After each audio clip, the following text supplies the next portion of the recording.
Welcome back, brothers and heretics to Hamlor. Tonight's story shouldn't even be allowed on YouTube.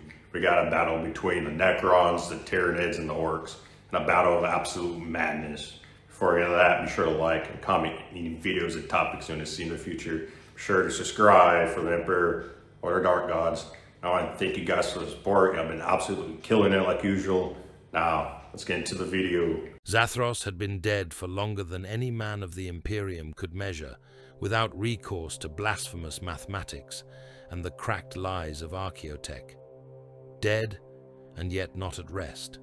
The world turned beneath a lid of black storm and iron dust, its continents shrouded in rust haze, its horizons broken by the fossil silhouettes of manufactoria so vast that whole hive sprawls might have nested in their bellies in some lesser age.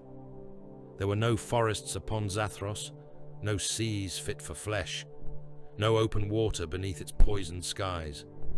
There were slag oceans instead, vast tidal plains of vitrified runoff and cooling metal, where wind drove bitter sheets of ash across the hardened surface until the land itself seemed to smoke with ancient industry. Corpse cities sprawled between these dead expanses, city-states of broken stacks, collapsed factorums, and kiln cathedral shells, all drowned in soot and silence. When the black storms came down from the upper atmosphere, they stripped paint from armor glass, flesh from bone and prayer from the lips of the weak. Magos Varnak Holt loved it at once, not with the softness of mortal sentiment, not with wonder. Wonder was for the unaugmented. His love was the hunger of the Mechanicus, the iron devotion that saw in ruin, not tragedy but revelation.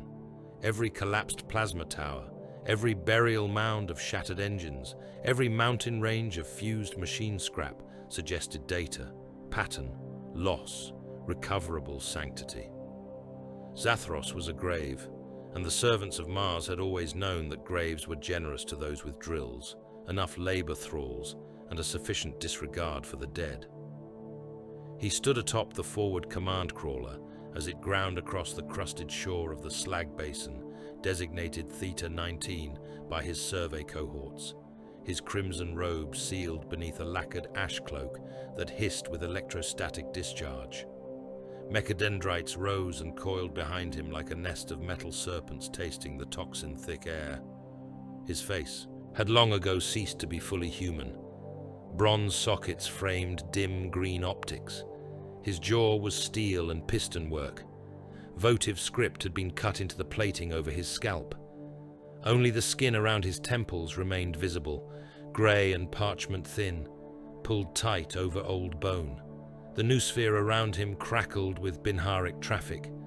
Survey returns, drill telemetry, radiation maps, geomantic overlays, all pouring into his cortex in sacred abundance. Beneath it all thrummed the heartbeat of the expedition itself, a column of tracked excavators, servitor drag haulers, reactor sledges, gun servitors and labor gangs marching toward the excavation site in ordered devotion. Men in voided breather rigs trudged between the machines, their robes black with ash, their shoulders bowed beneath coils of cable and survey poles.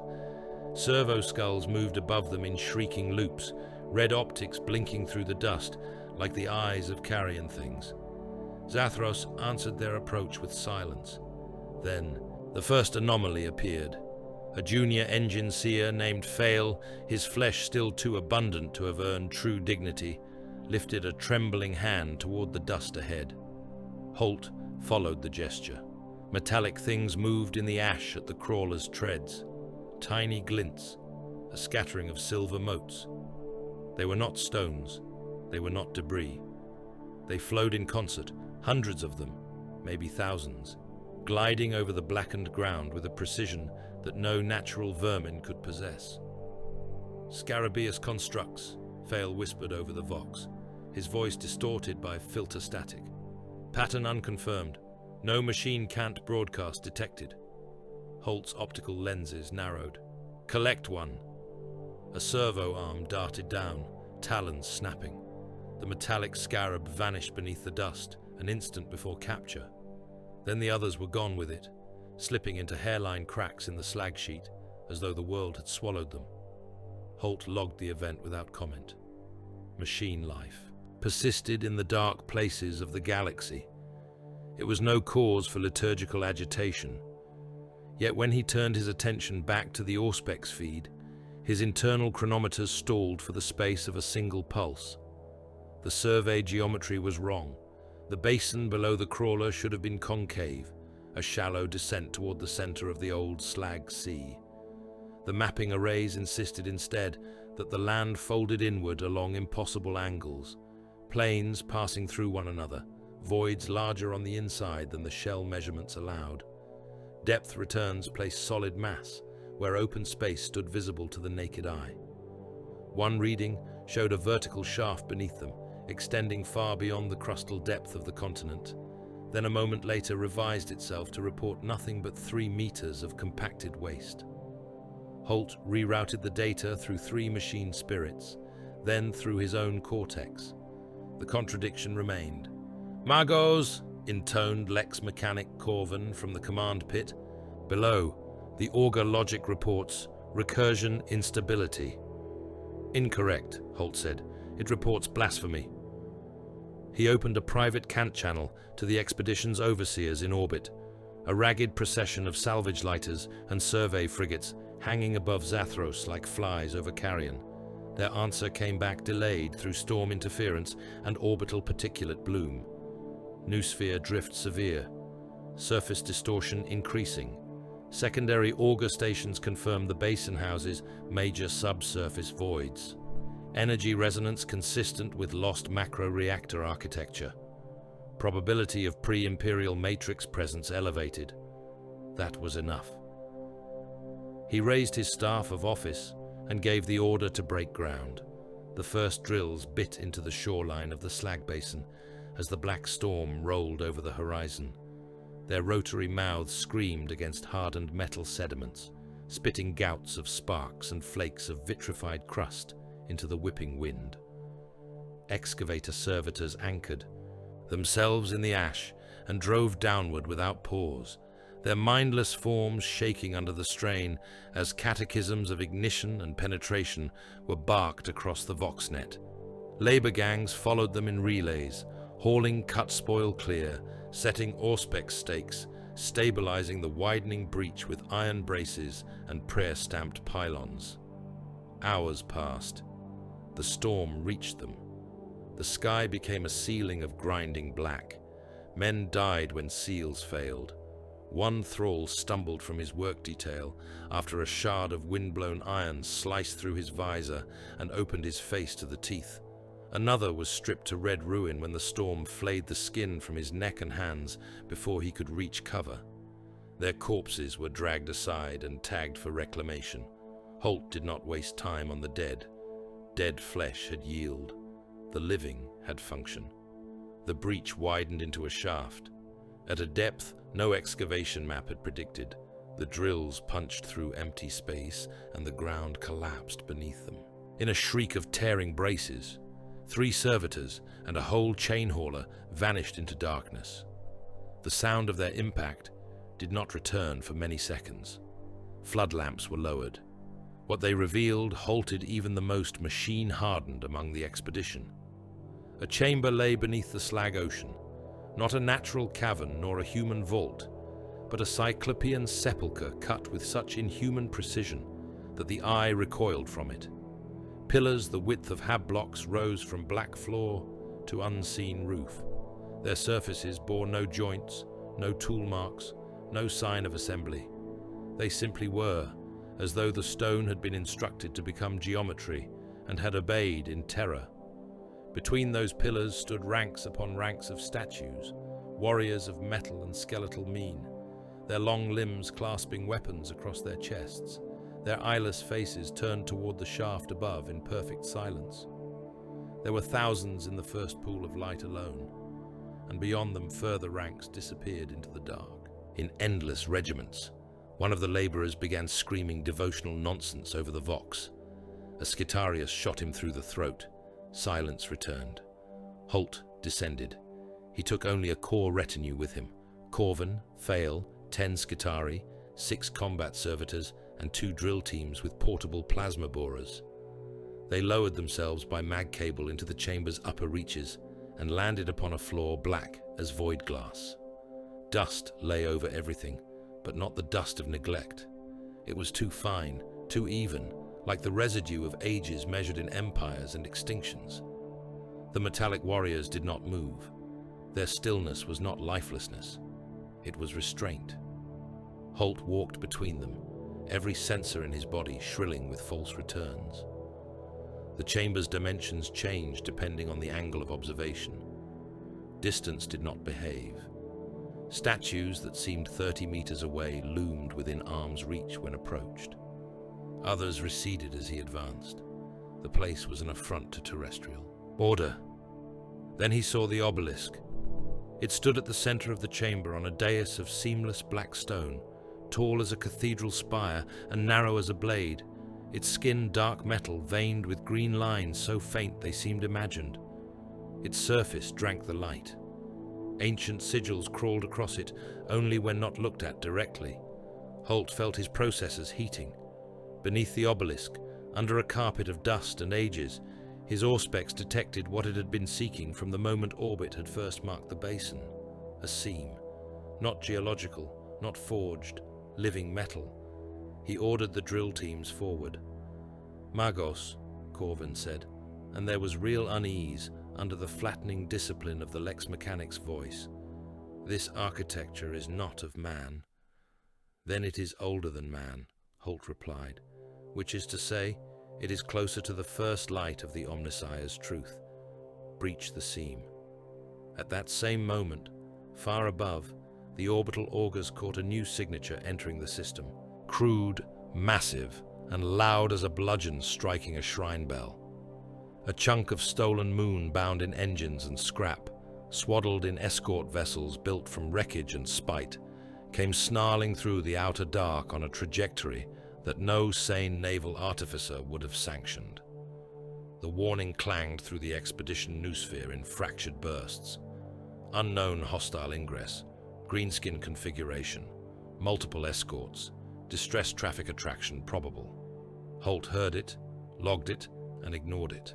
The drills touched the seam. There came no explosion, no mechanical shriek. The plasma borers bit through the dust and into the black line beneath the obelisk's dais, and the chamber answered with a single pulse. Green light bled through the seam, not spilling, but emerging with deliberate calm, as though something beneath the floor had opened its eye. The obelisk shuddered. Dust lifted from its surface in a slow halo. Every statue in the chamber reflected that pulse. Vail stumbled, backward. Magos, withdraw, withdraw now. The floor began to hum, not with any frequency of human industry. This was lower, deeper, a vibration that seemed to come from the bones of the planet itself. Glyphs kindled across the pillars one after another in ascending ranks, lines of venomous green script racing into existence. Far beyond the limits of lamplight, whole avenues of darkness ignited. The machine spirits of Holt's retinue screamed in binary panic. Auspex screens filled with impossible depth signatures. Somewhere very deep below, a colossal mechanism engaged, and the sound rolled upward through the tomb complex like a world clearing its throat after an age of sleep. Holt did not speak in fear. He spoke in command. All units withdraw to the shaft. Immediate ascent. Seal surface breach. Orbital relay priority. This world is active. I repeat, Zathros is active. The statues moved. Their eyes came alive in unison. Cold green stars set in skull faces of old. Metal. Dust cascaded from shoulder plates and rib-like torsos as the first rank lifted their weapons. The motion was hideous in its precision. No haste, no confusion. They rose like a ritual being resumed. Then the Gauss fire began. Green beams lanced through the dark and touched flesh as though matter were a lie. One Skitarius vanished from the chest upward, his armor, organs, and spine unmade into streaming motes that blew across Holt's vision like ember dust. A servitor turned, half its body already stripped into skeletal wetness and collapsed in a shower of liquefied meat and sparking augmetics. Fael screamed as the side of his face peeled away in luminous ribbons, teeth bared in a ghastly grin, before his skull blackened and burst. Another beam struck a labor thrall climbing the cable above. Skin ran from his limbs. His eyes boiled. He fell in chunks. The chamber became slaughter. Warriors stepped from their ranks with tireless economy. Gauss flayers spitting emerald. Annihilation in measured cadence. Men died not as soldiers, but as offerings cast into a furnace. Flesh unraveled, blood flashed to steam, muscle, parchment skin, steel braces, plasteel masks, all came apart under that merciless touch. The Scitarii fired back in disciplined volleys, galvanic rounds sparking from living metal ribs and skulls, but for every construct staggered another rose behind it, untouched and ancient and full of patient malice. Holt lost a mechadendrite to a glancing beam and felt the feedback like a spike through his remaining nerves. Corvin was cut down beside him, both legs stripped away at the thigh, his torso dragging itself through his own steaming entrails as he continued to chant emergency cants until a second beam took his head. Holt turned and ran, dignity abandoned to necessity. He clamped his staff to the ascent cable and fired his maglocks, hauling himself upward, while below him the tomb awoke in tears of light and ordered death. Around him his expedition died on the lines. Men on the surface trying to winch the survivors clear were shot apart, as fresh ranks of metal warriors emerged from hidden apertures all along the chamber walls. Others came from beneath the floor itself, as if the very black stone had birthed them. Above, the storm shrieked across the breach. Below, the green light multiplied until the whole shaft pulsed like the throat of some awakening god machine. Halfway to the surface, Holt seized the vox band with a clawed hand and forced his remaining breath through a grill slick with blood. This is Magos Varnak Holt of the Adeptus Mechanicus Excavation Covenant Theta. Priority Alpha Extinction Code. Zathros is not dead. Repeat, Zathros is not dead. Tomb architecture extant. Hostile Xenos constructs active in Legion strength. Seal the cable jolted. Something hit it below. Holt looked down. A metal face stared up at him from the shaft wall, eyeless and expressionless, green fire burning in its sockets. Its fingers punched into the stone as easily as flesh. It climbed without effort. Holt transmitted the last of his warning in fractured bursts as Gauss light rose to meet him. Not dead, only sleeping. By the machine god, do not let them wake thee. The beam took him through the abdomen and up across the chest. He did not feel pain at first, only absence, a vast cold subtraction. Then his lower body came apart in ribbons of ash and incandescent blood.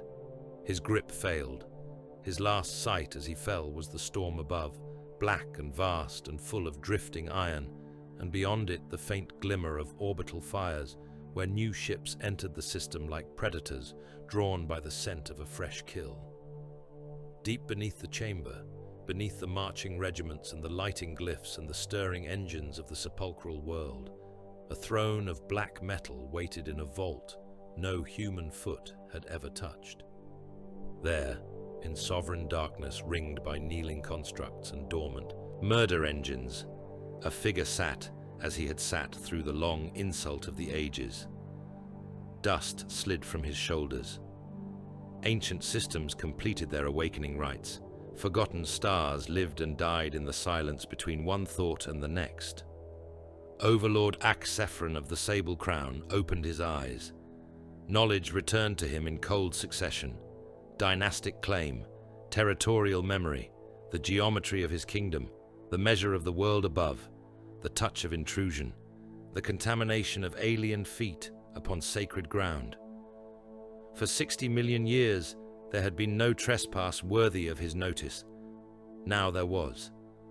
And in the first moment of his waking wrath, while the tombs of Zathros blazed to life and the dead world remembered its own name, Axphron received the insult to his sovereignty and judged that the harvest of extermination should begin. The first green-skinned vessels came out of the void like thrown masonry, tumbling through the outer dark in clouds of scrap, engine fire, and jettisoned wreckage. No admiral of the Imperium would have called the approaching mass a fleet. It had none of the hard geometry of battle doctrine, none of the measured intervals of a naval line. It was a riot given thrust. Kill cruisers scarred by ancient impacts pushed forward on columns of belching plasma. Ram ships, their prows thick with welded armor and idols of iron jaws, surged ahead of the heavier hulks, as if eager to be first to smash upon something solid. Great rock masses, asteroids chained in engines and sheet-plated in looted fortress walls, came lurching in their wake, each one crowded with gun decks, crude launch gantries, and thousands upon thousands of roaring greenskins packed in holds that had once known silence and now knew only the stink of oil, fungus, and impatience. They were not alone in their descent. Smaller craft, if they could be called craft at all, were spat from their bellies in wild streams, boarding torpedoes without targets, rockets chained together around open, troop cages, rust-caked landers already on fire, scrap shuttles held together by glyphs, luck and the conviction of their makers that if something moved fast enough, it had no need to be well built. The void between fleet and planet became choked with their falling bulk. It looked less like invasion than vomit. At the heart of it all, standing on the command platform of a kill cruiser whose bridge was an iron cathedral to blunt force, Warboss Gorzag Skullcrumper planted his iron-shod boots wide and stared down at Zathros. He was immense even by the measure of his kind, a wall of scar-lumped muscle and battle plate hammered together from looted tank hulls, fortress doors, and the front quarter of something that had once been a sentinel walker. His face was a wreck of old violence. One tusk had been sheared short and capped with brass. One eye was hidden behind a slab lens of smoky red. His power claw was so huge, it looked like siege machinery bolted to a living arm, chains of teeth and skulls, human, orc, and other things harder to name, swung against his chest as the deck shuddered beneath weapons discharge. Below him, the dead world turned beneath black storm. Corpse cities crouched beneath the ash haze like the ruins of dead gods. The fossilized spires of Manufactoria clawed at the cloud banks. Vast plains of iron dust stretched between necropolises of broken steel. Here and there, green lights had begun to kindle across the surface in cold geometric lines, too measured to be fire, too deliberate to be chance. Gorzag bared his teeth in what might have been joy or threat. "Now dat," he growled, voice like rocks in a grinder, "is a proper world." Knobs crowded the bridge around him, huge shoulders jostling for space, iron gobs clacking, eyes fixed on the world with the same murderous hunger. One had a banner pole thrust through the flesh of his back and chained to his spine. Another wore 3 helmets welded together into a crown. They grunted there, approval as the image of Zathros swelled on the bridge plates. "Metal everywhere," Gorzag said. "Big dead cities, storms, guns, and I can smell enemies on it." He slammed the talons of his claw into the rail hard enough to bend it inward. "This is a war world." Behind him, half buried under a nest of cables, sparking capacitors, and abused cogitator banks that had no business functioning, Big Mech Daxmog was not looking at the planet as a war boss did. He was looking at it as a thief looks at a vault door. His face was hidden behind a rebreather mask made from a looted pilot's skull and brass intake fans. One of his arms ended in a cluster of crackling tools, each one twitching with independent malice. His custom force field rig whined on his back, its coils spitting blue static that crawled over nearby grots and made them shriek. Daxmog jabbed a filthy claw at the Auspex screen as fresh readings bled over it, green spikes cutting through the dirty noise of the Ork. Fleet's own emissions. "Boss, boss, look at this, look at this." Gorzag did not turn. If it ain't summink I can hit, I ain't looking. It's under the ground, Daxmog said, almost reverent despite the mangled brutality of his voice. Deep stuff, bright stuff, proper zappy stuff, not humie zappy neither. Old, dead old, strong old, shiny skelly gubbins, I'm telling you. That won him a glance. Daxmog spread his arms as if unveiling treasure. Things that glow when they shouldn't. Guns what don't need bullets. Walls what fix themselves. Metal what wriggles. We gets down there I can make. Gorzag drove the back of his claw into the mech's shoulder, hard enough to spin him sideways. Not a blow of anger. A reminder of hierarchy. You can make after I gets my fight. Daxmog cackled, sparks spitting from his mask vents. That's what I said, boss. Best fights always got best loot. The ship lurched as its forward batteries discharged into the upper atmosphere for no reason beyond enthusiasm. Alarm gongs bellowed. Boys in the launch decks below began howling in answer. Through the bridge slits, the rest of the Wah. Vanguard came down in incandescent ruin, vessels shedding chunks of armor and flaming debris as they punched through cloud and storm. No landing order was given because no landing order was required. The greenskin assault fell together and apart in the same instant. Ram ships hit first, smashing into the ash plains beyond One Corpse City in geysers of dust and torn metal. Some split open cleanly and vomited mobs directly into the smoke, boys charging from the wreck before the hull had stopped sliding. Others broke apart on impact and sprayed bodies, engines and ammunition across kilometers of rusted waste, leaving survivors to claw their way out of burning compartments, only to start fighting one another over who had been first to disembark. Rock fragments came after them, entire hab-block masses of stone and scrap, hammering down through the black storm with the force of tactical bombardment. Landers crashed short, long, upside down, on top of one another, on top of their own advance parties. It made no difference. Everywhere the iron earth split, Orks came out of it. They hit Zathros bellowing.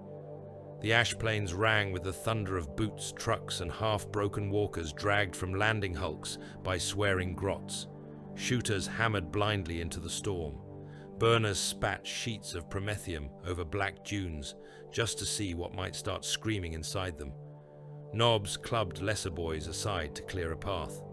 Rival mobs that had survived the descent intact collided and immediately descended into joyous murder, fists, axes, and chain blades rising and falling until a common target presented itself. No line was formed, no perimeter was drawn. The Orks did not conquer ground. They infested impact zones and surged from them like green blood from a wound. Gorzag came down aboard a plated command barge that hit the edge of an ancient transit causeway and ploughed through it in a shriek of snapping ferrocrete. When the prow stopped moving, he kicked his way out through a burst hatch into air thick with iron grit and corpse smoke. Before him stretched the open waste, a continent of ash dunes and jutting skeletons of ancient war machines. Titan bones lay half buried there, colossal rib cages of god engines toppled in some forgotten cataclysm and left to oxidize under the storms. Their skull-like helm casings rose from the ground like monuments. Their limbs formed bridges and ravines. Between them, in thin green lines that spread with unnatural precision, lights were waking in the soil. The first metal warriors rose among the Titan dead.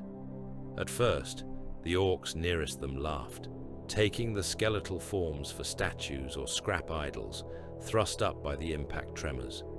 Then the statues straightened, their eyes kindled, and long rifles of impossible age came level in perfect silence. The Goss volley that answered the first Ork charge made butchery of it. An entire mob vanished in strips. Flesh tore from bone in streaming veils of red vapor and incandescent dust. One knob was reduced from shoulder to pelvis in a breath, his spine hanging luminous for a heartbeat before it too came apart. Another boy ran 3 more strides with no face, then collapsed, spraying boiled blood from the hole where his skull had been. A truck caught the edge of the barrage, and unmade from the front backward. Plates, engine block and driver, peeling into glowing particles that rode the storm like embers from a pyre. The boys behind them faltered, not in fear, but in surprise. Gorzag threw back his head and laughed so hard the sound battered from the Titan wrecks around him. "Ho! Ho! You see that?" he roared, pointing his claw at the advancing phalanx. "Day's good. Day's proper good." Another volley scythed into a second wave and turned them into a mist of blood, teeth and flying iron. Gorzag stamped forward through the remains, bellowing at the mobs massing around the wrecked barge. "Get in there, you grot spawn. That means they fight good. More boys. I want all the boys. Any git hangs back, I'll stomp him myself." The answer was a roar so loud it seemed to press against the storm clouds. Greenskins surged past him in a widening tide, charging over the shredded remains of their own kind without a second glance. The black ash beneath their feet turned to red paste. Shooter fire rattled in wild sheets. Rockets screamed toward the metal line. A gout of crude artillery from somewhere behind the impact field lobbed explosive drums high over the front, one of them landing short and pulping 24 orcs in a fountain of steaming limbs. Their fellows cheered the blast and ran faster. To Gorzag's right, Big Mech Daxmog had not joined the first rush. He moved in its wake with a screen of grots, mech boys, and 2 clanking killer khans bearing crackling lifter arms. Where Necron warriors fell beneath sheer weight of bodies, lucky explosive hits or chain blade decapitations, Daxmog lunged toward them at once, shrieking for his assistants to move before the prizes were lost. One toppled construct had barely struck the ash before green lightning ran through its limbs, and strange energies began to crawl over its chest. "Grab the leg! Grab the zoggin leg!" Daxmog barked. A grot obeyed, only to have the limb twitch, yank free, and take his arms with it. Daxmog stamped the creature flat and drove a hooked tool into the Necron thigh joint, wrenching it loose in a spray of sparks. "Oh ho ho! Look at this. Look at it squirm." He held the severed limb up as green energy pulsed along its seamless length. "I can wire this into a cannon, or a claw, or a cannon on a claw." Another body nearby shimmered as if trying to become smoke. Daxmog hurled himself bodily atop it, smashing down with magnetic clamps and roaring with triumph as phase lightning spat around him. "No you don't, you shiny git. This one's mine." Behind the front, where the wreckage of 3 landers and a broken fuel hauler had been shoved into a rough crescent wall, Pain Boss Scragger established his dominion. He did so with hooks, saws, and screaming. The mobile surgery pit was less a field medic-y station than a butcher yard. Tarpaulins of flayed skin were stretched against the storm. Iron tables were hammered together from hatch plating and tank doors. Grots ran carrying baskets of teeth, syringes full of combat stims, and severed limbs sorted only by size. Wounded orcs were dragged in by chain, kicked onto the tables, hacked open, and stitched back together with whatever Scragger judged useful to hand. If a boy had lost an arm, Scragger gave him another, sometimes orc, sometimes not. If a skull had cracked, a steel plate was driven over it with rivets and laughter. Those who died were not wasted. Those who screamed too much were clubbed insensible and cut faster. Scragger himself loomed over it all in a leather apron, black with old blood. Circular saws whined where his forearms should have ended. His lower jaw had been replaced with a hinged metal clamp that clicked every time he laughed, and he laughed often. When the first Necron body parts reached him, he grew still in the way only a mad butcher can grow still. He took a severed metal hand from a grot runner and turned it over beneath the sputtering lamps. The fingers flexed once, though no arm remained attached. Green light leaked faintly from its wrist seam. "Look at you," Scragger murmured. "You ain't meat. You ain't machine proper neither. That's interesting." He set the hand beside a half-dissected knob and drove a bone drill into the patient's chest to keep him from writhing off the table. "Bring me more of the shiny ones," he snarled at the grots. "Whole if you can, in bits if you can't." Across the plain, above, the battle spreading between Titan carcasses and corpse city outskirts, the master of Zathos watched. Overlord Axphron stood within a vaulted chamber of black metal and emerald light, while tactical projections bloomed in the air before his throne dais. Every impact, every Ork landing zone, every crude thermal bloom of their engines and bodies was measured, indexed, and translated into vectors of extermination. He observed them not as an equal commander studies a rival, but as a sovereign inspects vermin discovered in his granaries. The greenskins had no elegance. Their descent was filth. Their formations were collisions. Their methods were a catalogue of biological vulgarity. Yet they possessed utility. Their numbers thickened by the moment. Their aggression drove them toward active tomb zones without coaxing. They struck any source of resistance instinctively, revealing fault lines and dormant accesses with each wave of wasteful assault. They were contamination, but contamination that illuminated. Menkara the Hollow, standing 3 steps below the dais with his staff folded against his chest, inclined his death mask face toward the projected warfront. The new intruders exhibit no strategic moderation. "They are animals," Axphron replied, his voice carrying the chill of sealed crypts and old verdicts. "Animals consume until corrected. Even so, my liege, their kinetic spread has provoked activation in several outlying sepulchres ahead of cycle schedule." Axphron regarded the widening emerald traces across the planet's subsurface strata.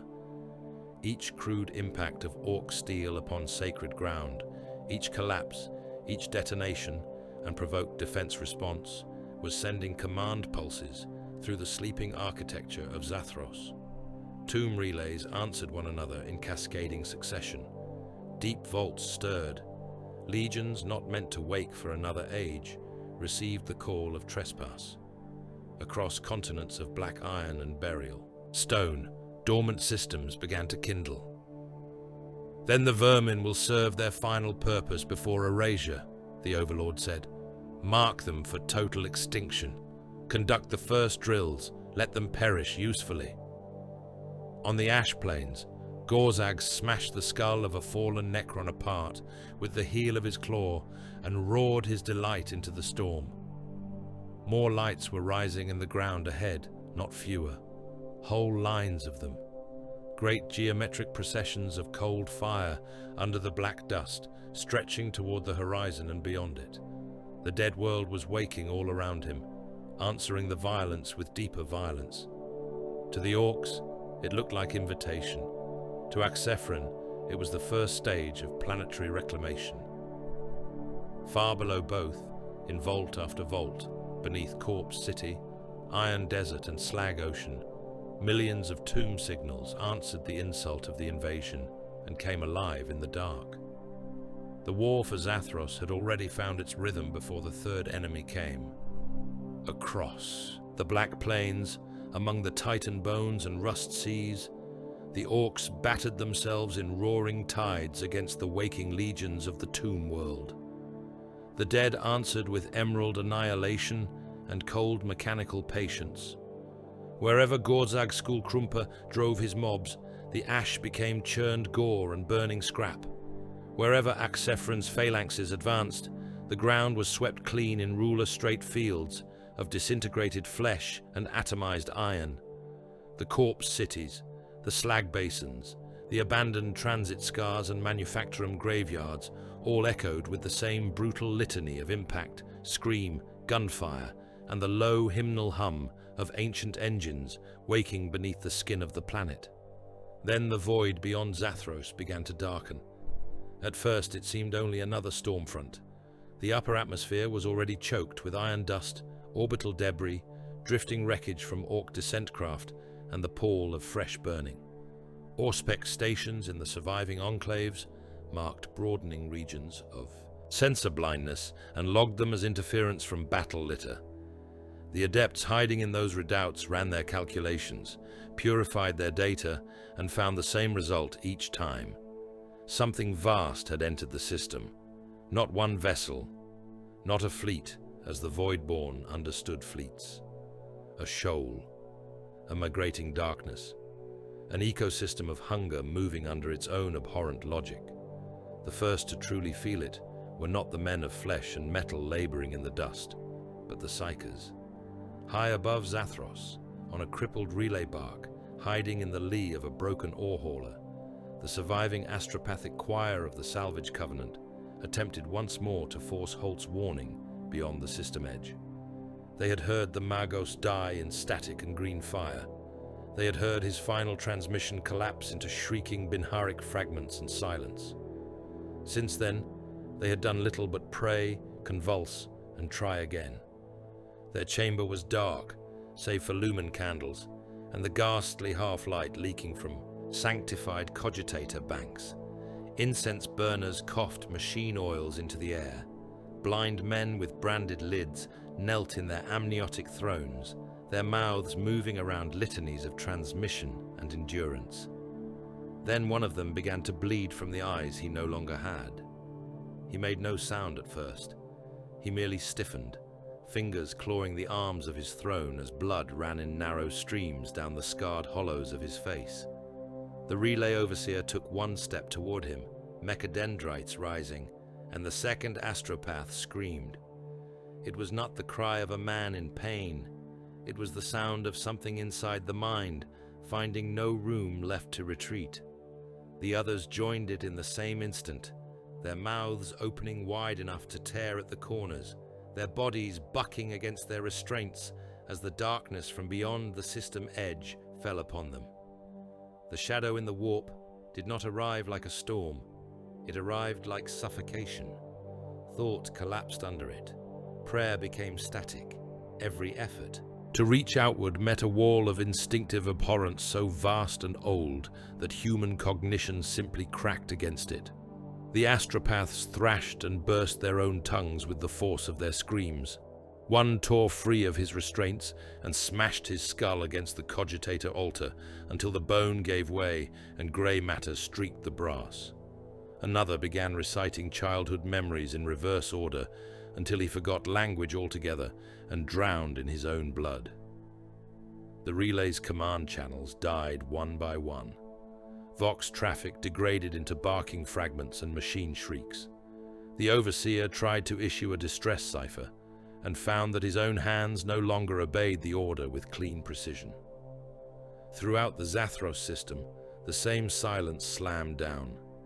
Adeptus Mechanicus command links blinked out or dissolved into nonsense. Distress traffic from orbiting scavenger craft became animal noise. Men in hidden bunkers dropped to their knees, clutching at their temples as migraine. Pain lanced through them. The few sanctioned psychers left among the world's broken populations went blind, mad, or dead within moments. It was as though an immense unseen pressure had settled over the planet, not crushing bodies, but crushing the faculty by which men believed they were anything more than meat awaiting consumption. Gorzag felt none of this. Orks were not burdened with such frailty. He only noticed that the air had changed. There was a taste to it now, a greasy pressure behind the eyes, a thickening of instinct that made the boys around him snarl louder and grin wider.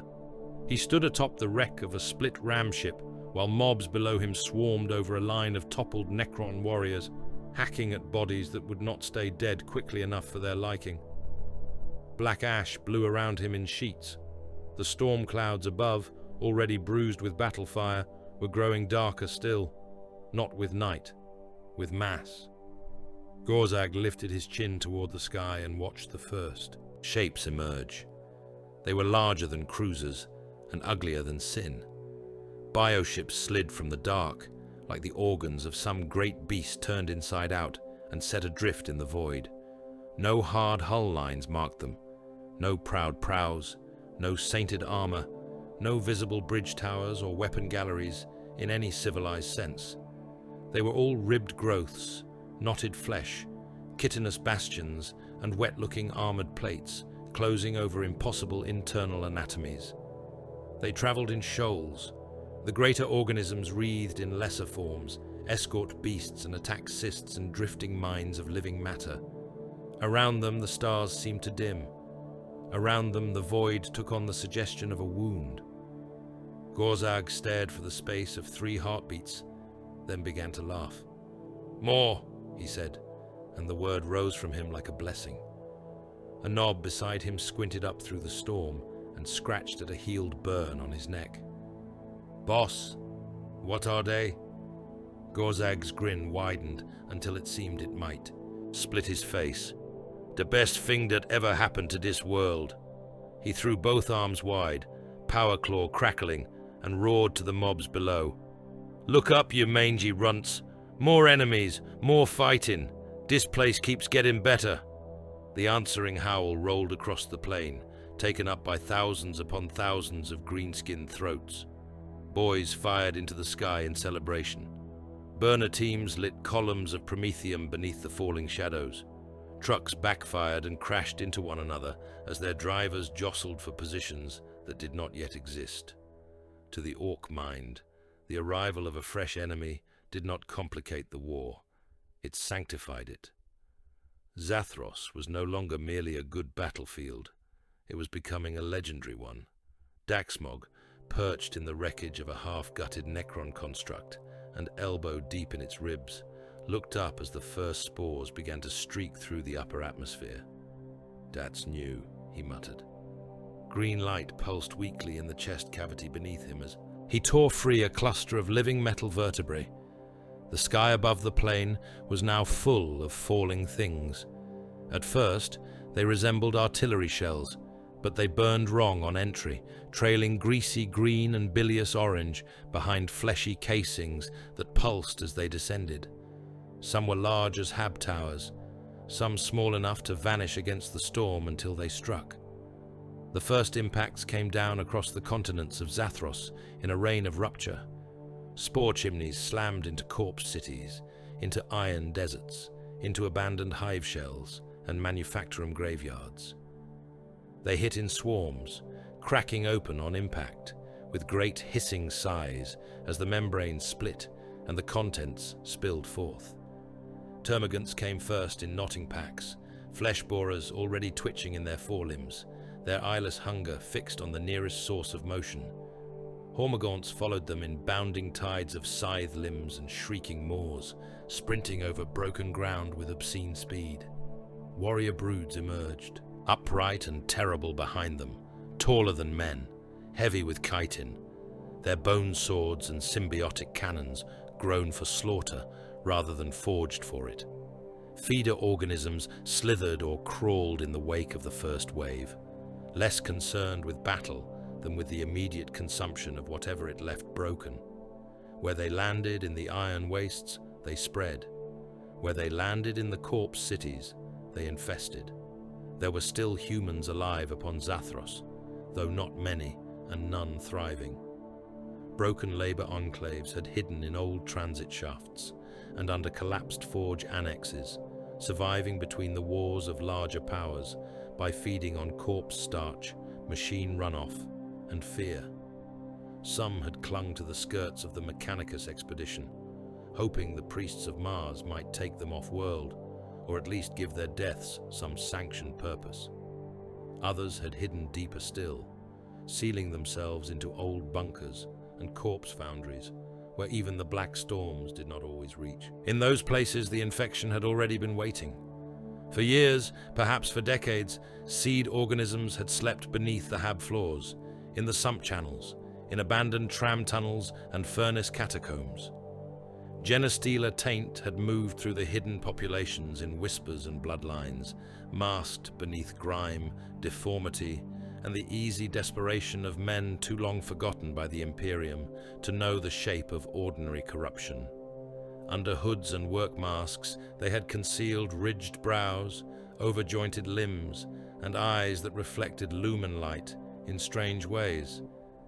They had prayed in secret to the Star Children and sharpened rusted tools in the dark.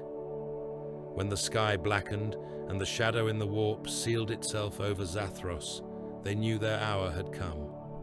In the relay redoubt at Basin Theta, where what remained of Holt's adepts were trying to salvage data cores and hold a perimeter around the excavation's surviving war gear, the first knife went into a Scatarius through the base of the neck. He convulsed without sound as a labor serf in ash-black rags dragged the improvised blade sideways and opened his throat to the spine. Another serf dropped his cargo crate and came up with a mining maul already swinging, crushing an engineer's faceplate inward in a burst of metal shards and teeth. Then the whole shelter erupted.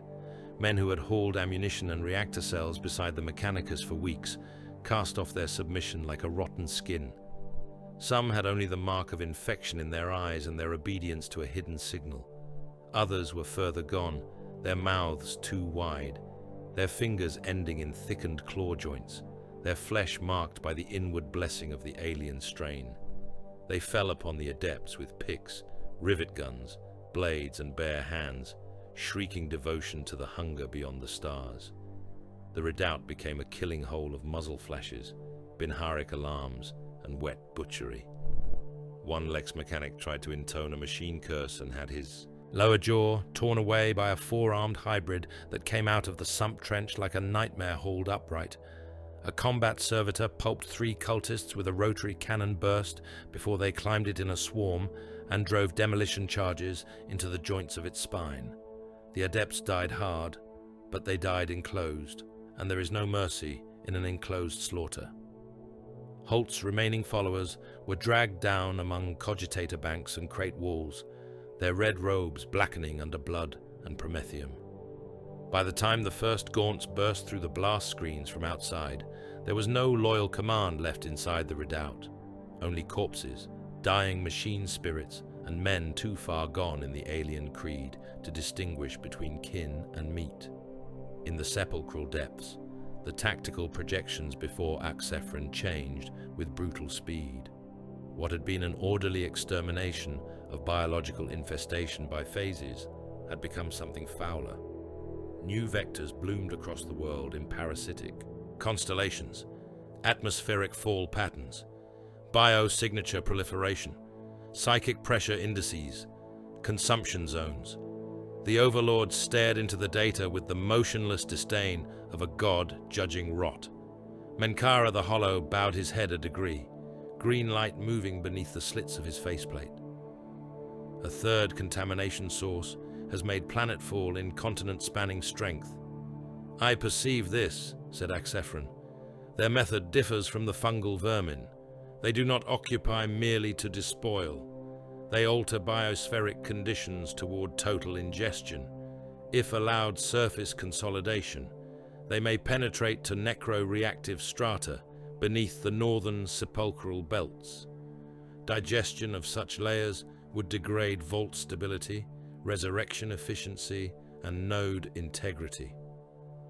Axphron's gaze shifted to the highlighted depths, ancient regions where living metal interfaces and dynastic reactors had slept untouched through geologic ages. The thought of organic consumption, reaching that deep, was not offensive. It was mathematically unacceptable. Then the protocols change, he said.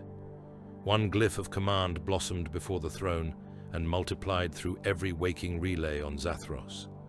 No longer an infestation, no longer a dual theater. The war was reclassified in the silent language of the tomb into tri-vector contamination. Escalating purification measures were authorized. Additional tomb cohorts stirred in their alcoves. Canoptek swarms were rerouted. Surface denial geometries recalculated. The world itself adjusted to the new arithmetic of extinction.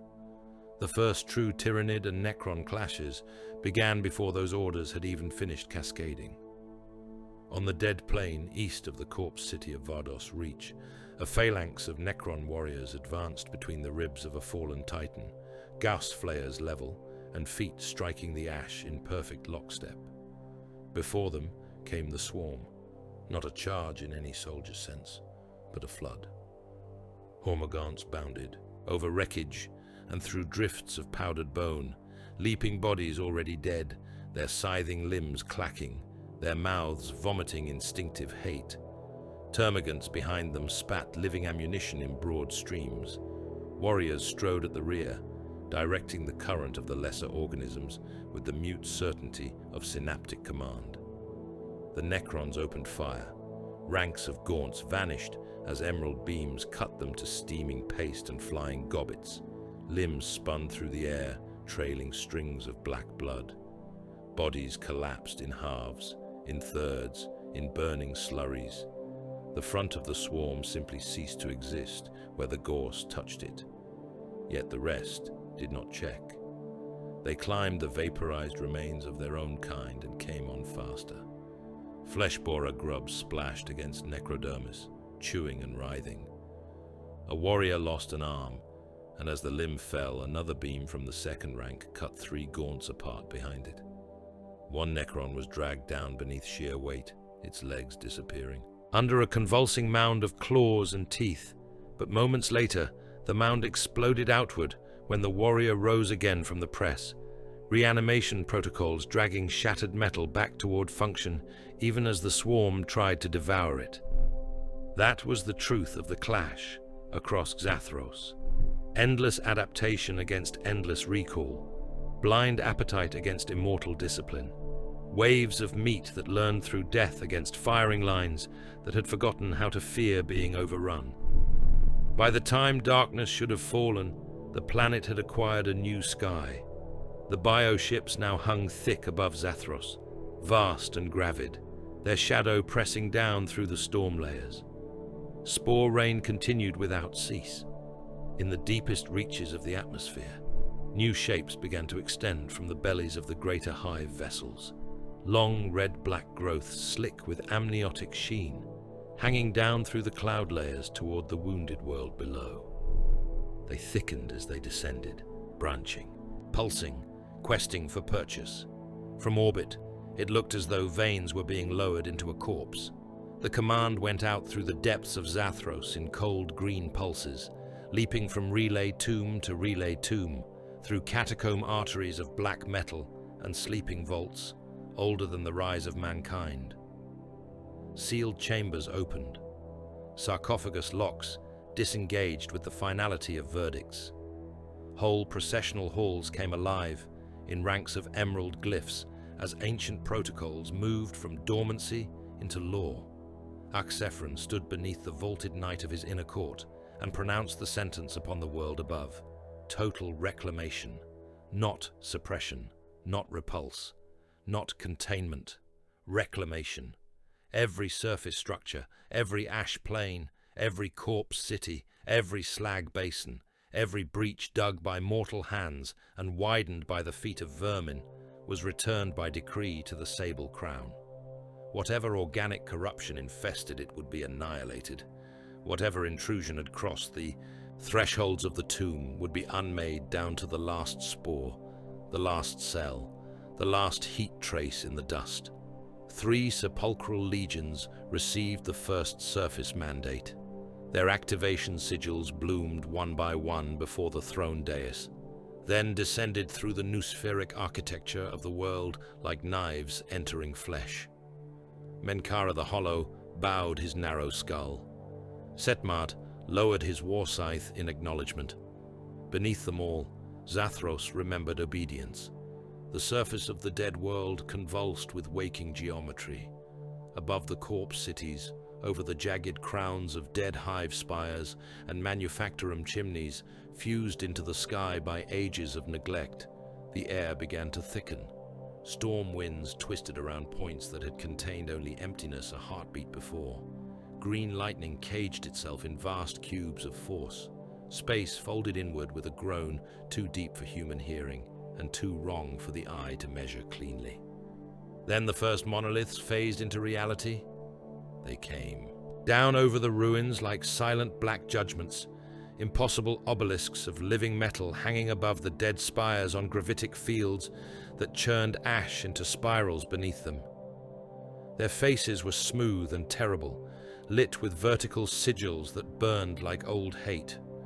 Gauss flux rolled across their surfaces in rippling curtains. Where their portals opened, They did not disgorge troops so much as reveal them already marching from some deeper nowhere. Warrior ranks emerging in ceaseless order, line after line, shoulder to shoulder, weapons held across skeletal chests before lowering as one toward the enemy. In the corpse city belts west of the slag oceans, whole avenues that had lain dead for millennia suddenly glittered with green light as monoliths took station above hab stacks and shattered transit towers. In the iron deserts beyond the Titan gravefields, phalanxes formed in blocks so precise that the shifting storm dust curved around them and left ruler-straight lanes of black stone visible between their ranks. Zathos was no longer merely waking. It was deploying. The Orks met this revelation in the only manner they knew, by charging it. Gorzag Skullcrumper drove his mobs into the nearest advancing phalanx with a roar that shook soot from the ribs of a fallen war engine. Boys surged around him in a green-black wave of plate, muscle, and bad intent. Shooters rattled on the run. Rockets screamed low over their heads and burst among the front ranks of the Necrons in flowers of dirt, sparks, and flung metal. Then the distance collapsed, and the fighting went to handwork. The first collisions were monstrous. Choppers hacked into necrodermis with screeching sparks. Chain blades bit and spat silver filings. Iron-shod fists caved in rib cages and skulls that snapped back into shape even while their owners stabbed upward with bayonet blades and metering bursts of gas fire. Orks leapt bodily onto the warriors, dragging them down into the gore-thick ash, stamping at their joints, tearing limbs free, smashing rifles across eyeless faces. The Necrons answered with the inhuman calm of machines that had forgotten the privilege of panic. They did not cry out. They did not curse. They killed at arm's reach with the same economy with which they had killed at distance. It was in that press that the first true horror seized the Orks. A knob with a jaw full of copper fangs swung his cleaver in a full two-handed arc and cut a Necron warrior clean through the waist. The upper torso toppled backward into the blood-wet dirt. The knob barked laughter and turned toward his next target. The severed Necron caught itself on one elbow, dragged its dismembered body through a heap of opened Ork guts, and fired point-blank into the knob's spine. The shot peeled him from the back forward. Flesh flew from his chest in a red, steaming sheet. He stood for a heartbeat with surprise carved into his boar-like features, then broke apart from within. Around him more of the same. Decapitated warriors still stabbing. Limbless torsos clawing forward through trampled entrails. Broken hands snatching at ankles. Half-crushed skulls, turning with green fire still burning in their sockets. For the space of a few seconds, the nearest boys hesitated, not from fear of death, but from the fresh insult of discovering an enemy that refused to stay properly dead, even when chopped into handy pieces. Then, Gorzag came stomping through the confusion and solved the matter with rage. His claw punched into one warrior's chest, tore it open, and hurled the upper body into another rank hard enough to scatter them. He stamped down on a crawling torso until the skull popped free of the shoulders in a spray of black oil and silver fragments. He saw the body still trying to drag itself by one arm and laughed. "They ain't humies with scrap on," he snarled, more to himself than to anyone else. His red lens eye narrowed as he watched a phalanx absorb the impact of a full, green tide without buckling, retreating neither in terror nor bargaining in weakness. No pleas, no roaring, no swagger, no break in the line. Ancient gits! The realization pleased him. This was not prey. This was not the kind of enemy that panicked when enough of it was torn apart. These things would not beg. They would not run. They would not throw down their weapons and pray to some dying emperor for mercy. They would stand there, silent and hateful, until every last one of them had to be smashed into glittering scrap. Gorzag loved them for that at once. Across the line, Beneath a sky full of green fire and spore trails, Setmart came. The Lich Captain led the countercharge out of the smoke of a phasing gate, tall and regal among his deathless guard, his war scythe a crescent of annihilation light in the storm dark. Where the warriors of the phalanx advanced with disciplined inevitability, the Lich Guard struck like the executioners of a king too proud to soil his own. Hands, their shields locked, their blades flashed. Setmart moved at their fore with contemptuous grace, not fast by mortal measure alone, but impossibly precise, as though each motion had been decided 1,000 years before the battle began. They crashed into the knobs like a blade into rotten timber. A meganob raised a power claw and lost both arms at the shoulders before his weapon could fall. The severed limbs spun away, trailing blood and sparks. Setmart stepped through the opening and split the knob from collar to navel, atomizing the chest cavity in a wash of emerald light that blew ribs and gearwork out through the back in a cloud. Beside him, Lichguard shields smashed tusked faces inward, while war scythes carved through brute muscle, heavy plate and spinal columns with a hiss like hot wire through wet parchment. Bone splinters flew, armor burst, meat became vapor.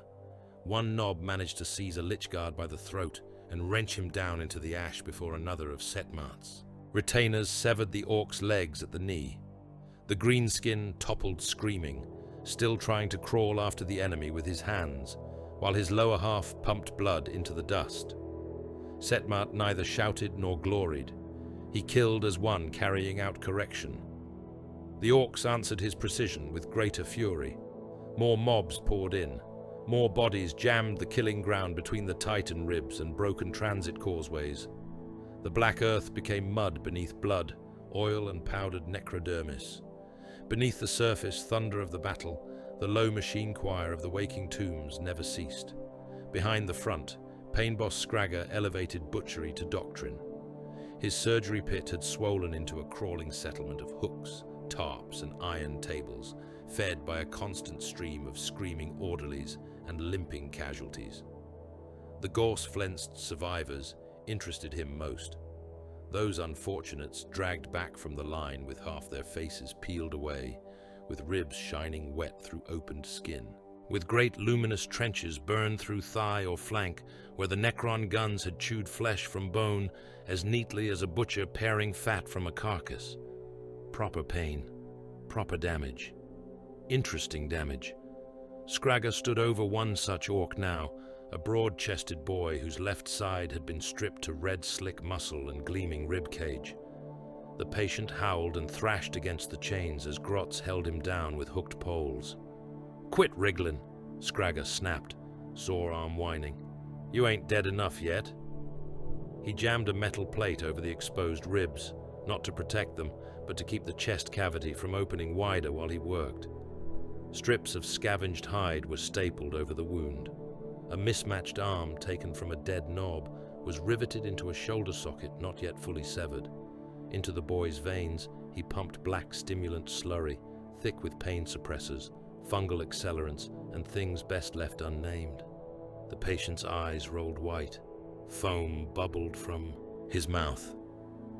"There," Scragger said with satisfaction. "Good as worse." The newly reassembled orc was kicked from the table, still screaming, his innards barely persuaded to remain inside him. He stumbled 2 paces, found his chopper where a grot had dropped it, and lurched back toward the line, shrieking for revenge.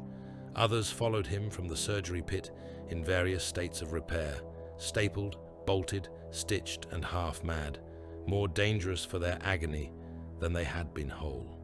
Not far from that theater of joyous mutilation, Big Mech Daxmog learned that the world had predators smaller than armies. His workshops were never proper structures. They were accumulations of convenience, scrap walls around generators, crane rigs and half-built gun platforms, thrown up wherever enough loot had collected to justify a mech's attention. Daxmog had built 2 of them behind the first heavy impact zones, shielding them with wrecked trucks and force field coils while grots hauled in severed Necron limbs, cracked rifles and shards of living metal still twitching with green hate. He worked in a frenzy of sparks, cursing, laughter, and electrocuted assistants, convinced that one more hour with the loot would yield some obscene miracle. The scarabs came up through the ground. At first, the grots thought the black dust was boiling from heat.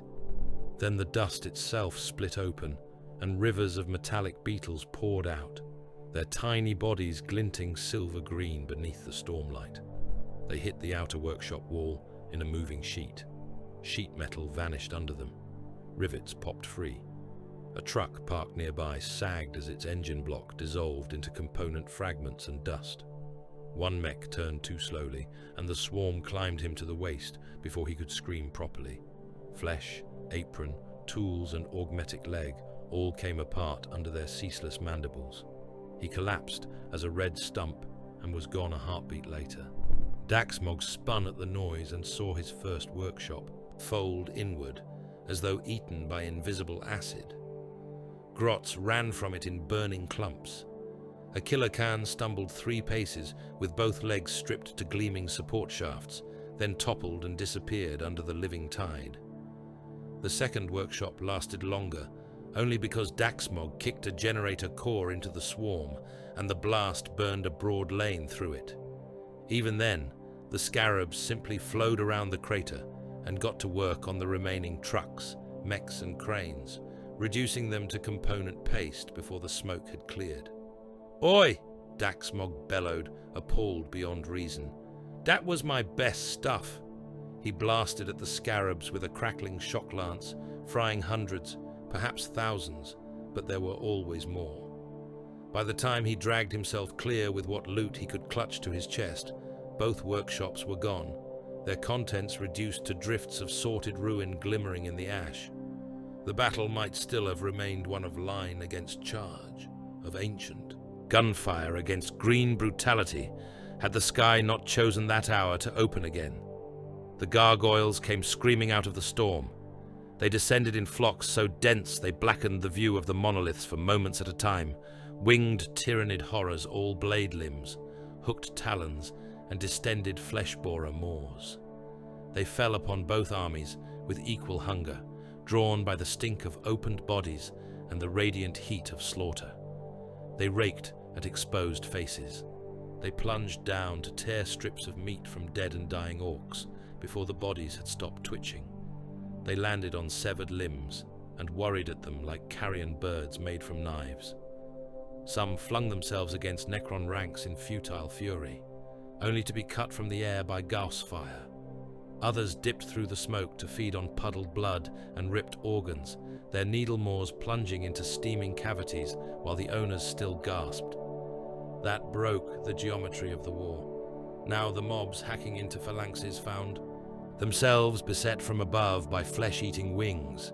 Necron firing lines redirected upward and sideways at once, emerald beams crossing through charging orcs to strike at swooping gargoyles. Tyranid feeder organisms surged through the gaps opened by that confusion. Hormagaunts threw themselves into the legs of warriors and boys alike. Warrior broods emerged from the smoke and drove bone swords into the backs of greenskins, grappling with Lichguard. Gargoyles crashed into the surgery pit and came away with gobbets of living tissue, while Scragger hacked them from the air with a roaring saw and shrieked in delighted outrage. The first full 3-sided battle of Zathros erupted there among the Titan bones. No command could have planned it. No sane strategist would have wanted it. It happened because the world had become too rich in prey for any invader to ignore. The Orks fought whatever stood closest and loudest. The Tyranids sought flesh and biomass, with mindless and absolute priority. The Necrons killed all contamination with equal disdain. Ash, blood and black oil churned together under trampling boots and clawed feet until the ground itself seemed to be chewing. In the depth below, Axphron watched the widening slaughter through the cold lantern of command vision.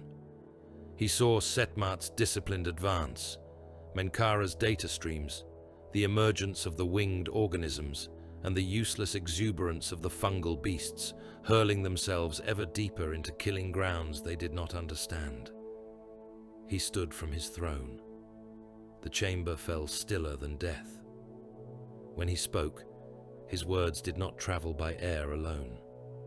They were transmitted through awakened relays, through monolith node arrays, through command pyramids and battle projectors, through every active listening matrix on the surface.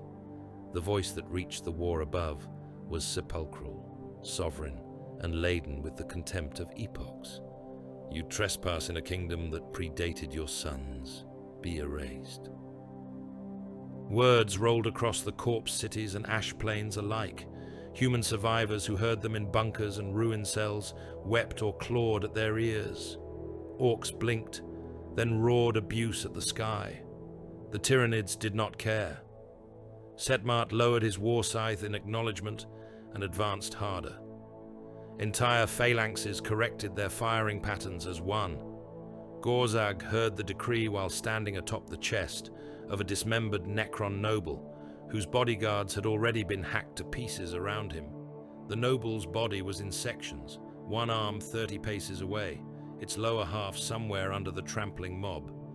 Yet the skull still glared with that same green hatred, unbent, unafraid, as if the thing issuing royal threats had not yet realized it had been chopped to ruin.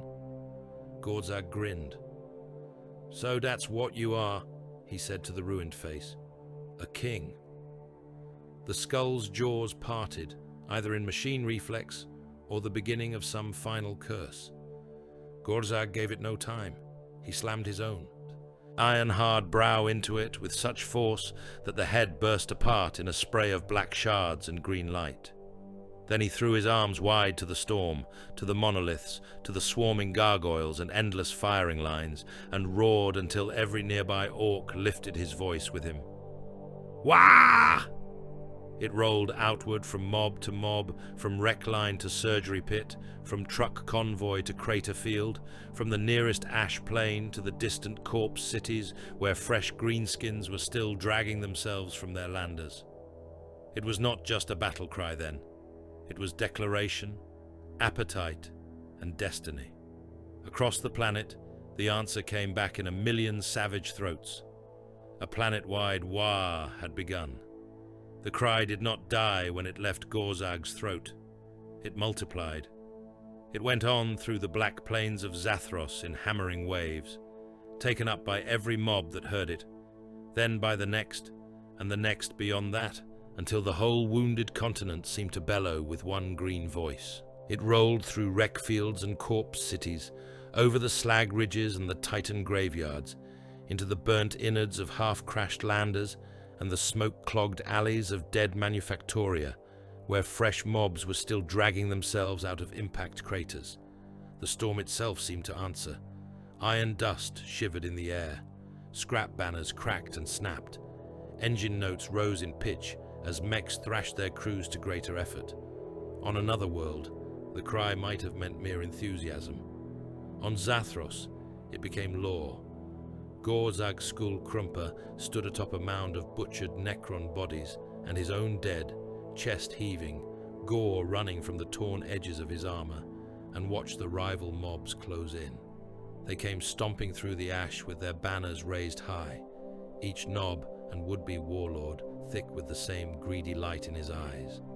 A planet-wide war had begun, and with it came the oldest orc truth of all. If there was to be a biggest war, there had to be one biggest boss. That matter could not be left vague. The first challenger came from a mob of goths, thick enough to darken the plain behind him, a slab-backed brute in a patchwork suit of mega armor, dragging a chain axe that had been made from a mining saw and a tank sprocket. He pushed through the front of his boys with a roar, tusks shiny with blood. "Dat was a good shout," he bellowed, "but I'm the one what found this side of the fight. So I'm calling it. My lads go first, you lot gets the scraps." Gorzag turned his head slowly. There were rules to such moments, not written ones, because orcs did not write what they could settle with blunt force, but rules all the same. If a boss backed down, he ceased being a boss. If he argued too long, he was already halfway to weakness. If he killed fast enough, the matter became simple. The challenger lifted his chain axe in both hands. Gorzag stepped into the swing, caught the toothed blade in the jaws of his power claw, and ripped. The weapon from the knob's grip hard enough to tear half his fingers away with it. Before the brute could snarl, Gorzag drove his forehead into the other orc's face. Bone burst, teeth fountained out into the ash. The challenger staggered, half blind and roaring. Gorzag seized him by the throat, lifted him one-handed despite the brute mass of mega armor, and slammed him down onto a broken Necron warrior. Metal ribs collapsed inward. The downed knob tried to rise. Gorzag stamped on his chest once, twice, then hooked the talons of his claw beneath the front plate and tore him open from neck to groin. Steam came out. So did half the knob. The gathered mobs fell quiet enough to hear the wet slap of what remained striking the dirt. Gorzag threw the torn torso aside and planted one boot on the dead brute's skull. "I goes first," he said. He did not need to shout.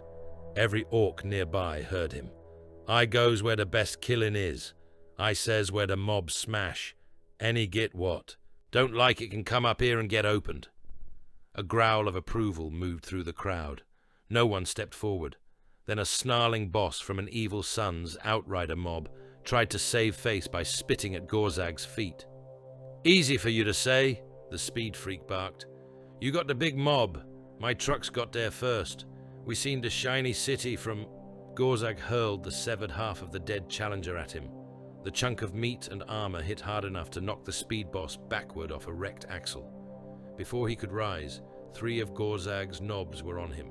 Boots crushed his hands. One tore out his throat with iron fingers.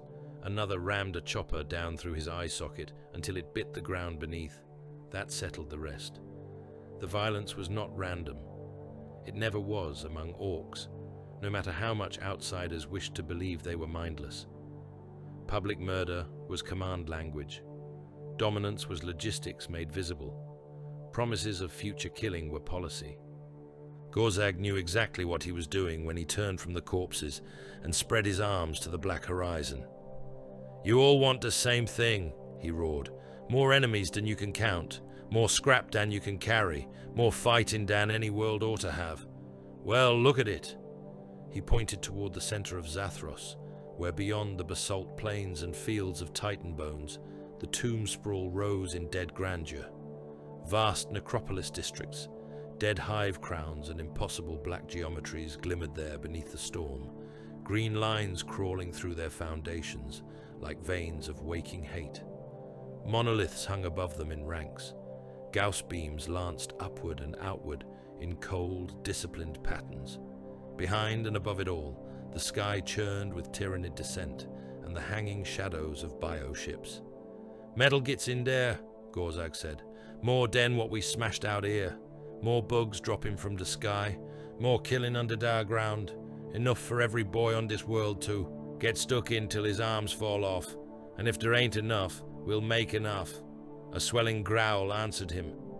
"So you follow me," he snarled. "You keeps up, you gets a proper fight. You hangs back, you get stomped. You argue, I take your head off. You run, I feed you to Scragger in bits. We's going for the middle, where the Metal King's hiding, and anyone what wants him can try beating me to it." That did it. The black plain shook with the roar that came back. The march began before the last echoes had finished rolling away. Goth infantry came first, as they always should when the business was serious. Great tides of heavy-shouldered boys moved across the basalt wastes in tramping masses. Banners held high, shooters banging against armored thighs, choppers and chain blades resting on scarred shoulders until the moment came to use them.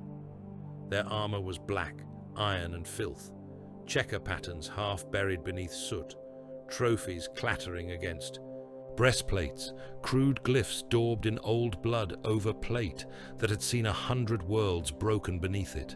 They walked with murderous patience, not because they lacked speed, but because they knew there would be enough of the enemy left when they got there. Around and between them screamed the evil suns. Outrider columns blasted over the flats in shrieking lines of buggies, trucks and war bikes, engines coughing black fire into the storm. Their drivers leaned forward over handlebars and steering yokes with the mania of men trying to outrun sense itself. Wheels sprayed ash in great black fans. Exhausts spat blue and orange. Ram plates smashed through scattered ruin piles and skull mounds.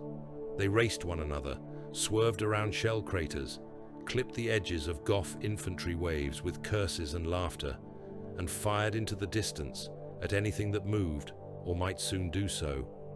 Behind them rolled looted artillery and the heavier sins of the Ork advance, big guns mounted on half-track. Platforms and ruined hab movers jolted across the plain, dragged by chains or by teams of swearing orcs, whipping engines that should have failed days before. Shells the size of coffins were fed into breaches by grots too terrified to slow down. Every time one of the guns fired, it either hurled destruction far ahead into the dead cities, or detonated half its own escort in a burst of entirely acceptable miscalculation. Along the flanks, mechs and labor crews were already building bigger answers. Scrap fortresses rolled with the column, huge drifting clusters of welded armor, crane rigs, fuel tanks, and mobile workshops dragged on tracks or crude legs. From these moving junk palaces, Squiggoth batteries were being assembled with the same profane efficiency an imperial regiment might devote to a sacred artillery line. Massive war beasts groaned and stamped under towers of riveted gun decks strapped to their backs. Their handlers jabbed them with electroprods and fed them buckets of offal, while gunners bolted cannon arrays into place above them. One beast had a siege gun mounted where a shrine ought to have been. Another carried 6 different calibers of weapon across its spine, none aligned properly, all more than sufficient to obliterate whatever lay ahead by accident, if not intent. Near the center of the rolling horde, the first crude gargant frames were taking shape. They rose from scaffold masses and stripped hulls like bad ideas made metal, unfinished titans of the greenskin breed, all hunched shoulders, jutting jaw plates and riveted limb assemblies hauled upward by chains, while mechs screamed instructions from hanging platforms. Smoke belched from half-installed boilers. Massive claw hands lay nearby awaiting attachment. One great iron head had already been mounted atop a torso, its empty eye sockets glaring over the army, while sparks cascaded from weld seams like hot rain. It was not ready for battle. That meant very little. On Zathros, readiness was a rumor. At the center of all this racket, Daxmog had found his answer to speed. He had mourned his lost workshops for nearly a full hour, which by the standards of his kind amounted to deep spiritual injury. Then he had become excited. The scarabs had stripped him bare. The Necron relics he had salvaged still twitched with impossible energies. The battlefield was flooded with fresh wreckage, broken generators, shattered force field emitters, and pieces of things that had absolutely no right to be touched by a sane mind. Therefore, naturally, he decided to build a teleporter train. The rigs squatted on looted flatbeds in the wake of Gorzag's march.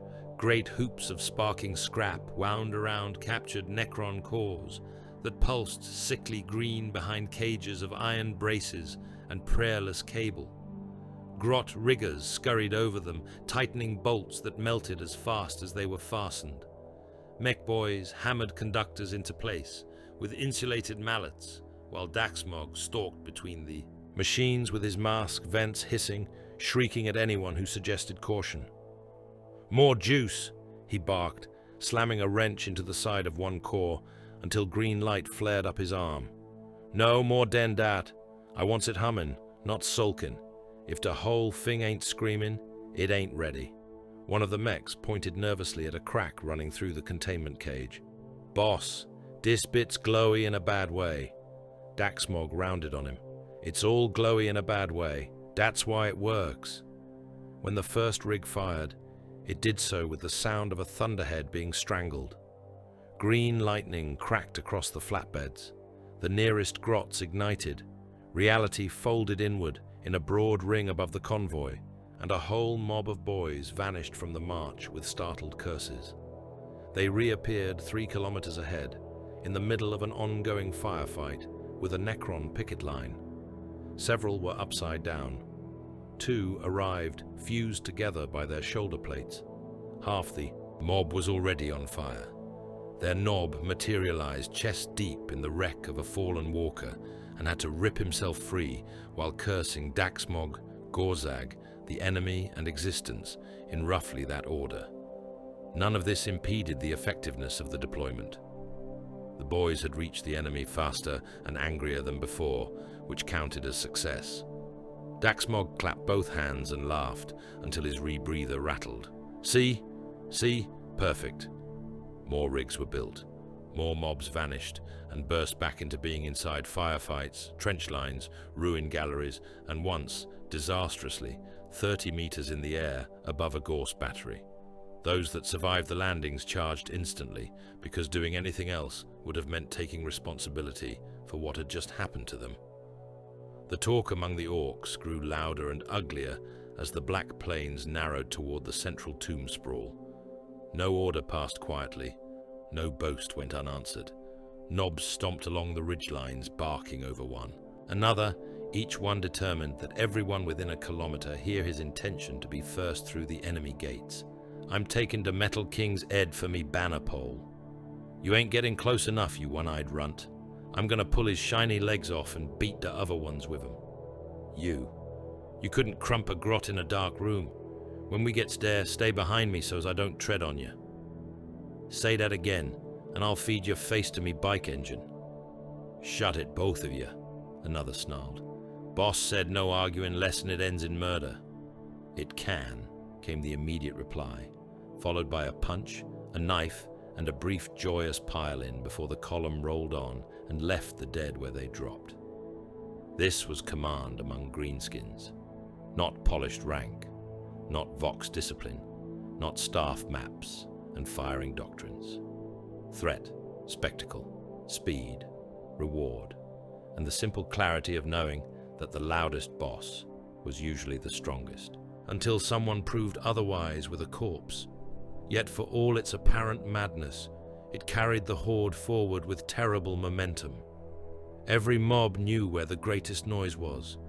Every orc knew which direction promised the richest violence. That was enough to drive a continent. The Necrons met them with measure, as the first of the green tides crested the final basalt ridges before the outlying tomb districts. Gauss fire opened in curtains. It came not from one line, but from many, layered ranks hidden among dead hab crowns, phasing bastions and black pylons risen from the earth since the last advance. Warriors stood in geometric blocks between ruined causeways. Immortals occupied the upper galleries of corpse spires. Annihilation barges drifted along the flanks on silent gravitic hums, their weapon arcs already drawing lethal calculations through the oncoming masses. The first Goth wave was scythed apart. Whole files of boys vanished into drifting red vapor. Limbs cartwheeled through the air, trailing strips of peeled flesh. Shooters fell from hands that were no longer attached to arms. One outrider column of evil sons hit a crossfire lane and ceased to exist as recognizable matter, reduced instead to burning wheels, shredded riders, and a long low stain of blood and oil across the stone. The artillery behind them continued firing over the remains. More infantry clambered over the dead. More trucks roared into the same lanes because the noise was there, and where the noise was, the fight had to be. Every massacre drew more orcs. They saw their fellows stripped and atomized and did not falter. They howled louder. They shoved one another aside for the chance to be next into the killing beams. A ridge that had been black basalt became green with bodies, then red with open ones, then green again as fresh mobs poured over the top. The disciplined slaughter of the Necron lines acted on the Orks the way blood acts on a predator. It clarified desire. Far to the rear, where the boys did not look, the Tyranids had begun to learn the rhythm as well. Feeder swarms followed in the tracks of the offensive, not in spearhead strength, but in tides of reclamation. Rippers boiled through the corpse fields left by the gorse lanes, stripping flesh from the dead in seconds. Feeder beasts hunched over body heaps and drank blood basins dry, their distended bellies pulsing as they rendered meat into nutrient slurry. Gaunts dragged limbs away by the armful. Brood nests swelled in crater bowls where enough biomass had gathered. The harvested dead of orcs and men alike fed back into the living engines of the swarm. Behind the trailing edge of the War, new Tyranid organisms were already being birthed from the wreckage of the ones that had died. Gorzag saw it from a ridge of broken stone, piled with the corpses of his own lads, and understood the insult at once. He watched a cluster of rippers swarm over a mound of fresh orc dead. One body still twitched. That did not matter to them. They disappeared beneath the writhing carpet in moments, hide, meat, and fungal matter all devoured, until only gear and gnawed bone remained. Gorzag's expression changed from joy to something darker. "They're stealing," he muttered. A knob beside him blinked. "What?" "Our dead." Gorzag's grip tightened on his claw until servos snarled. "They're nicking our dead before the spores can do the work." That was more than battlefield theft. Orc dead were not merely losses. They were future war, future mobs, future spread. To have the bugs drink them down into their own broods was not simply inconvenient. It was a personal affront, a challenge to the proper order by which greenskins multiplied through conflict. Gorzag looked toward the nearest Tyranid feeder wave and bared his tusks. "Right," he said. "Metal gets first, bugs after. Or maybe bugs first, metal gets after. Doesn't matter. They all gets it." In the deep, command vaults of Zathros, Menkara the Hollow placed the calculus before his liege with the crisp indifference of one reporting atmospheric pressure. The fungal hordes remain strategically containable, the cryptech said. Their current assault vectors are crude and expose high body mass to efficient attrition. Left in isolation, they will expend vast quantities of biomass against secure perimeter geometries. Axphron stood before the tactical hololith, hands clasped behind his back, watching wave after wave of green signatures hurl themselves toward the sepulchral belts. "And yet," he said. "And yet," Menkara continued, "the secondary bioforms now trail those same assaults in reclamation patterns. They consume the dead at rates accelerating with each engagement. If this continues, aggregated mass from both contaminant species may accumulate against outer tomb entrances in quantities sufficient to threaten gate function, venting systems, and lower ingress." Stability. The projections shifted. Menkara highlighted several entrances where mountains of corpses, wreckage, and Tyranid biomass already pressed against black stairwells and pylon fields. Orcs died fast. Tyranids ate fast. Even the deathless arithmetic of the Necrons acknowledged that enough rotting matter hurled in the right place could become a problem. Axphron watched in silence as a teleporter detonation flared inside one forward battle line, and a whole burning mob of orcs materialized among his warriors, already screaming abuse. "Then we deny them mass," he said. Additional firing solutions bloomed. Pylon fields brightened. Purge beams were reallocated to corpse-choked kill zones. Zathros adjusted again.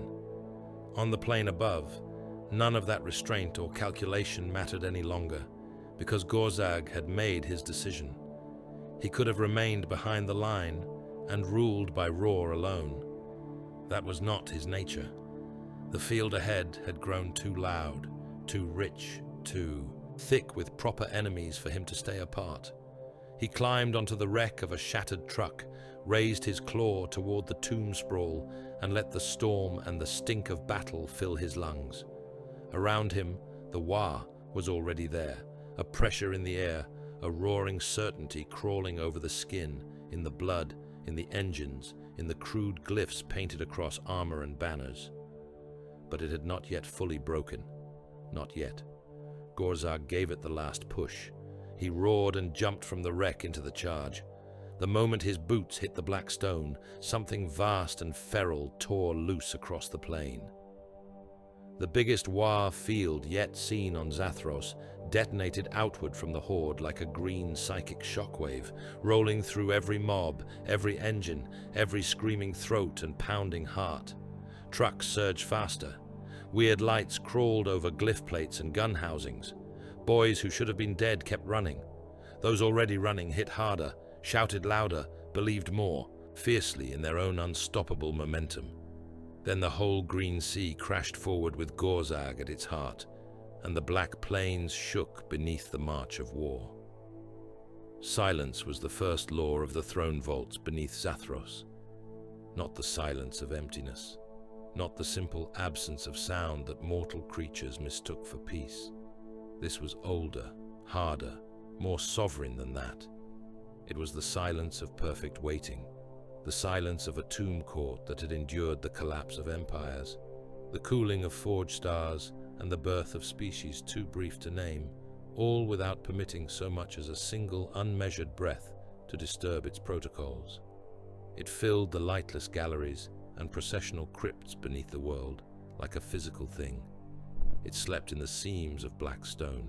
It nested in the bones of pylons and the still chests of warrior ranks that had not moved in 60 million years until trespass had called them back to function. Now the silence lived again, but it was no longer unbroken. War disturbed it. The proof of that insult shone across the chamber of the silent court in cold green tactical phantoms, ash plains, corpse cities, monolith descents, green-skin pressure masses swelling and breaking across firing geometries, organic feeder blooms trailing battlefields like rot following an open wound. The dead world above had become noisy beyond all tolerance. Its surface pulsed with heat traces and wasteful detonations. Its skies crawled with bioships and falling spores. Its sacred stone had been struck by crude drills, orc impact hulks, Tyranid burrowers, and the defiled boots of meat things too ignorant to understand the majesty of what they violated. Axphron stood beneath the black sun reactor and watched the world desecrate itself. The reactor hung over the silent court like a dark star chained in a cage of impossible metal, its captive energies compressed to a patient malevolence that lit nothing and yet cast all things into harsh relief. It was a relic from the elder strength of his dynasty, a source of power so old and pure that its mere continued operation was an insult to the petty physics of younger races. Beneath it stretched the court itself, a cathedral of black stone and emerald lines, its floor carved into concentric hieratic patterns radiating from the throne dais. Around the chamber, in ordered ranks descending tier upon tier into the dimness, stood thousands of resurrected warriors. They did not move. Their gas flares were held upright against their chests. Their skull faces were turned toward the throne. Green fire burned in their eyes without flicker or emotion. Some bore fresh damage from the surface wars, gaps in rib cages, dented shoulder plates, scars of Tyranid acid or orc impact still visible beneath ongoing repair fields. None shifted, none displayed fatigue. They stood as death made obedient, a silent audience to the judgments of their sovereign. The nobles of the Sable Crown had gathered before them in lesser stillness, lords and sublords, cryptecs, executioners, phalanx marshals, half-wakened protocol scions, and ancient functionaries whose titles were already old when terror had still been cooling. They stood in prescribed order, according to rank protocols written before mankind had crawled from its cradle, every angle of posture carrying significance. No living court of flesh could have imitated such ritual and survived the strain of it. The smallest inclination of a head could signal deference, correction, insult, or pre-authorized violence depending on degree, timing, and witness. Even after the great sleep, even cracked by time and the erosion of memory, those protocols endured. Habit had outlived whole cosmologies. Menkara the Hollow occupied his station at the right hand of the throne dais, staff folded, Death mask expressionless. Setmat stood opposite him, war scythe held point down, the blade edge humming with dormant murder. Further back clustered the other awakened nobles, each marked by age, damage, or corruption in his own fashion. One lord's faceplate bore a fracture running from brow to jaw, through which green light leaked in thin, poisonous rays. Another moved only when prompted by a nearby canoptech attendant, as if the command lattice of his body had to be reminded of its obligations, one motor function at a time.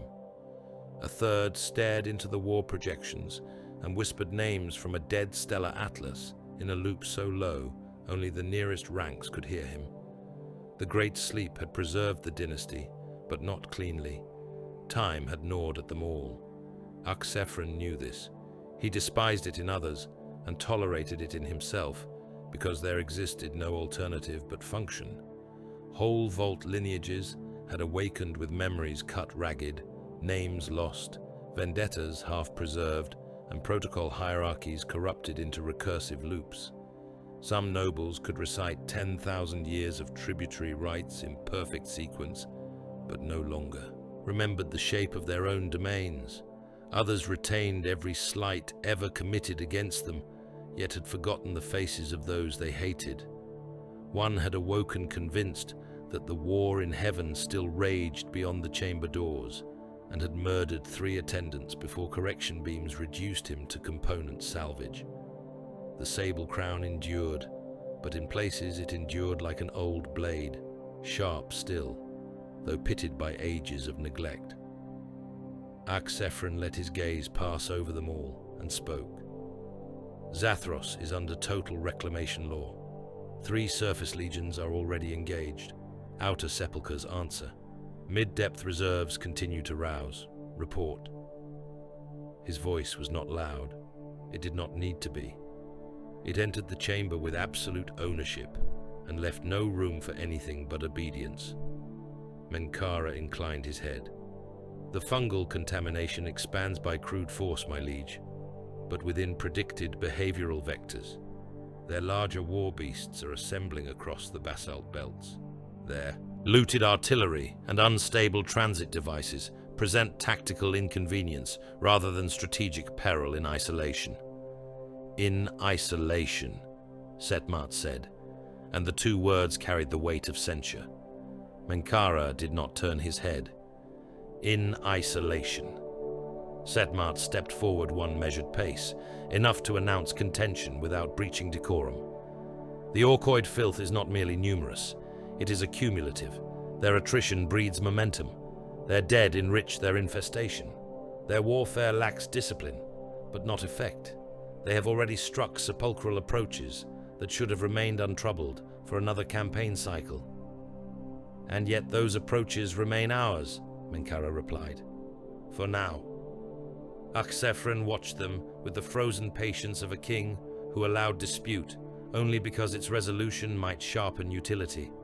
Setmat's contempt for haste was not softness, it was pride. The Lich Captain despised the invaders, as all true nobles should, but he despised the thought of desperation more. Menkara, by contrast, saw war as arithmetic stripped of vanity. Between them there was friction, as natural as gravity. Continue, said Axphron. Menkara lifted his staff. Tyranid infestation patterns flared wider over the hololith. The secondary contamination is of greater concern. The bioforms adapt at accelerating rates. Their feeder organisms already reclaim battlefield biomass faster than atmospheric decomposition or fungal sporulation. Their capillary projections descend from orbit in numbers increasing geometrically. Should digestion routes establish beyond current depth tolerances, ancient necro-reactive strata may be compromised. Tomb infrastructure would suffer. Setmat's grip tightened imperceptibly on his war scythe. Then destroy them on the surface. That remains the preferred solution, Menkara said, but preference is not certainty. One of the lesser nobles to the rear gave a crackling laugh. At that, a harsh broken noise like shards falling in a brass bowl. All eyes turned.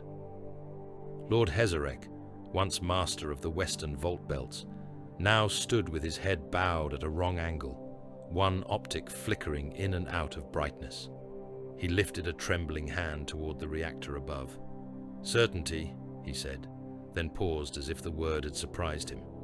Yes, I remember certainty. It was the color of the fifth. No, the fifth was devoured, or was it sung apart? A Canoptech warden moved nearer to him, ready to intervene. Hezarek's head twitched again. The flesh things multiply, then they die, then they multiply. I object to their noise. The court absorbed this interruption without outward reaction, but its significance remained. A noble of the Sable Crown had once commanded stellar exterminations. Now he wandered the ruins of his own memory and offered fragments like broken relics from a drowned age. It was not singular. Axphron saw other signs everywhere. A marshal who kept referring to extinct dynasties as active allies. A sublord who had forgotten that his own body had been lost and still reached for a sword arm that no longer existed. A protocol warden whose command broadcasts sometimes contained hymns in a language predating the biotransference, words no Necron throat had any right to remember. Damage, wear, persistence bought at the price of fracture. Menkara's gaze returned to the throne. I therefore renew my proposal. The Sepulchre engine should be armed to active readiness. There it was. The chamber chilled, though no temperature changed. Deep beneath the roots of the world, far below the throne vaults and the waking sepulchres, there existed a mechanism not spoken of lightly even among the highest circles of the dynasty. The Sepulchre engine was not a weapon in the crude sense that younger races understood weapons. It was planetary sentence-made machinery. Its purpose was not battle. It was sterilization, denial, extinction by geologic decree. Were it unleashed at full Covenant force, Zathros would not burn like an over-bombarded world. It would be scourged, continents vitrified, surface life reduced to black residue, atmosphere poisoned beyond ordinary death. The world preserved only in the hollow sense that no living thing capable of trespass would remain to profane it. Setmart took another pace forward. No. The word struck the protocols of the court like a blade laid across a throat. Direct contradiction. Bold, but not yet rebellion. Only a lich captain of his standing could have uttered it uninvited and remained intact. Setmart inclined his head to the throne, acknowledging that his defiance was offered in service, not insolence. My liege, Zathros is not some out-system grave orb to be denied the scavenger. It is a crown world, a sepulchral jewel of the dynasty. To activate the engine now, before surface supremacy is reasserted by conquest, would concede contamination, a dignity it has not earned. Menkara's voice remained smooth as old poison. Dignity is irrelevant. Preservation is not. Dead glass is not preservation, Setmart replied. It is spite. It is survival. It is failure to reclaim what is already ours. The words hung there. The black sun reactor throbbed once overhead. Axphron considered the two of them, and behind their argument, the whole burden of dynastic truth. Setmart spoke for pride, but pride was not ornamental among the Necrons. It was structural. To abandon conquest too quickly would wound the throne's legitimacy in every memory that remained whole enough to understand what had been surrendered. Menkara spoke for certainty, and certainty was the marrow of all proper war. To risk necro-reactive strata, resurrection corridors and deep tomb arteries merely to satisfy aesthetic superiority would be idiocy. From the lower ranks of the court came a new disturbance. The destroyer delegates had arrived. They did not enter with the stillness of nobles. They drifted into the chamber on repulsor fields with a hungry, insectile menace that disrupted every line of protocol merely by existing. Their bodies had long ago surrendered the semblance of balance and dignity for weaponized atrocity. Skorpek forms hovered low over the floor on anti-grav assemblies, lower torsos replaced with bladed locomotors, arms ending in murder tools thick with fresh battlefield residue. Their optics burned too brightly. Their postures were wrong, bent toward violence, as if their frames could no longer fully remember how to stand at peace. At their fore hovered a Locust Lord, whose face had been reshaped by hatred into a permanent sneer. "Release us," he said, before formal permission had been granted to speak. "The biomass thickens. The fungal things breed by dying. The swarm learns by feeding. Release us." Several nobles turned their heads, a fraction too far in disapproval. The destroyer. Cults were necessary. That did not make them tolerable. The Locust Lord drifted another handspan closer, weapons clicking softly as target spirits cycled. "There are concentrations below the northern sepulchres, organics in number, organics in tunnels, organics in soft abundance. Let us reap them." "Your impatience is noted," Axphron said. The destroyer's optics flared. "Not impatience, truth. All life is error. All motion of flesh is insult. We are made to correct it." That too was true. The cult could barely articulate anything else anymore. Whatever damage the Great Sleep had wrought across the dynasty, it had only sharpened madness in them. They were not broken by time. They were refined by it into purer homicidal obsession. Axphron did not immediately answer. His gaze moved instead to another tactical phantom Menkara had summoned, one showing lower crypt sectors beneath the western corpse cities. There, the sigils flickered irregularly. Power dips, or transit interruptions, short disappearances of local control.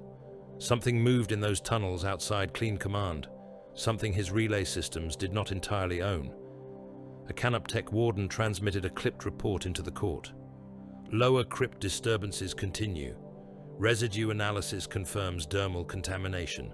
Skin matter. Fresh." Even among Necrons, a certain stillness followed that.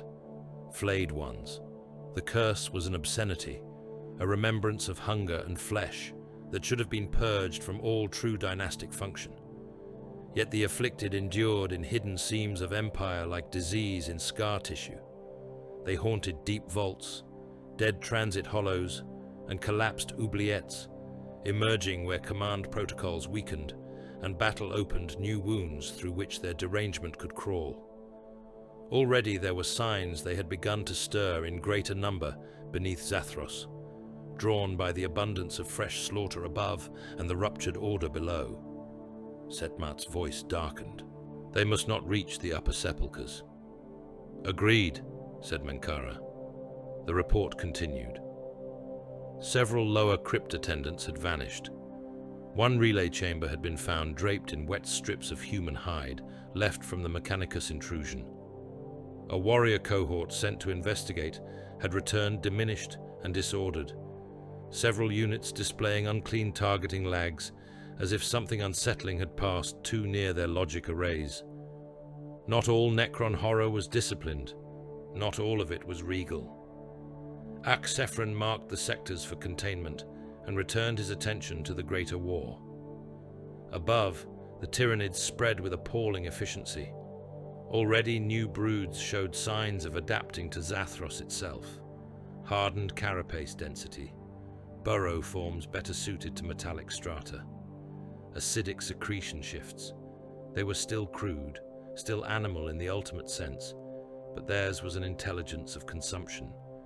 Given time, enough time, they would not simply feed upon Zathros. They would begin to understand it through the flesh logic of predation, locating the rich seams of biomass, the warm arteries of transit, the chambers where prey grew thick and trapped itself. That could not be allowed. The Orks he judged differently. They disgusted him in ways the Tyranids did not. The swarm was at least honest in its hunger. The greenskins were filth animated by belligerence, loud, ugly, biologically contemptible beyond language. And yet they possessed an infuriating talent. Attrition did not weaken them as it should. It thickened them. Every massacre called more. Every battlefield nourished future infestation. Their losses became momentum. Their dead promised return. They were a plague that celebrated the blade trying to cut it. Axphron finally spoke, and the chamber obeyed with absolute stillness. The engine remains untriggered. Setmat bowed a fraction lower. Menkara did not move, but the green in his eyes sharpened. "We reclaim first," Axphron continued. "We do not yield the surface merely because contamination multiplies there. However, the possibility of condemnation is retained. The Sepulchre engine will be brought to preparatory readiness. All access routes will be secured. Fail-safes unlocked under my sole authority." This was balance. Pride satisfied, necessity preserved. He turned his gaze to the Destroyer Lord. "Selective deployment is authorized. Northern sepulchres, deep battle zones, burrow breach sectors. You will reap, but not indiscriminately. This world remains under reclamation law, not annihilation law." The Destroyer Lord trembled with something like ecstasy. "As commanded." "To the Wraith cohorts and Canoptek swarms," Axphron said, now addressing Menkara, "you will assign the lower tomb arteries, the corpse-choked ingress points, and the crypt sectors touched by the skin curse. I will not have feral aberrations or feeder organisms nesting in my foundations." Menkara bowed. "It will be done." Setmat lowered his blade in assent. "And the surface, my liege." Axphron looked upward, though no eye could pierce all the strata of stone between throne vault and battlefield. He did not need sight. He could feel the pressure of contamination upon his world. He could feel the crude thunder of Ork momentum, the suffocating psychic shadow of the Tyranids, the stirrings of deeper disorders in his own forgotten places. "The surface is corrected by conquest," he said. The words passed through the chamber and settled into the protocols of the court, like iron poured into molds. One by one, the nobles of the silent court inclined their heads. Some did so with perfect grace. Some jerked belatedly as damaged subroutines caught up with ceremony. One muttered the name of a dead moon while bowing to a king who had outlived it. The destroyer delegates drifted back with murderous eagerness thrumming from every weapon limb. Menkara's staff unfolded already, transmitting new orders into the tomb network. Setmat turned his war scythe blade edge first toward the surface in ritual anticipation of slaughter. Thus the judgment of the court was set. Zathros would be reclaimed first, and only if reclamation failed beyond endurance would it be condemned. By the time the next cycle of Black Storm rolled over Zathros, the war had ceased to resemble invasion and had become consumption. What descended from the hive ships above was no longer merely a rain of spores and beasts. It was infrastructure. It was appetite-made architecture. The first capillary towers struck the world like spears of wet chitin and pulsing sinew, driving down through corpse cities, slag flats, and manufactorum graveyards until they rooted in the crust with a violence that shook hab spires apart and sent tides of black dust rolling across whole battlefronts. They towered over the dead world in obscene forests, red-black columns plated in bony ridges and veined with translucent tubes through which liquefied matter throbbed upward in steady sucking surges. Around their bases clustered feeder blooms, digestion pools, and bulbous nest sacs that quivered with birthing strain. They did not merely stand upon Zathros, they drank it. Sludge oceans that had lain untouched since the age of foundries began to sink by visible degrees as the towers drained them through rooted moors hidden below the surface. Corpse reservoirs, those vast low basins where battle dead and industrial runoff had accumulated over forgotten centuries, were opened and emptied into the sky through throbbing vascular conduits. Whole drifts of putrefaction, old oil, blood, liquefied tissue, and chemical poison were swallowed into the towers and fed back to the bioships hanging above like gravid gods in the cloud cover. Where fresh slaughter gathered thick enough, feeder organisms herded the dead into heaps and let the rooted towers taste them through spreader tendrils. Human flesh, orc, meat, half-broken gaunts, bile-thick sludge, fungal spore and manufactorum runoff were all rendered equal inside the Tyranid digestion cycle. Zathros had once been a dead forge world. Now it was becoming an organ. The battlefields changed first. Rivers that had once been rain gullies and sump channels, filled with mucus so thick it moved in ropes, carrying severed limbs, shell casings, and still living feeder vermin downstream toward the nearest rooted tower. Spore rain fell in clammy veils that stuck to armor and skin alike, hissing where it touched exposed flesh and raising wheels of infection, even on those not immediately devoured. The air itself thickened until each breath felt like sucking rot through wool. Men still alive in the lower ruin shelters died choking when the toxins clotting the atmosphere turned their lungs into glue. Orcs spat black strings and laughed until the fit passed. Tyranids bred in it. Necrons advanced through it without concern, but even their optics reported the world in altered terms. Humidity was replaced by secretion density. Soil composition gave way to biomass layering. Surface topology shifted hourly beneath new flesh growth. It was not ground anymore. It was tissue spread over ground. Gorzag's mobs discovered that truth in the hardest way, by trying to stomp it flat. The Black Plains before the outlying tomb districts had become patchworks of slick red growth and split stone. What looked at a distance like drifts of battle, Gore proved on approach to be membranes stretched over cavities beneath the crust, translucent skin pouches trembling with movement inside them. Boys ran over them anyway, because hesitation was for prey. The sacks burst under their boots in sprays of stinking fluid, birthing half-ripe gaunts into the middle of the charge. One moment the ground was underfoot, the next it split and a knot of screeching flesh horrors came boiling out of it, clawing at ankles and thighs before the nearest orcs could even curse. The first few times it happened, the mobs answered with delighted surprise. By the 20th, it was an irritant. "Daxmog and Floor's alive!"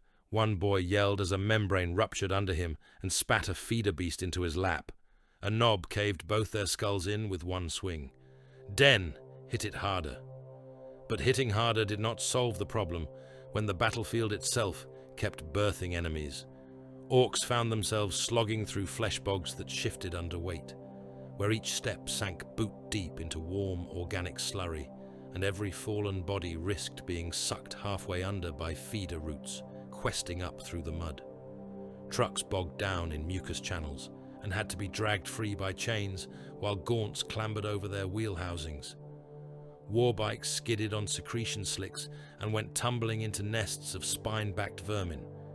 Even Goths began to curse the going, which for them meant the ground had become offensively inconvenient rather than truly difficult. Still, they came on, because there was fighting ahead, and because the enemy had made the mistake of placing his digestion organs between Gorzag and the heart of the war. The Necrons answered the spreading corruption with precision, where the Orks answered it with volume. Monoliths reoriented over corpse spires and tomb thresholds, their flux arcs recalculated toward capillary tower roots and digestion node clusters. Heavy annihilation strikes lashed across the dead world in ruler-straight lances of green-white fury, carving through rooted Tyranid structures with surgical disdain. Entire capillary towers exploded into raining gobbets of burning tissue. Great lengths of vascular pipe burst overhead and drenched districts below in boiling nutrient filth. Pylons rose from hidden wells and laced the skies with crossfire, reducing feeder fields to steaming black residue. Each strike was magnificently effective at the point of contact. It did not matter, for every great tower. The Necrons cut down, 3 lesser feeder networks rooted in its place by the next dark cycle. Smaller, lower, easier to miss among the wreckage and corpse heaps, they spread faster than the larger growths had. Vein clusters webbed between ruins, Digestion cysts nested under basalt shelves. Burrow spouts opened inside shell craters, where no monolith line could easily target them without crossing ongoing ground battles. The Tyranids did not mourn destroyed infrastructure. They learned from the angles of fire and adapted their feeding shapes accordingly. Zathos was not simply being occupied from above. It was being rewritten from the surface downward. That downward pressure soon found the old arteries of the world. Beneath the corpse cities and slag seas ran ancient transit levels, long sealed from any human map, tunnels and maglev shafts from before the death of the Manufactoria, before even the most recent ages of imperial usage. Some of those routes had collapsed into tomb access, ways. Others crossed over or under the hidden arteries of the Necron sepulchres. Holt's drills, Ork impacts and Tyranid burrowers had already weakened many of them. Now the swarm reached them in earnest. Burrowing organisms punched through old transit skins and spilled into levels that had not known organic life in uncounted ages. Raveners corkscrewed up through rails and service vaults in showers of rust and bone dust. Tunnel feeders widened forgotten shafts by chewing through support walls and power conduits alike. Worse came after, larger shapes using the open passages to push synaptic pressure down into the underworld. Ancient service galleries that should have contained only dust and perhaps the occasional wandering scarab swarm now echoed with the skittering rush of clawed legs and the wet sliding noises of feeder tendrils searching for heat. On the upper surface, night brought its own corruption. Ork camps were never orderly, but they possessed habits. Fires, shouting, impromptu duels, mechs hammering at engines, grots running food and ammunition under threat of murder, wounded being patched or kicked into heaps depending on usefulness. The camps sprawled like ulcers between battle pushes, ringed in wreckage and lit by guttering promethium. The boys in them were hard to surprise because most of them slept like predators, lightly and with hands already on weapons. Genestealers still surprised them. The first infiltrators came through drainage culverts and the ruptured mouths of old maintenance shafts after the fires had burned low and the loudest boasts had dulled into drunken argument. They moved under the smoke and stink with dreadful ease, all sinew and hooked limbs and moon-pale fangs wet with venom. Some camps had cult-tainted grots or half-bred things already skulking within them, degenerate shadows who had hidden their wrongness beneath filth and fear. Those turned first. They rose among the sleeping and put knives into necks. Then the pure strains came, and subtlety gave way to butchery.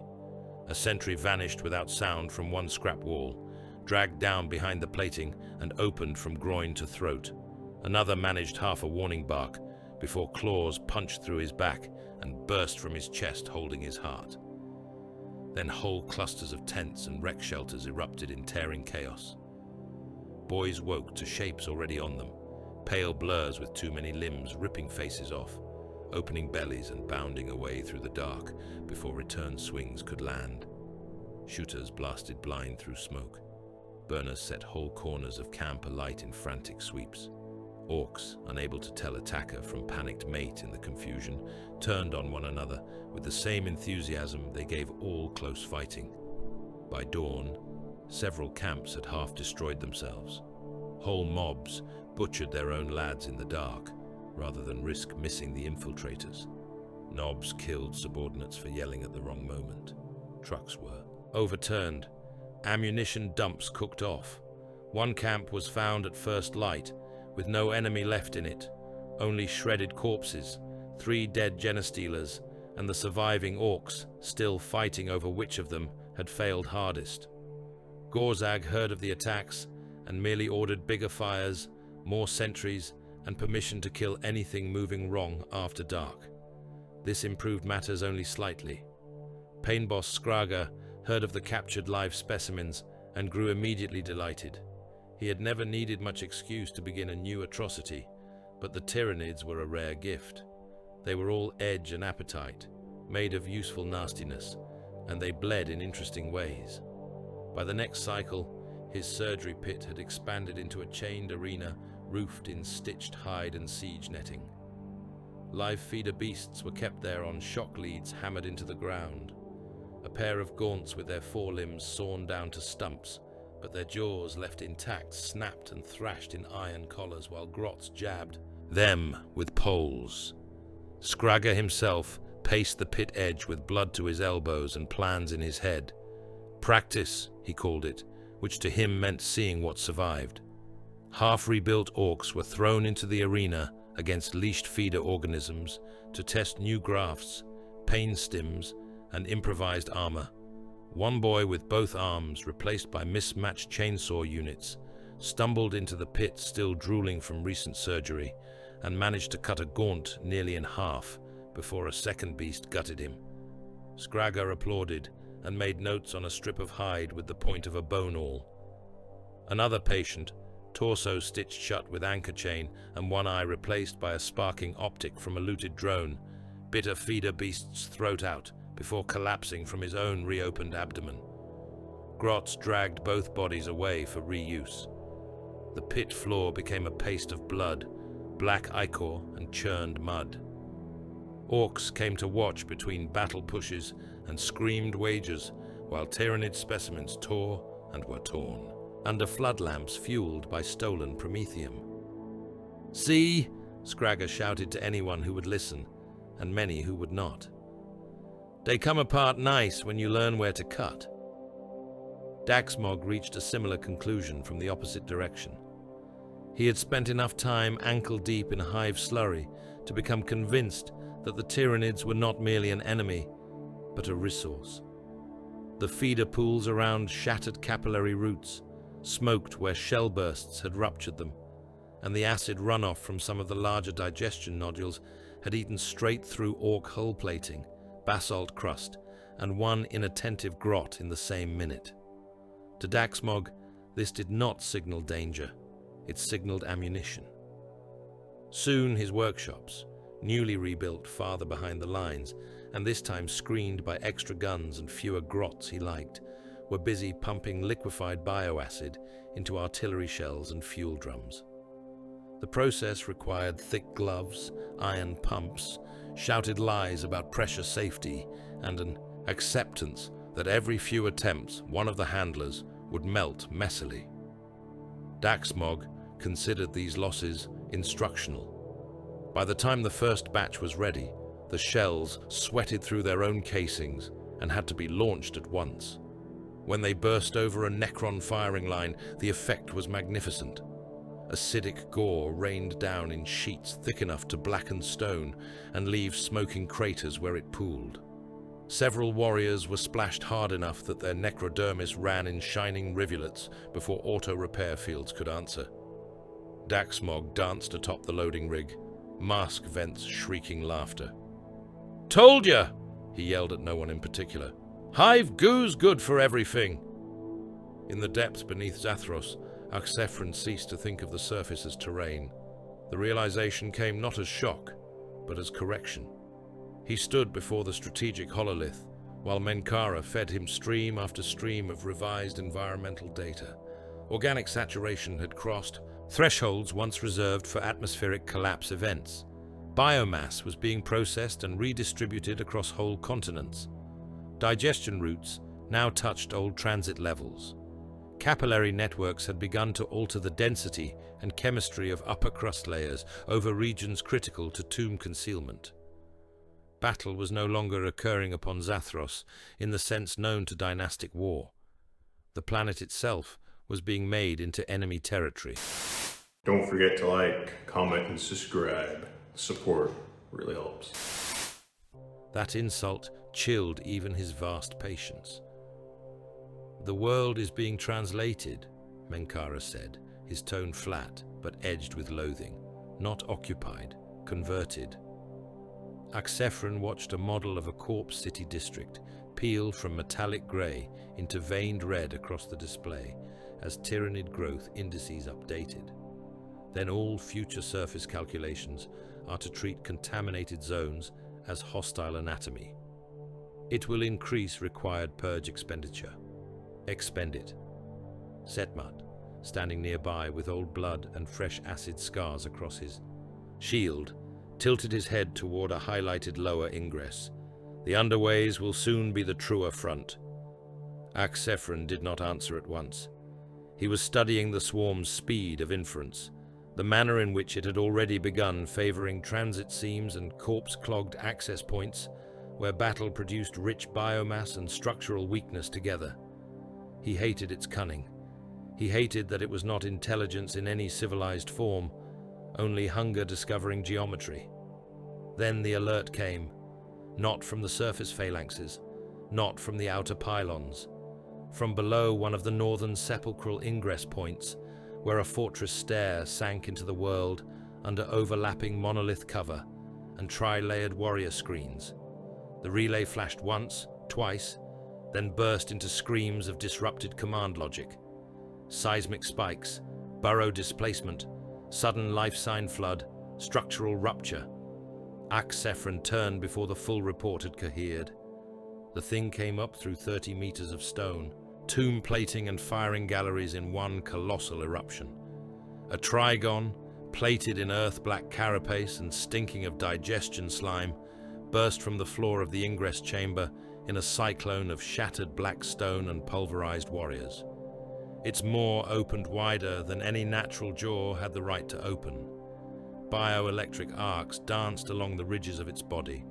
Behind it, the tunnel it had bored vomited smaller beasts into the breach, gaunts and raveners pouring up through dust and emerald sparks. The first phalanx vanished under the impact. The second fired point blank until the chamber was fogged in Gauss flare and atomized masonry. It was not enough. The Trigon smashed through the gate pylons with a convulsion of its armored mass, severing one entirely and collapsing the upper vault mouth into the lower stairs. For the first time since the war had begun, a whole Necron line recoiled. Not broke, never that, but recoiled. Warriors fell back by measured increments into the deeper corridor network as the ingress chamber became an open wound vomiting Tyranids into the tomb approaches. Wraiths streaked through the dust to counterattack. Destroyers dropped firing lanes from overhead ledges. Still the line went backward, step by grinding step, beneath a tide that had reached the underworld and come hungry. In the throne vault, green fire hardened in Axphron's eyes as he watched the retreat unfold across the hololith. Zathos was feeding now, and for the first time the hunger had forced the deathless guardians of the tomb to yield ground below the skin of their own world. Gorzag learned where the tomb mouths lay, by watching where the dead refused to stay buried. All across the blackened reaches of Zathos, amidst the corpse cities, digestion fields and plains littered with war wreckage, there were places where the Necrons fought with a different kind of hatred. They defended monolith drops and pylon belts with cold discipline everywhere, but at certain points the resistance thickened into ritual. Warrior ranks stood deeper there. Annihilation barges prowled slower and with more exacting patterns. Wraiths drifted from hidden fissures. Even the storm itself seemed to circle those regions warily, as though the world beneath did not welcome the weight of weather upon its secret doors. Gorzag saw this and understood at once. "That's where the boss is hiding," he said. He stood on the shattered carapace of a dead carnifex with a scorched map plate bolted to an ammunition crate before him. The map had once belonged to some long-dead overseer caste of Zathros, but now it was little more than a slab of cracked metal scraped over with glyphs, blood smears, and the impact dents of Gorzag's iron finger.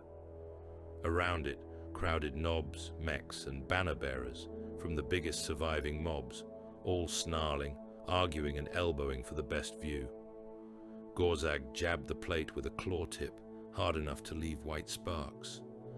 "Look, 1, 2, 3. More. 9 of them. Big gates, proper ones, not just holes the bugs chewed." Daxmog leaned in from the side, breathing oil fumes through his mask and squinting at the clustered marks. "Dat one's got funny power on it, and dat one. Oh ho, boss, if the shiny king's got his best gubbins, He'll put 'em near the main ways in."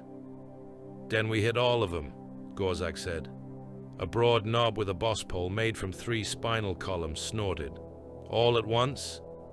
Gorzag turned slowly, and the knob found himself with the full attention of a warlord who had already ripped better creatures apart that morning. "All at once," Gorzag repeated. "He lives under there. He comes out to stop us. Or we goes in and drag him out.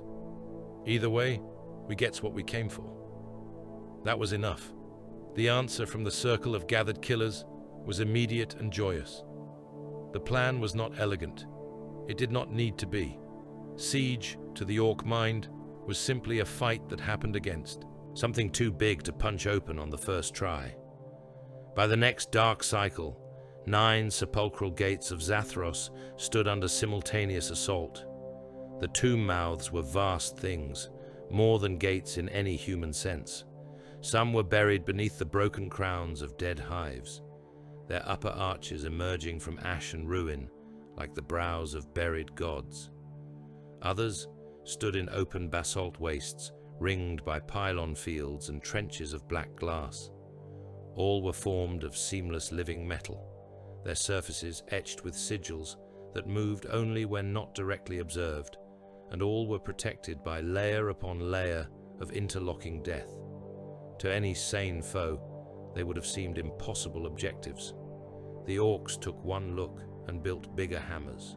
Gargants lumbered to the front beneath clouds of soot and coughing steam, their half-finished frames now plated over in stolen armor, shrine brass, tank hulls, and whatever lengths of iron had been close enough for a mech to weld into place. They strode like blasphemies against proportion, all hunched shoulders, piston legs, and iron jaws set into the shapes of snarling idols. Their great guns fired whenever the crews remembered which levers mattered, and when they did not fire, they simply walked closer to use their fists. Around their ankles swarmed support mobs dragging ammunition sleds, fuel pipes, and screaming grots on chains. Looted mining drills came after them, enormous rotary heads mounted on tracked engines, old excavation crawlers turned into siege beasts by violence and enthusiasm. Their drill teeth screamed against living metal gates until sparks fountained over the plains like firestorms. Mega-armored knobs advanced behind crude mantlets and tower shields, hammered from wrecked monolith plating, slamming power claws and hydraulic hammers into the same points over and over, while the lesser boys around them died by the score. Suicide mobs, those lucky or unlucky enough to be loaded down with satchel charges, stolen plasma tanks, and Daxmog's unstable acid shells, sprinted howling toward the walls in waves and vanished beneath detonations that shook the pylon lines. Then came the weird boys. They were dragged to the fore by chains and prods, their skulls blazing with green witchlight, their shambling bodies shaking beneath the pressure of the War field building around the siege. Handler grots burst into blood sprays when they got too close. Runes burned themselves black across the weird boys' flesh. Their mouths opened wider than mouths should, and raw psychic violence came pouring out. Green lightning hammered the living metal gates. Distorted images of giant fists, leering jaws, and impossible orc idols smashed themselves against the sepulchral barriers in waves of savage unreality. One weird boy's head exploded after the second blast, showering the front ranks in steaming brains and teeth. Another survived long enough to vomit a storm of crackling emerald fire into a gate seam and set the surrounding boys alight with ecstatic collateral ruin. The Orcs adored it. Siege discipline, where it existed at all, immediately mutated into celebration. Between assault runs, the plains before the 9 gates became festival grounds of battle mania. Makeshift arenas were hammered together from scrap and pylon wreckage, so boys could settle who got to be in the next breach wave. Execution pits were dug for cowards, thieves, and anyone who had annoyed the wrong knob. Speed freaks marked out death race lanes across minefields and old Tyranid digestion pits, then tore through them at full throttle on bikes and buggies, while mobs screamed wages and scraped the remains of failures into burn heaps. Burner crews roasted feeder beasts over open Prometheum trenches. Banner bearers planted glyph poles in mounds of dead, as if they were claiming seats in a great amphitheater of slaughter. If the walls would not fall quickly, then the waiting itself had to become violent enough to be worthwhile. The Necrons received this carnival of desecration with merciless elegance. Where Orc warfare spread like a bruise, Necron defense cut like a scalpel. Gauss curtains swept the approaches in measured crossfire, not wild volleys, but layered annihilation lanes timed to intersect charging mobs exactly where terrain, fearlessness, and crowding made them most vulnerable. Entire suicide waves vanished before their detonators could be thumbed. Mega-armored knobs advanced through one firing line, only to enter a second, waiting just behind it, their armor peeling away in luminous strips as they roared defiance until their teeth and tusks were all that remained to tumble onward. Tesla storms broke above the siege fields in crackling canopies of chained lightning. Blue-white arcs leapt from pylon to pylon and down through the press of attacking greenskins, cooking boys in their armor, bursting eyes, locking jaws shut in death grimaces. Those nearest the strikes became blackened statues for the space of a heartbeat, before collapsing into embers. Trucks and buggies flipped on the approaches when entire engine blocks detonated under the electric fury. Entropic traps waited beneath the ash in front of several gates, hidden wells of age-cursed force. When a gargant planted its lead foot in one such zone, the metal of its shin and knee assembly aged to ruin in an instant. Plates cracked, rivets turned brittle. The whole giant contraption lurched sideways with a shriek from its pilot cage and toppled into the press of orcs around it, crushing dozens into red paste before its reactor went up and sent a pillar of dirty fire clawing into the storm. Worst of all were the counterstrikes. Teleportation ghosts flared within the densest orc formations, green cubes of spacefold opening between packed mobs and in the shelter of siege mantlets. Out of them stepped Lich Guard and elite phalanxes into the very rear of the attackers, cutting command knots apart from inside. One moment, a Nob would be bellowing insults at the gate line. The next, he would be bisected from shoulder to hip by a war scythe that had not been there a second earlier. Orc artillery crews turned to find deathless executioners already among their guns, shields smashing skulls, while blades carved apart loaders and shell stacks in showers of blood and ammunition fragments. At the fifth gate, beneath the split carcass of a dead hive spire, Setmart led the deadliest of these counter-assaults. The battle there became legend before the cycle had ended. Meganobs had reached the outer threshold under cover of a half-collapsed gargant and 3 mining drills burning themselves to ruin against the gate. The plain before the sepulchre had turned into a cauldron of molten armor, flayed corpses, and churning ash made mud by blood and Tyranid slime. Boys clambered over one another in heaps, desperate to be first through the widening rents in the outer defense lattice. Weird boy lightning struck the gate face, hard enough to turn nearby orcs into silhouettes of cooked meat. From below, feeder organisms and gaunts were already surfacing in knots to drag down the wounded amid the crush. Into that hell strode Setmart. He came at the head of his Lich Guard through a teleport flare that burst inside the Meganob formation itself. The first Nob died before fully understanding what had materialized beside him. Setmart's war scythe carved through his power claw, chest and spinal column in one clean, murderous sweep, the emerald edge turning armor and flesh to atomized ruin as it passed. The second raised a shooter the size of a man.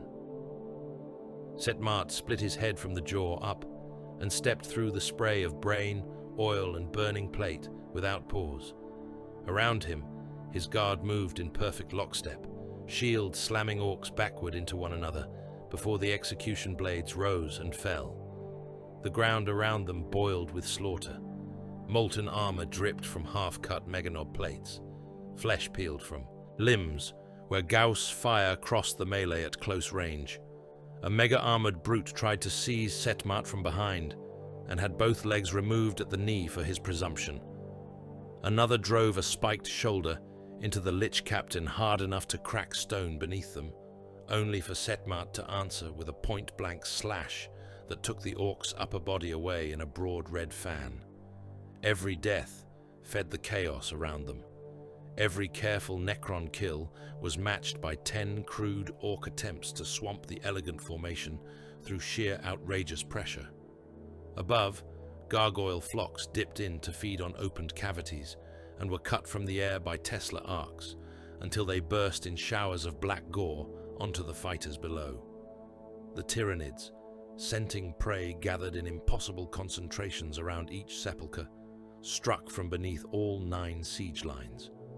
The earth was too saturated with blood, spore matter and battle thunder to hide their approach for long. Tremors moved under the minefields. Flesh bogs belched gas. Then the first ruptures came, tunnels bursting open beneath Orc staging grounds and Necron kill lanes alike. Hormagaunts poured out in screeching ropes. Raveners scythed upward through siege crews, and Gorse teams with equal hunger. Capillary feeder routes broke through shell craters to seize corpses by the limbs and drag them underground, even while their former owners' comrades still fought over them. At some gates, the Tyranids attacked the Orc rear and were met by delighted countercharges. At others, they burst into Necron support galleries and triggered immediate correction by Death Ray and Phase Blade. The result was the same everywhere. The siege lines became 3-way butcher yards, each faction trying to annihilate the others, while still forcing its own purpose upon the sepulchre doors. And still, the Orcs kept hammering. At the third gate, the one Daxmog had marked as especially rich in funny power, the living metal threshold finally gave. The last breach came not from any one masterpiece of siegecraft, but from accumulated idiocy and determination. 3 mining drills burned themselves down to molten wrecks against the same seam. A weird boy discharged so hard his own skeleton lit through his flesh, and the blast left a smoking crack across the upper arch. Daxmog then had his lads lash captured Necron energy cores to a squiggoth and drive the beast screaming at the split. When the explosives blew, the squiggoth, half the gate face, and 2 whole assault mobs vanished together in a detonation that split the sepulchral threshold from lintel to floor. The darkness inside breathed out cold as the void. The Orcs roared and poured in before the debris had stopped falling. They entered a necropolis no greenskin mind could have understood, and immediately decided it was glorious. Avenues of black metal stretched beneath impossible ceilings, where green stars burned in caged constellations. Processional halls were lined with silent ranks of dormant warriors standing in alcoves by the 1,000, each one motionless until some fool struck or looted near it. Tomb gardens of mineral growth glittered with anti-light. Vast chambers opened off the main arteries containing weapon vaults, floating arsenals of Gauss blades, tesseract devices, and old dynastic engines whose purposes would have given even imperial savants nightmares. Suspended in some galleries were horrors stranger still, half-finished constructs hanging in stasis, noble sarcophagi sealed in webs of emerald force, things with too many limbs and too much hunger sealed behind phase barriers that flickered dangerously when shaken. The Orcs did what Orcs always did when faced with the incomprehensible. They tried to steal it, smash it, or both. Daxmog went nearly feral with delight.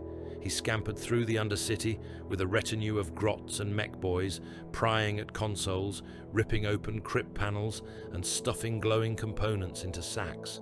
It was in one of the lower command galleries, while climbing over a pile of bisected warriors and 2 dead knobs, that he found the shard.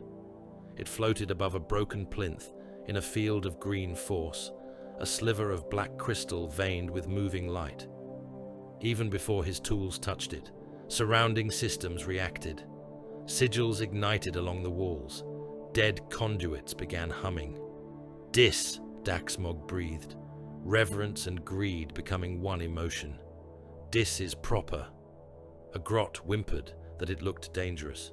Daxmog hit him with a spanner and took the shard. The instant it came free, the Undercity woke in wider malice. Control sigils cascaded through galleries far beyond the breached sepulchre. Dormant defense constructs received false awakenings through corrupted command loops. Canoptek murder swarms boiled from wall seams. Guardian pylons rose from the floors of crypt intersections and opened fire on everything moving. In one lower vault, ancient hunter-killer engines that had not been intended for this age unfolded themselves from the ceilings like mechanical nightmares and began harvesting in all directions. The Undercity, never meant to host the living, became even less hospitable under Daxmog's theft. The Orks took this as confirmation. They had found the best part.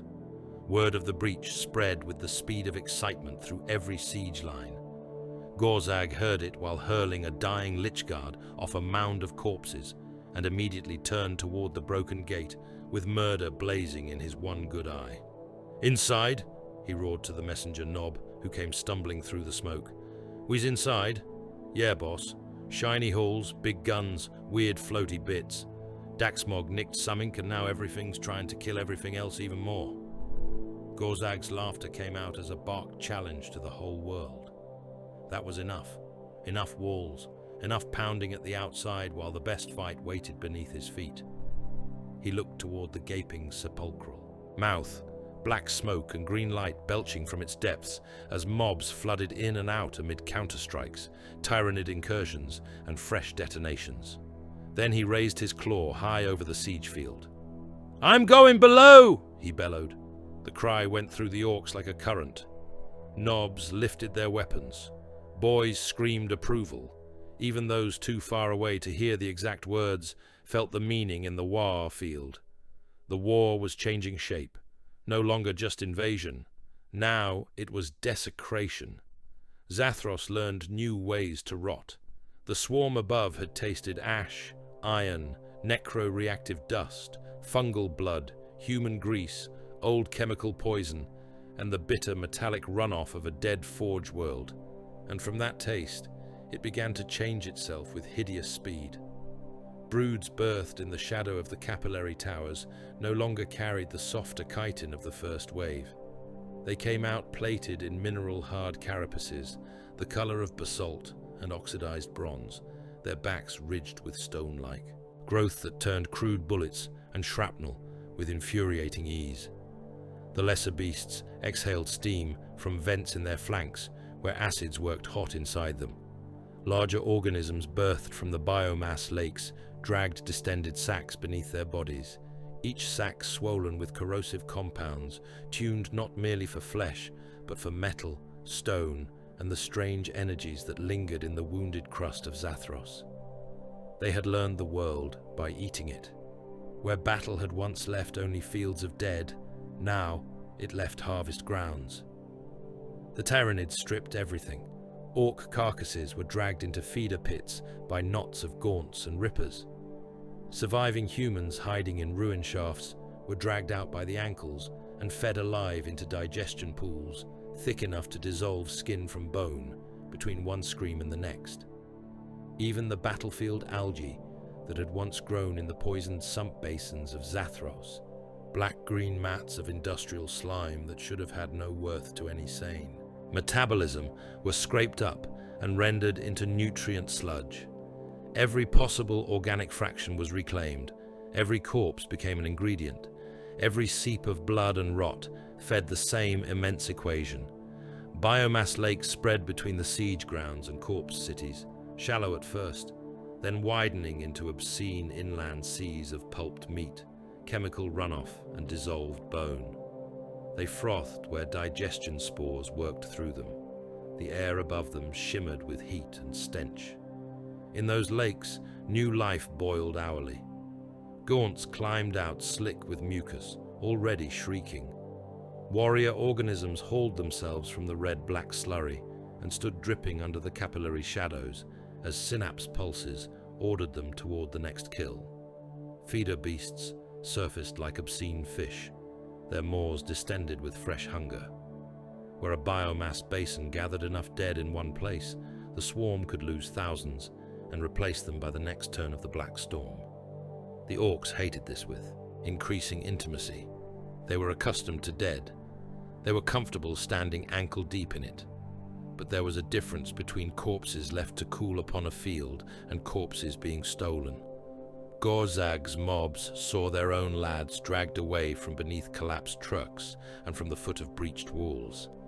They saw feeder swarms boil through fresh kill zones before the spores of the fallen could properly do their work.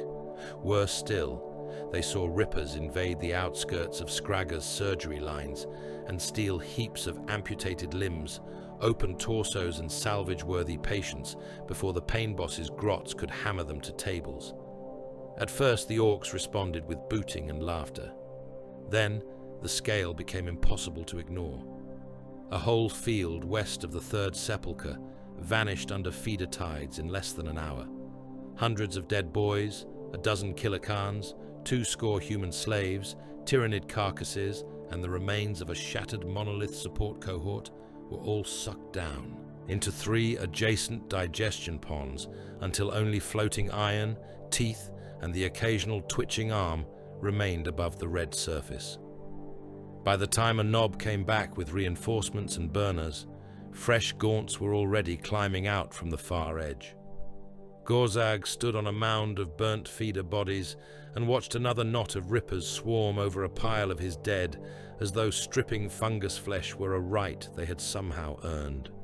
His lip curled back from his tusks. "They're nicking everything," he growled. A black-armored knob beside him spat into the ash. "Let us at the big bug things, boss. We'll chop through the little runts." "It ain't the little runts," Gorzag said. His one good eye was fixed on the capillary tower silhouettes in the distance and the constant traffic of gaunts moving in and out of the nearest biomass basin. "There's a big brain somewhere, one what tells all the other ones where to go. I'm gonna kill that." The knob grinned viciously. "You gonna rip its skull out? I'm gonna rip everything out." Gorzag lifted his claw and clenched it until the servos whined. "No bug steals my dead. No bug steals my fight. Find me the big bug brain, and I'll make a throne out of its bones." That oath spread fast through the mobs. Boys who had not cared one way or another about the order of prey now found themselves personally insulted by the thought of Tyranids making use of proper orc dead. The answer was typical and therefore hideous. They escalated. If acid storms rolled in from the Tyranid feeder fields, the Orks charged through them with choppers raised, skin smoking, eyes streaming, many too stupid or furious to realize the rain had burned through their ears until blood ran down their necks. If gaunt broods massed around a biomass lake, burner crews came forward in shrieking ranks and turned the whole shoreline into a furnace, setting the digestive slurry alight until it burned in greasy red sheets over floating corpses and half-born organisms. Killikans were refitted with chain net launchers, crude rigs that fired weighted tangles of spinning chains and hooks into advancing Tyranid swarms, snaring whole knots of gaunts or gargoyles before reeling them bodily into the whirring saws and crushing claws of the walkers. It was not elegant. It did not need to be. Orc warfare had entered the stage where spite itself became an industrial method. Scragger embraced the new age with delighted obscenity. His pits had never been pleasant, but with Tyranid flesh available in quantity and Necron salvage piled high behind the lines, the pain boss had moved from battlefield surgery into active blasphemy. He had begun grafting not merely replacements, but combinations. Orks came out of his sheds with Tyranid claws wired to living shoulders, the alien talons still twitching for blood under crude electobrand control. Others bore Necron blades bolted where forearms had once been, the dead metal still, shimmering with stolen gauze residue. Shock stim canisters were jammed straight into spines and rib cages, delivering such brutal doses of pain suppressants, rage tonics, and adrenal fungus slurry that some of Scragger's creations never actually stopped screaming, even when their throats were cut.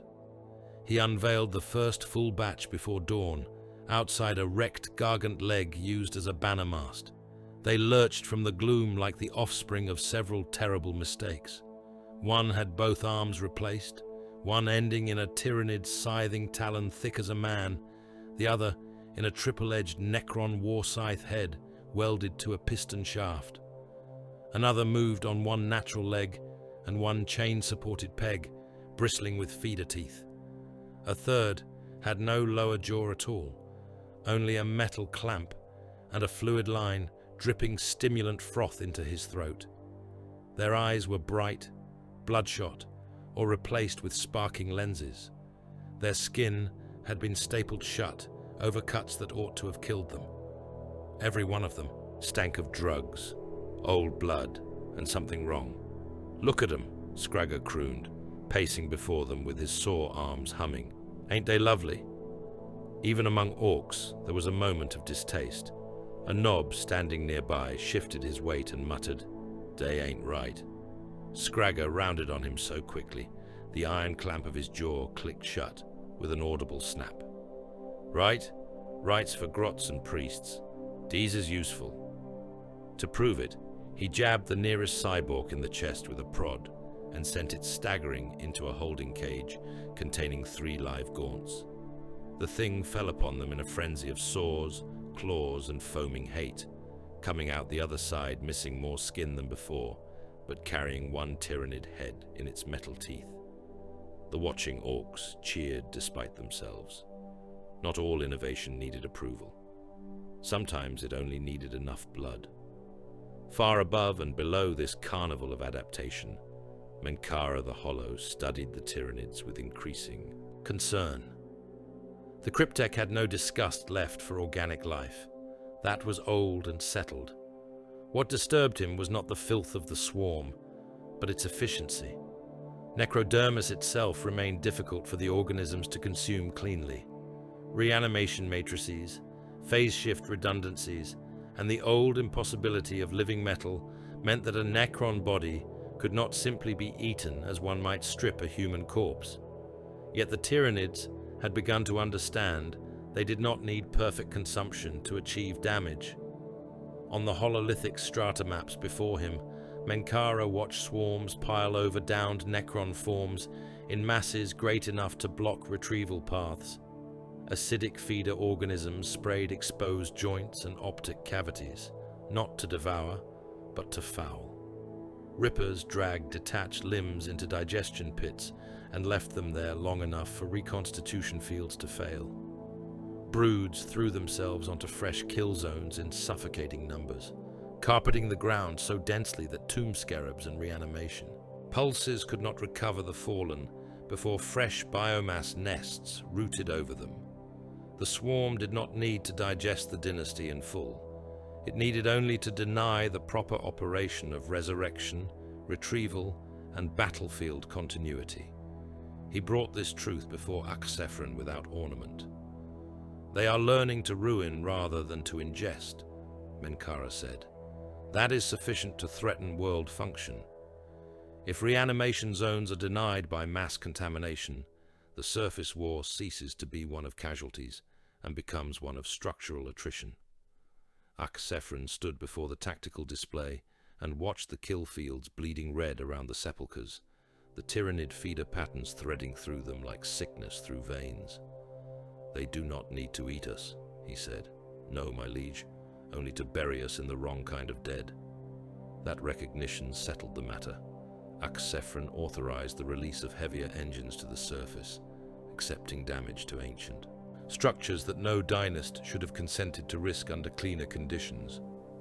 Doomsday arrays rolled from buried hangars. Monoliths shifted from gate support to direct purge patterns. Pylon fields were overcharged until old stone cracked under them.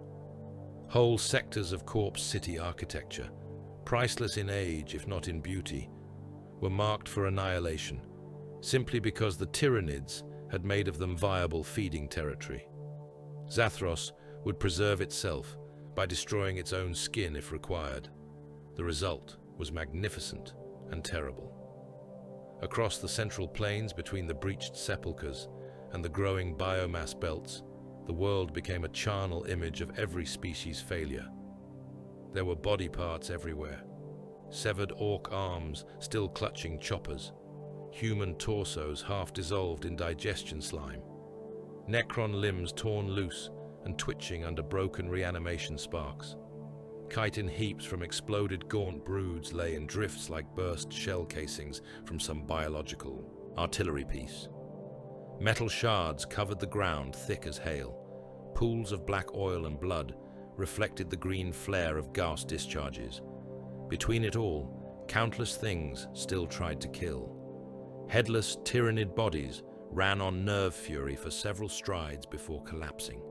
A dismembered Necron torso dragged itself over a mound of limbs, firing upward one-handed into anything warm. Orc survivors with bellies open stumbled through the wreckage, swinging chain blades at shadows.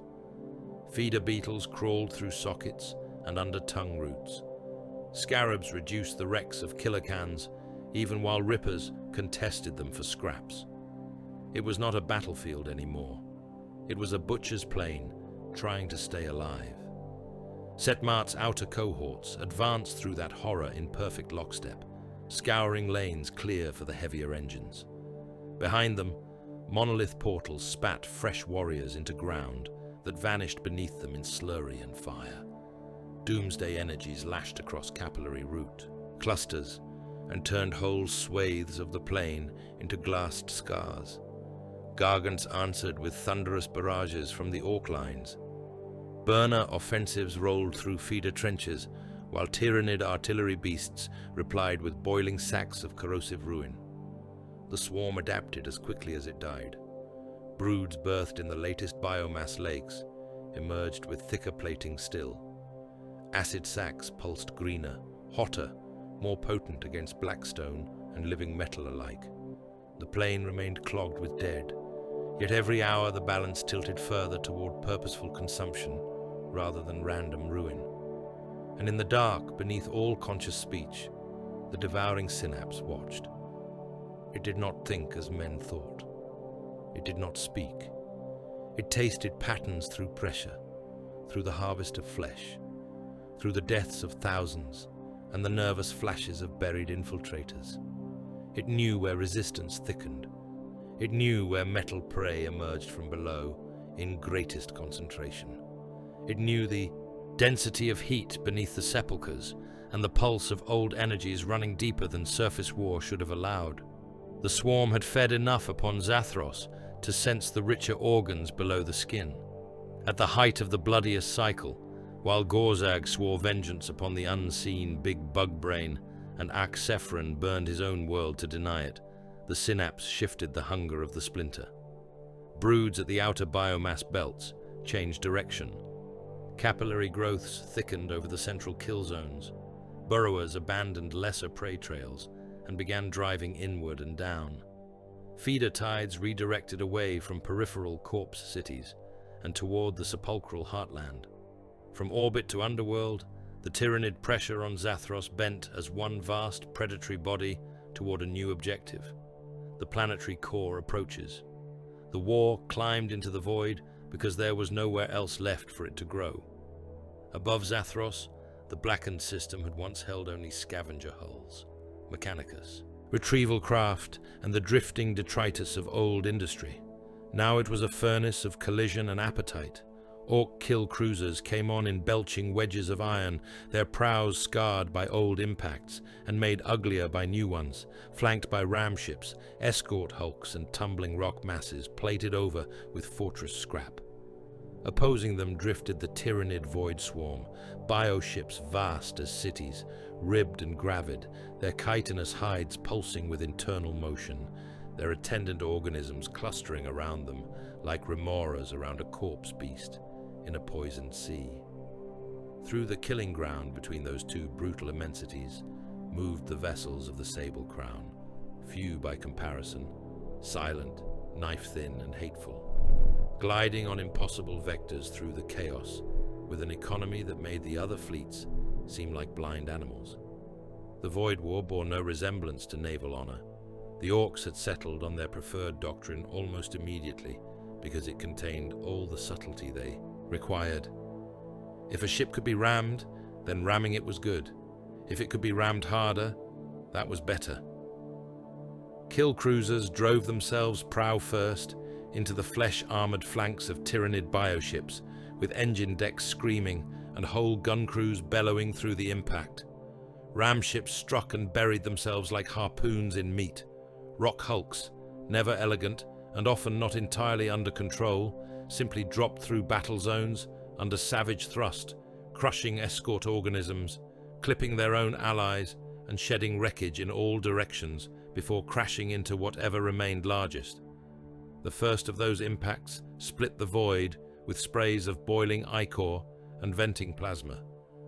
A kill cruiser named Gutrippa smashed through the outer shell of a Tyranid carrier beast and lodged half its own length inside the living hull.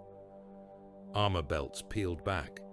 The bioship's flesh convulsed around the wound, trying to crush the intruder and digest it at once. Orks poured through the breach before either process could finish, swinging boarding hooks and chain blades, dropping into cavities full of steaming membranes, pulsing organ chambers and feeder tendrils thick as industrial pipe.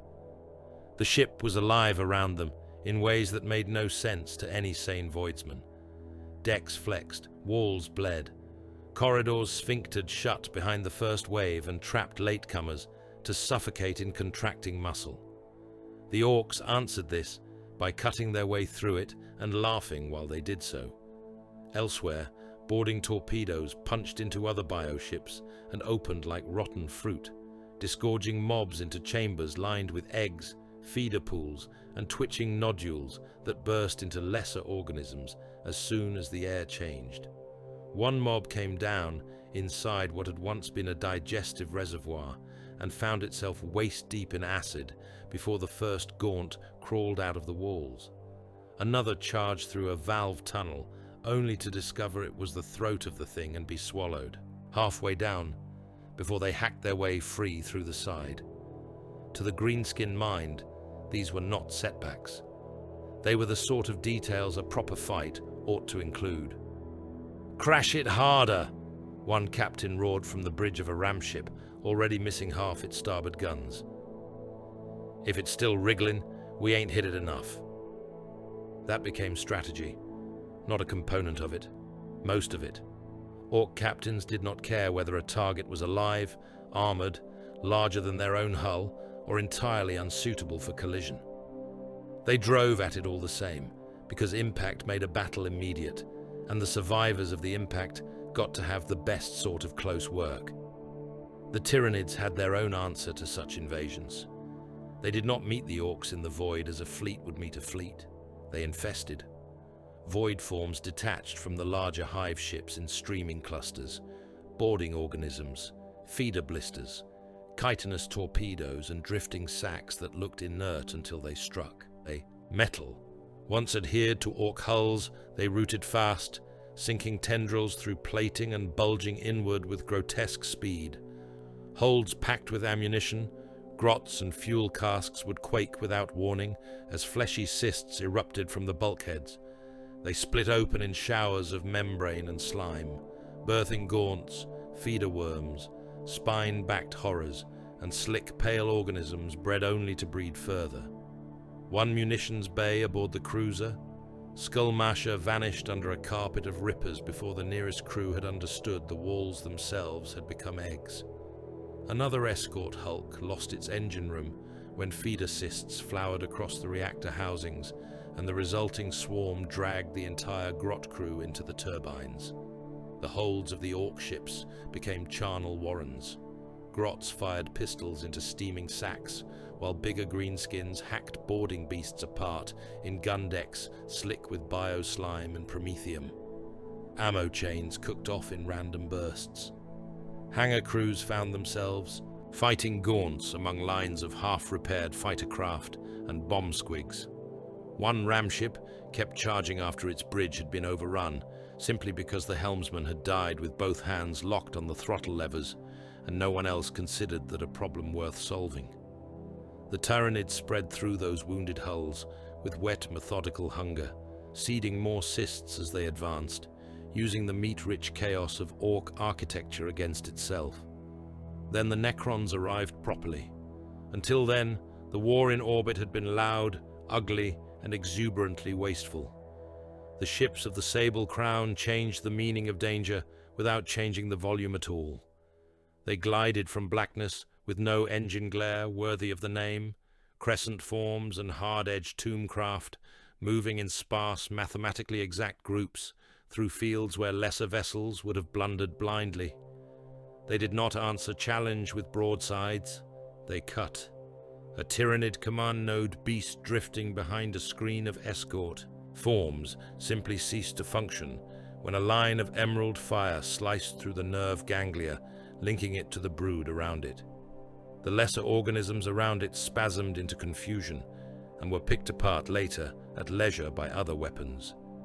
An Ork kill cruiser swelling with borders and noise lost its bridge section to a single impossible strike. The command deck sheared away so neatly that the rest of the ship flew on under momentum, while the decapitated forecastle spun into darkness full of screaming knobs. Necron vessels ignored spectacle. They hunted command, cohesion, and key mass, carving the fight into pieces and letting panic or instinct ruin what remained. Even the Orks found this unnerving for a few precious seconds.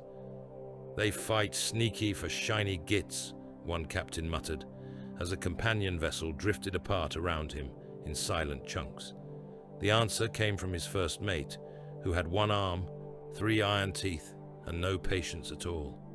"Good. Means there's more to smash when we catch 'em." Catching them was the difficulty. Necron craft phased in and out of the denser zones of combat, appearing where the kill mattered most, vanishing before ram angles could close, leaving only corpses, burning holes and enemy fleets suddenly without coordination. The void itself seemed complicit. Battle zones that ought to have been clogged with wreckage and predictable lanes instead became mazes of green-lit geometry as tomb ships used the orbital pylons of Zathros to alter the shape of engagement space. That was Menkara's hand. Deep within the command vaults of the world below, the Cryptek fed firing solutions and phase harmonics through the ancient pylon crowns that ringed Zathros in hidden chains.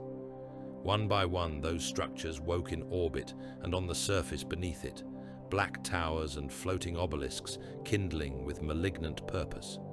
Where their fields overlapped, space changed character. Engine burn faltered, translation arcs stuttered. Entire volumes of void around the planet became fixed into hard-edged kill boxes, invisible prisons in which motion collapsed toward predetermined vectors. Ork ships trying to jink found themselves trapped in lanes they had not chosen. Tyranid flotillas attempting to spread around the planet's night side discovered the route simply no longer available to them. Whole sections of both enemy fleets were pinned in brutal geometries and then methodically subjected to crossfire from monolith-linked batteries and waiting Necron craft. Menkara watched the effect with cold satisfaction. "Constrain them," he said, and the pylons obeyed. Not every Ork answer was foolish. Some were merely catastrophic in more creative ways. Daxmog, having heard through a chain of shouted reports and half-broken Nuspheric theft that the Sky War lacked sufficient excitement, decided to improve it. He had by then accumulated enough stolen Necron inertial components, phase couplings and control fragments to make any sensible engineer bury the lot and say prayers over the grave. Daxmog instead lashed them to the core of a captured rock hulk already descending from high orbit, hammered the assembly until it sparked the way he liked, and announced that he was going to make the biggest jump ever. No one involved truly understood what followed, least of all Daxmog. The inertial rig activated with a noise like a star coughing up nails. Green light caged the rock. Several nearby escorts vanished outright, either translated, erased, or simply embarrassed out of ordinary reality. For one stretched moment, the hulking asteroid and everything chained to it became a distortion no eye wanted to keep seeing. Then something from further out in the system answered the pull. A dead moonlet, one of the countless iron lumps drifting through the grave swarm of battle debris around Zathros, disappeared from its previous orbit and arrived half inside a Tyranid formation. The impact annihilated escorts, split one. Bioship from spine to underbelly and hurled a storm of rock, chitin, flesh and broken organisms through the surrounding void in all directions. The rock itself reappeared off-angle and missing a quarter of its mass, but it was still more or less falling the correct way, which Daxmog later insisted proved the design had worked.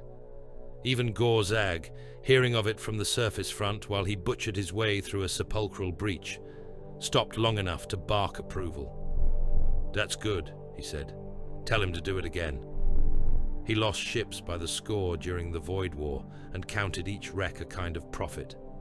Hulks broken in orbit fell screaming through the atmosphere, shedding armor slabs, gun housings, fuel tanks, and whole gangs of still-fighting Orks as they came.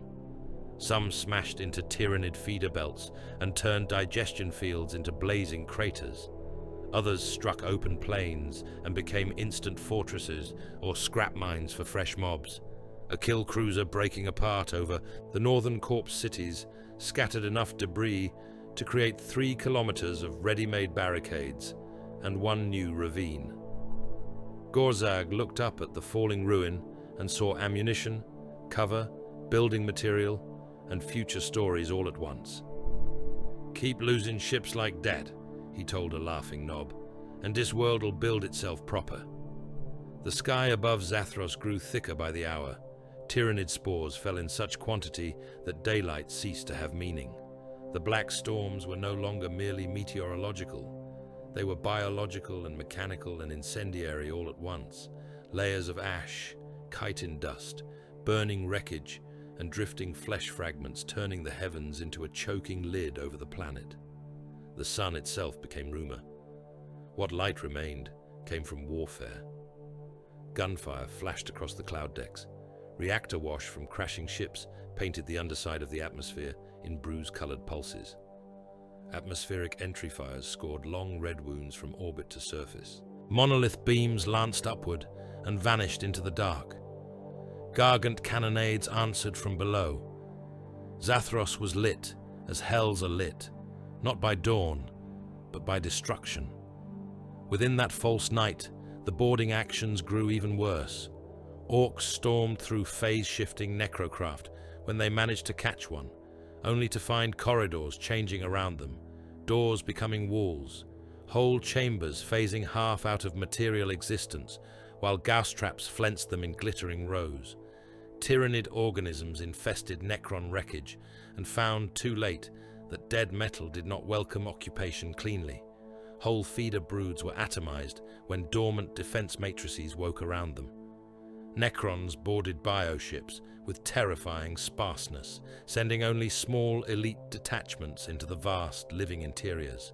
Yet those detachments cut precisely for synaptic lobes, navigational ganglia, and birthing cyst clusters, leaving the monstrous ships crippled without ever engaging in the glorious butchery the Orks preferred.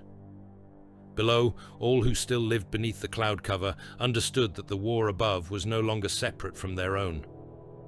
Wreckage rained constantly. Burning ichor storms spilled from split bioships.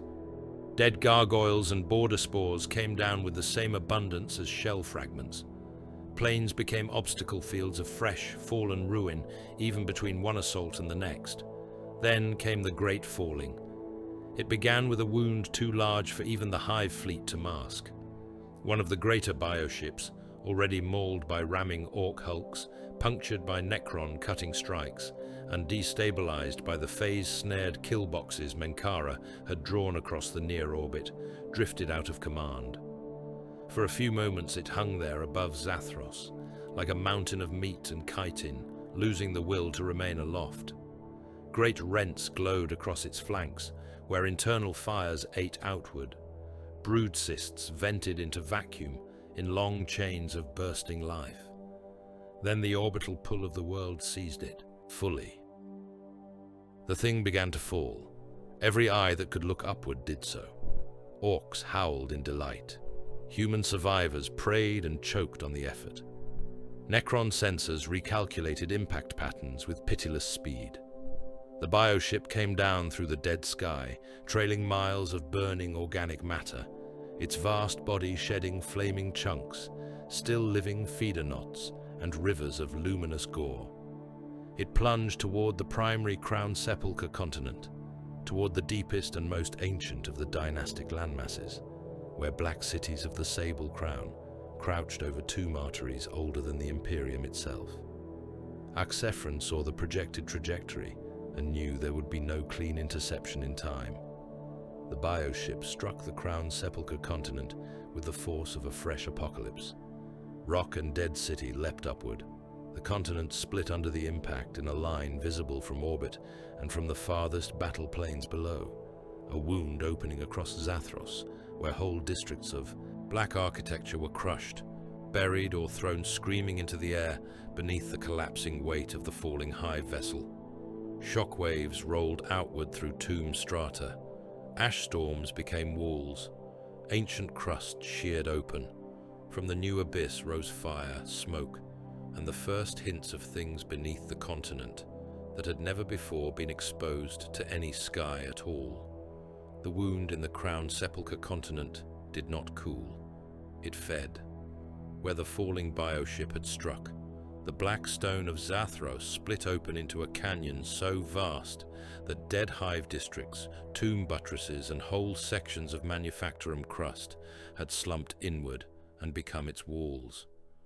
The wreck itself lay jammed through the heart of that rupture, like a spear of diseased meat driven through a cadaver's ribs. Chitinous ridges taller than fortress towers jutted from the broken continent at wrong angles. Vast sacs still pulsed within the split carcass, fed by systems that had not yet understood they were meant to die. Rivers of hot ichor ran down the canyon walls and pooled in the depths with ash, liquefied stone, and the dissolved remains of everything the impact had crushed. The canyon acquired a name from the Orks first, because they named only what deserved more killing: Carron Reach. No one agreed what Carron had once been. A dead overseer, a half-buried district, some old tongue for the place where the biggest bastards went to die. It did not matter. The name stuck, because the Reach had become the deadliest ground on Zathros, and every living or unliving thing within 100 leagues knew it. The wrecked bioship was not inert. It was birthing while it died. Its opened innards had become a whole secondary front. Gaunt swarms boiled from rent birthing chambers and birthed themselves into the canyon floor by the thousand. Carnifexes, their hides blackened by atmospheric burn and impact trauma, lumbered out of split organ vaults, driven by raw synaptic imperative toward the densest concentration of prey below. Bio-artillery cysts embedded in the wreck's upper flanks inflated and discharged living shells across the Reach, raining spore mines, acid bladders, and screeching parasites down into the grinder.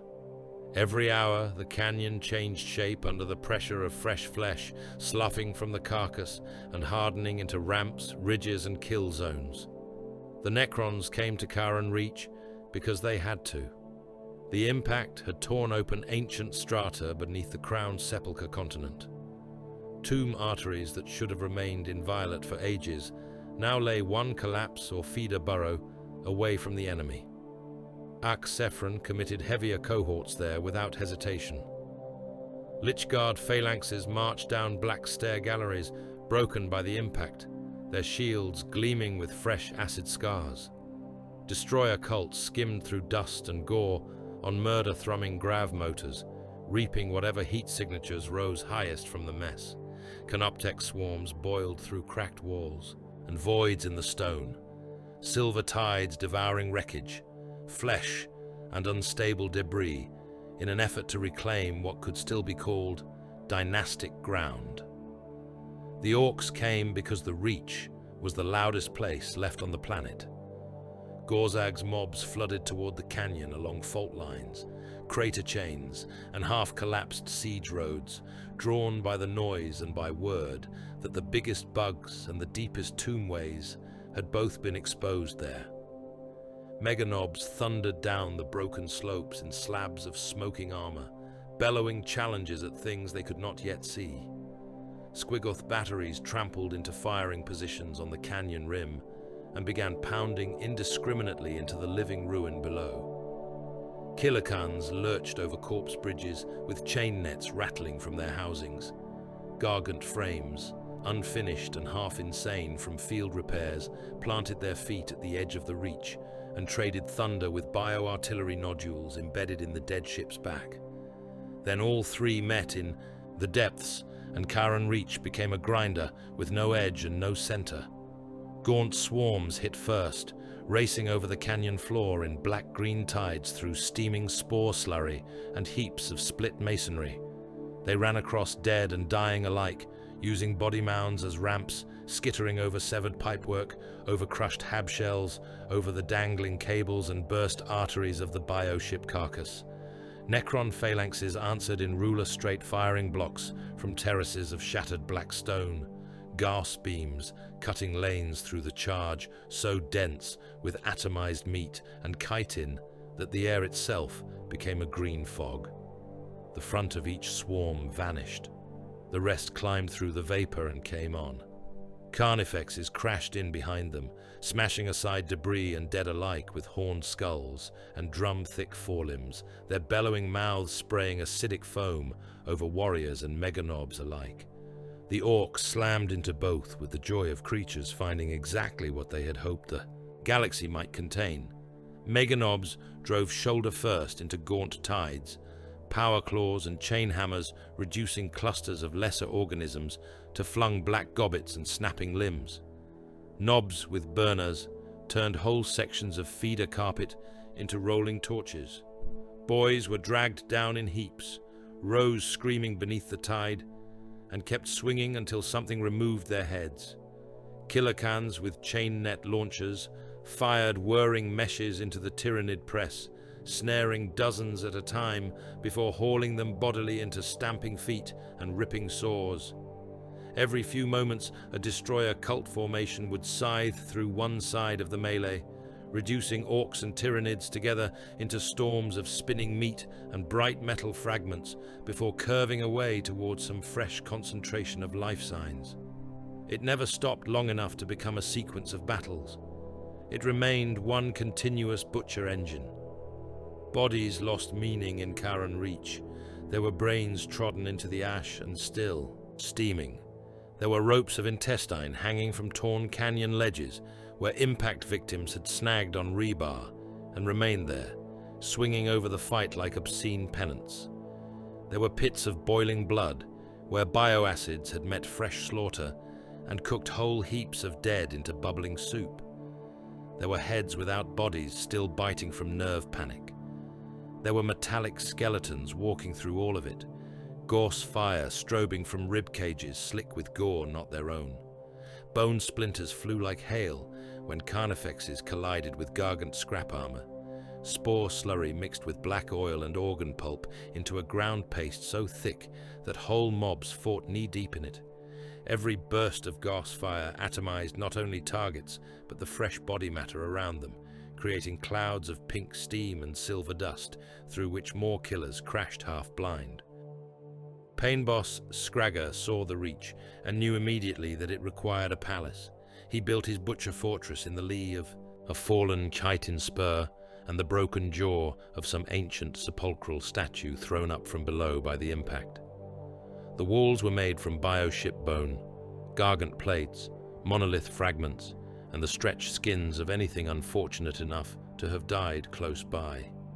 Boiling vats of organs hung from chain gantries over promethium braziers, their contents reduced into stimulant mash, graft slurry, and battlefield feed for the least valuable of the grots.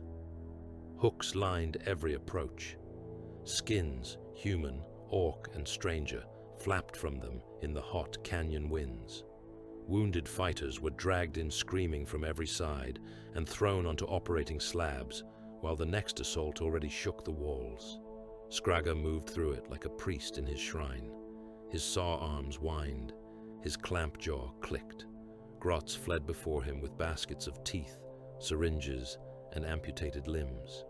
He refitted survivors between assaults with the speed of long practice and total absence of conscience. An orc with one leg torn. Off by a carnifex left the fortress 10 minutes later with a piston spear prosthetic and 2 fresh stimulant canisters hammered into his spine. Another came in with most of his left side dissolved by Tyranid acid and was patched with plated hide, peeled from a dead feeder beast, then kicked back to the line before the graft had fully sealed. The dead were sorted only by usefulness, meat to the vats, limbs to the tables, heads to the hooks unless someone still wanted the body. The fortress drew warriors because it was near the best killing and because being repaired by Scragger was to the orc mind preferable to staying dead. Then the flayed ones came. They emerged from lower crypt cracks in numbers no clean protocol had predicted, slipping through the canyon walls and broken tomb seams like things exhaled by the dark beneath Zathros. Their movements were wrong, even by the standards of the dead. Jerking, skittering, lurching with predatory hunger, barely chained to form. They wore skins, not as trophies, as need. Human hides clung to shoulders and chests in wet strips. Orc faces hung split and empty over metal skulls. The tusk holes stretched around eyeless grins. Some were draped in flayed Tyranid membranes slick with half-dried ichor. They burst into the battle with clawed hands spread wide and shrieks like rusted blades scraped down bone. Even the orcs recoiled for a moment. A boy turned from gutting a gaunt just in time to see what had been his own mate's face draped over a metallic skull lunging at him. He froze, not in fear exactly, but in the offended confusion of seeing proper battlefield looting taken to a grotesque and un-orky extreme. The flayed one hit him a heartbeat later and opened his belly from groin to throat in a shower of steaming organs. Nearby, a knob actually took 1 pace back when 3 of the skin-draped horrors scuttled over a wall of dead and began wrapping themselves in the still wet hide of fresh casualties before charging again. The pause did not last. Nothing at Karen Reach lasted except killing. Soon the orcs were smashing flayed ones apart like everything else, but the memory of that first recoiling heartbeat lingered like a bad smell. Even on Zathros, there were shapes of horror that insulted instinct. It was Menkara who identified the true heart of the Tyranid presence in the Reach. At the deepest point of the canyon, where the fallen bioship's central mass had buried itself into exposed crust and ruptured tomb layers alike, a greater organism had anchored. It had not descended openly at first. It had been hidden beneath walls of feeder flesh, beneath capillary scaffolds and birthing screens, a node beast of swollen crown, armored neural ridges and hanging synaptic tendrils that plunged into the surrounding biomass fields like roots from a thinking tree. Around it, the swarm acted with impossible cohesion. Counterattacks came too swiftly. Adaptations spread too fast. Bioartillery corrected range between one discharge and the next, with a certainty that marked command rather than instinct. Norn node, Menkara said into the command relay, cold fascination sharpening every syllable. Localized synaptic sovereign, destroy it, and the surrounding lesser organisms will lose coherence. Axphron listened from the throne vault and gave immediate assent. He did not care what the living thing was called. He cared that it was central. Cut away the node, and the surrounding biopressure at Karen Reach might fracture long enough for reclamation to resume. Far above that command chain, word filtered through orc throats in simpler form. Biggest bug. That was enough for Gorzag. He stood among the ruins of a smashed killer can, blood to his knees, and Tyranid ichor drying in black streaks across his armor, listening while a mech jabbed toward the canyon depths, and shouted over the continuous thunder. "That big one in the middle, the one with all day others crawling round it. That's the bug what's bossing this lot." Gorzag's grin became a thing of tusks and intent. "Mine," he said. The Tyranids answered this growing recognition exactly as their kind always did when a vital structure came under threat. They buried it in bodies. Endless counterwaves poured into the approaches to the Norn node. Gaunt tides layered themselves into moving walls of flesh thick enough to bog advancing knobs and lichguard alike. Bio-artillery beasts nested along the canyon ribs and hammered the converging attackers with spore mines, acid sacs, and seed clusters that burst into feeder swarms on impact. Carnifex broods took station before the node's birthing terraces like living battering rams turned sideways, meeting any charge with horn, bulk, and pulverizing force. Warrior organisms formed synaptic cordons behind them, bone blades raised, while above the whole mass, gargoyles circled in shrieking blankets to drop on any exposed face wound or firing aperture. Setmart advanced anyway. He led the Necron strike along a collapsed processional way, uncovered by the impact, a black avenue running beneath torn capillary roots and over heaps of dead so thick that in places the Lichguard marched on bodies rather than stone. His shield wall never broke. Every step was measured. Every war scythe arc took a life or more than one. Around him the phalanx moved through cannon fire and body floods with the grim certainty of an execution already decided. Destroyers cut ahead of him in bright green scythes, opening lanes through the lesser beasts. Wraiths dropped from cracked canyon walls and dismembered bio-artillery crews before phasing onward. Setmart's guard met carnifexes at the edge of the node's outer flesh terraces and carved into them without flourish, blades shearing through armor plate, sinew, and spur-thick bone in showers of hot gore. From the opposite flank came Gorzag. He did not bother with avenues or tactical grace. He drove straight, down a slope of wreckage and dead, surfing half the descent on a slab of broken bioship plating, while his mobs thundered after him in a green-black avalanche. Meganobs slammed around him. Burner boys turned feeder screens into pyres. One of Daxmog's teleporter bursts vomited a whole mob into existence midway down the slope, already on fire, and halfway inside a gaunt brood, which suited everyone involved well enough. Gorzag himself hit the lower kill zone like a shell. His claw crushed the skull of the first Carnifex to meet him. He tore a warrior organism in half with his bare hand and kicked the pieces apart. Every roar from him drove the War field harder through the orc masses behind. Between them, Karen Reach drowned in red and green and black.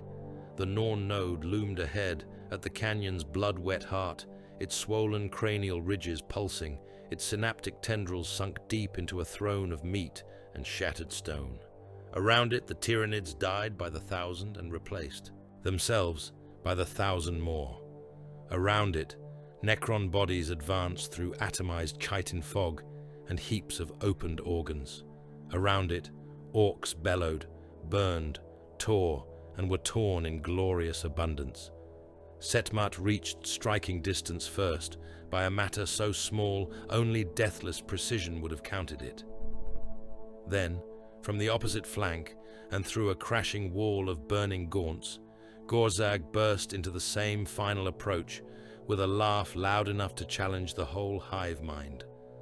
By the time the blood mists of Curran Reach had begun to settle into the canyon floor, and the shattered approaches to the Norn node had become a mound of opened Tyranid flesh, broken lich shields, split meganob plates, and still-biting heads, Axphron had already reached the conclusion his pride had delayed, but mathematics would no longer permit him to deny. Zathros could not be reclaimed intact. The realization did not come to him as despair. Despair belonged to mortals, and to minds still young enough to imagine that loss required emotional collapse. It came instead as a correction, cold and sovereign. The surface strata of the Crown Sepulchre continent were broken open. Capillary towers had rooted into dead industrial basins and drunk them dry. Tomb ingresses had been breached by fungal brute force, Tyranid burrowers, and catastrophic orbital impact. Lower crypts ran with the skin curse and the spore of flesh things. Dynastic structures of irreplaceable age had already been sacrificed to preserve deeper arteries from total compromise.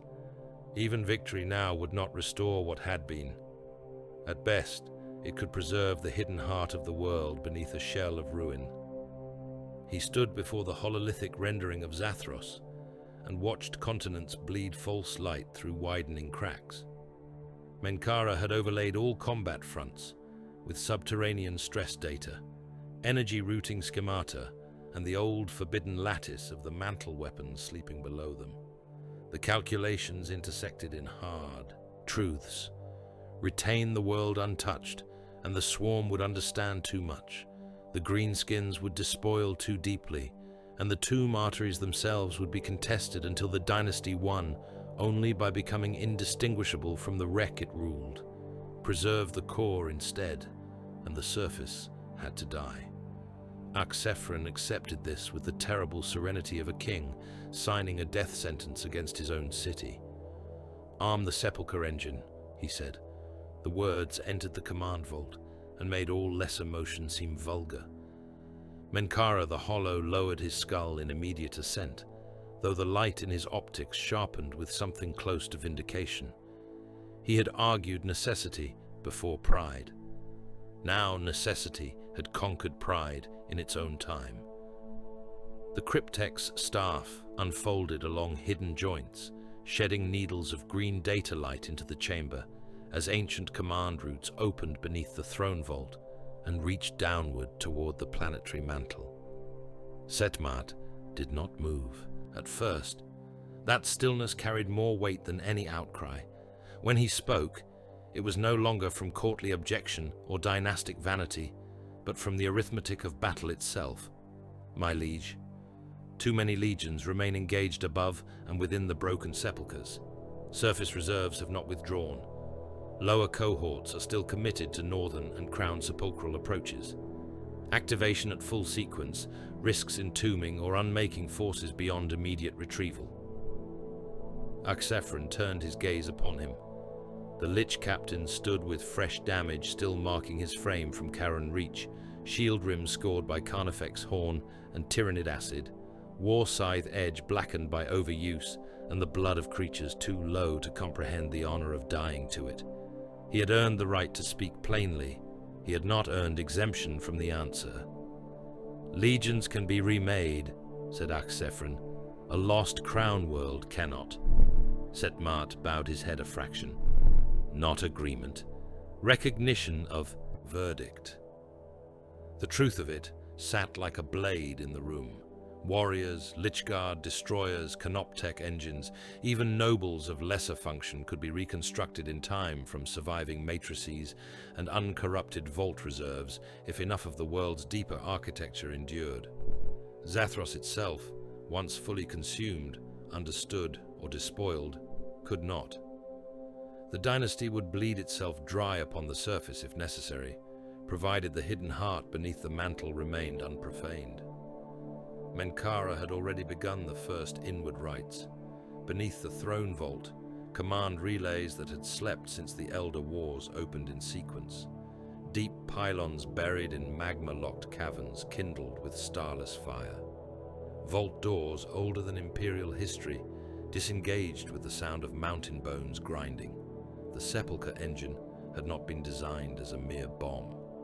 It was a world judgment machine, a dynastic extermination protocol intended for the final denial of a crown realm rather than its loss. Entire mantle lattices would be awakened, seismic inversion nodes would overcharge, anti-life harmonic waves would scour the upper crust, major surface layers would collapse into their own underworks, while energy storms stripped higher life from whatever remained exposed. Menkara whispered command cants to systems that had once waited for the deaths of civilizations. In return, the world answered with rising power signatures so violent they could not be hidden. The Orks noticed first by instinct, then by greed.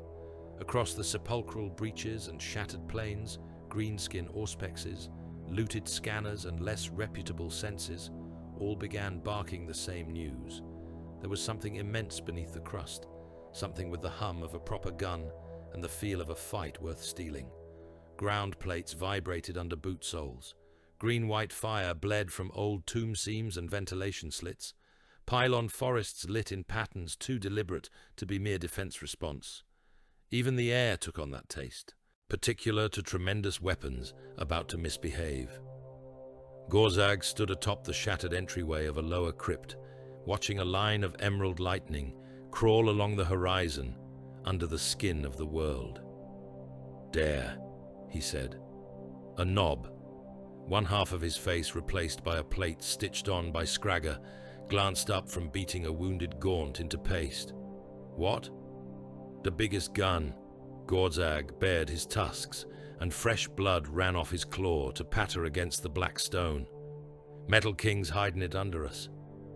Daxmog, who had spent the last hour trying to pry open a tomb conduit without detonating himself, snapped upright so violently that 3 grots dropped the heavy cabling they were carrying. "I knew it," the mech hissed through his mask vents. "I Zoggin knew it. All that power, all them fancy deep signals. Boss, it's gotta be some huge shooter, some proper world-killing thing." Gorzag's laughter rolled through the breach chamber and made the surviving grots flinch. "Den we gets to it first." Nothing could have sharpened him more.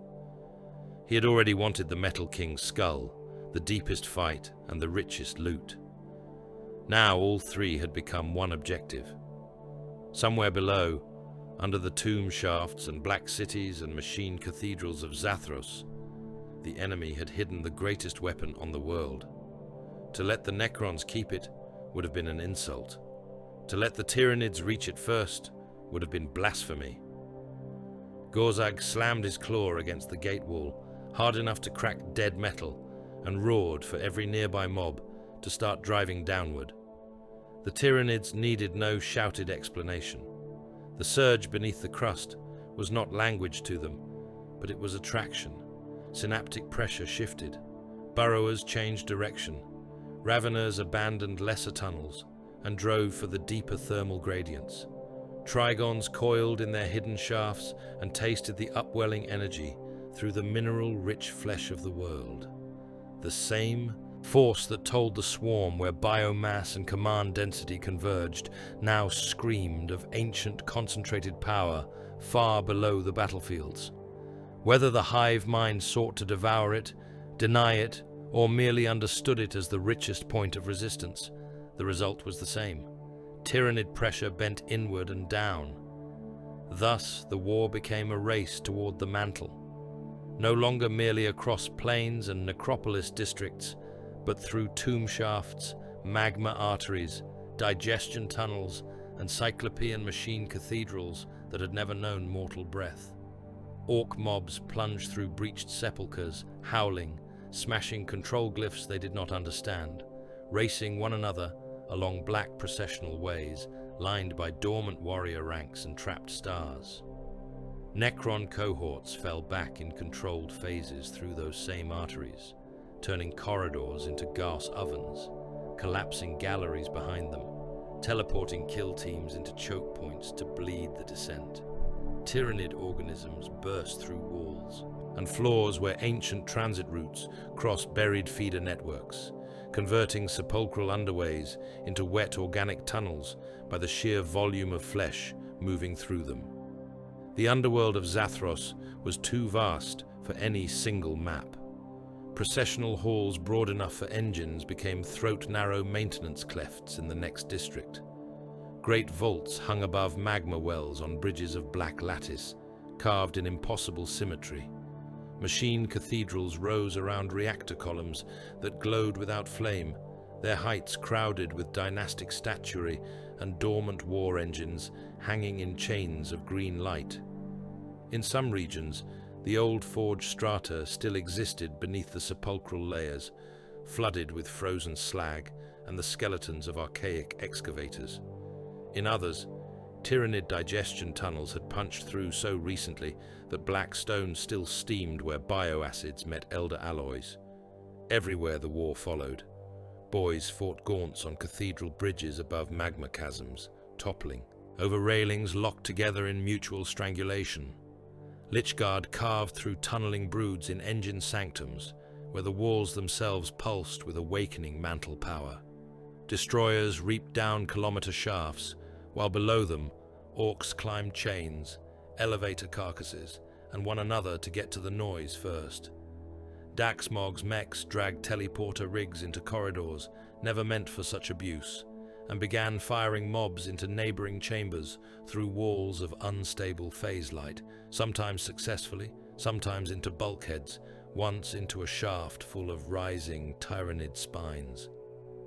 Amid this collapse into subterranean frenzy, a ghost of Magos Varnak Holt spoke for the last time.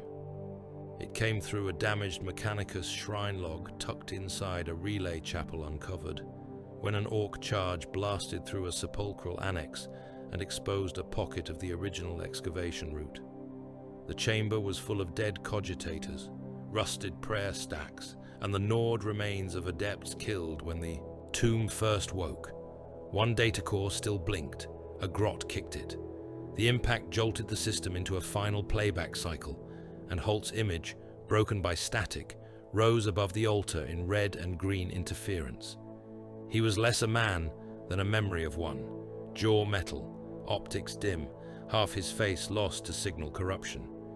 His voice came in fractured machine cant and vox-burned low Gothic. Excavation breach designation Theta.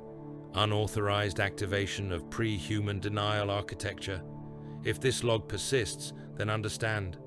The engine below is not reactor matrix, not merely a power source, Crown World sterilization protocol, mantle scour array, intended to preserve dynastic substructure by sacrificial collapse of surface strata. The image shuddered. A chunk of his torso vanished in static. Do not descend. Do not arm. The machine was designed to deny victory itself.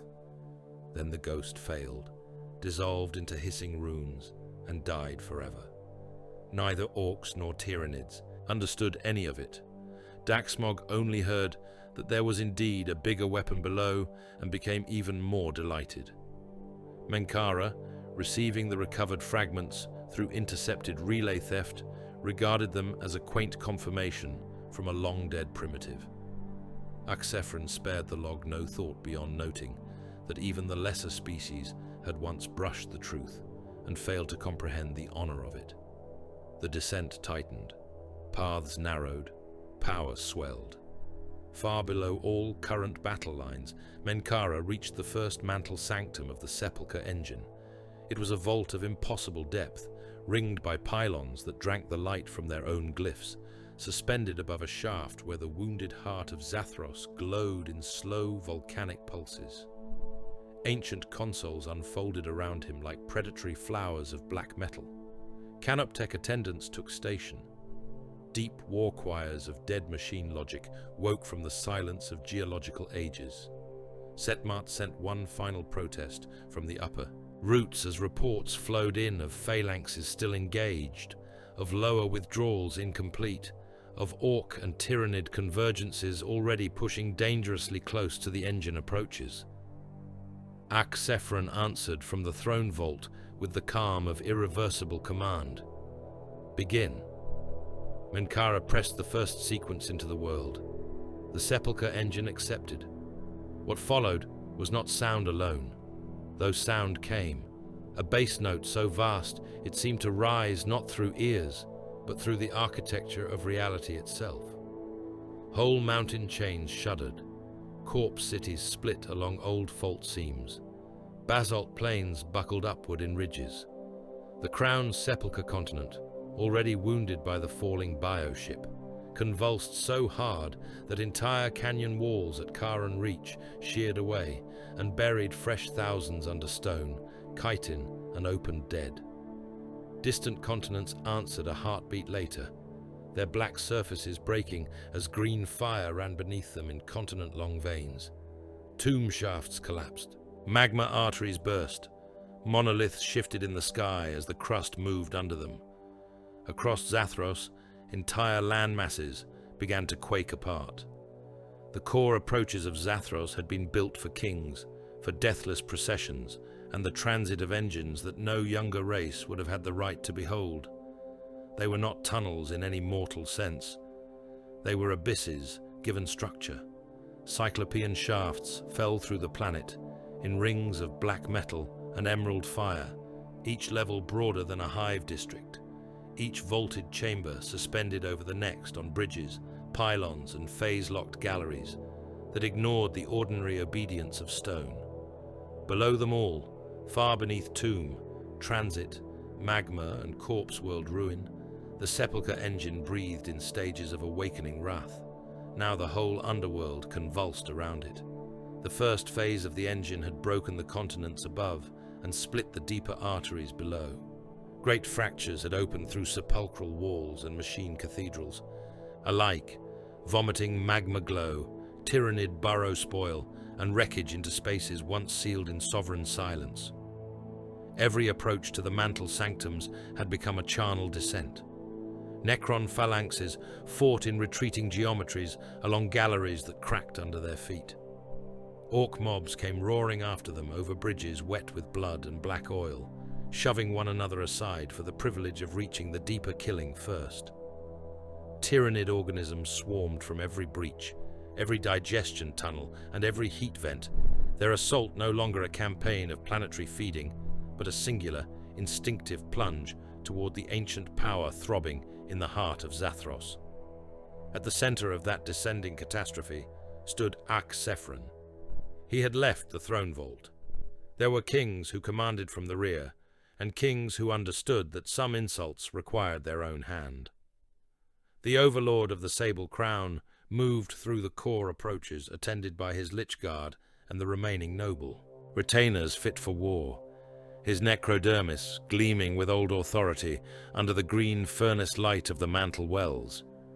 Around him the world shook as the engine woke deeper by the minute. Whole balconies collapsed into the shafts beneath. Processional statues toppled and shattered. Pylon arrays screamed with redirected power. Still he advanced, because the final defense of the mantle sanctums could not be left to lesser command. He saw the Orc before the Orc saw him.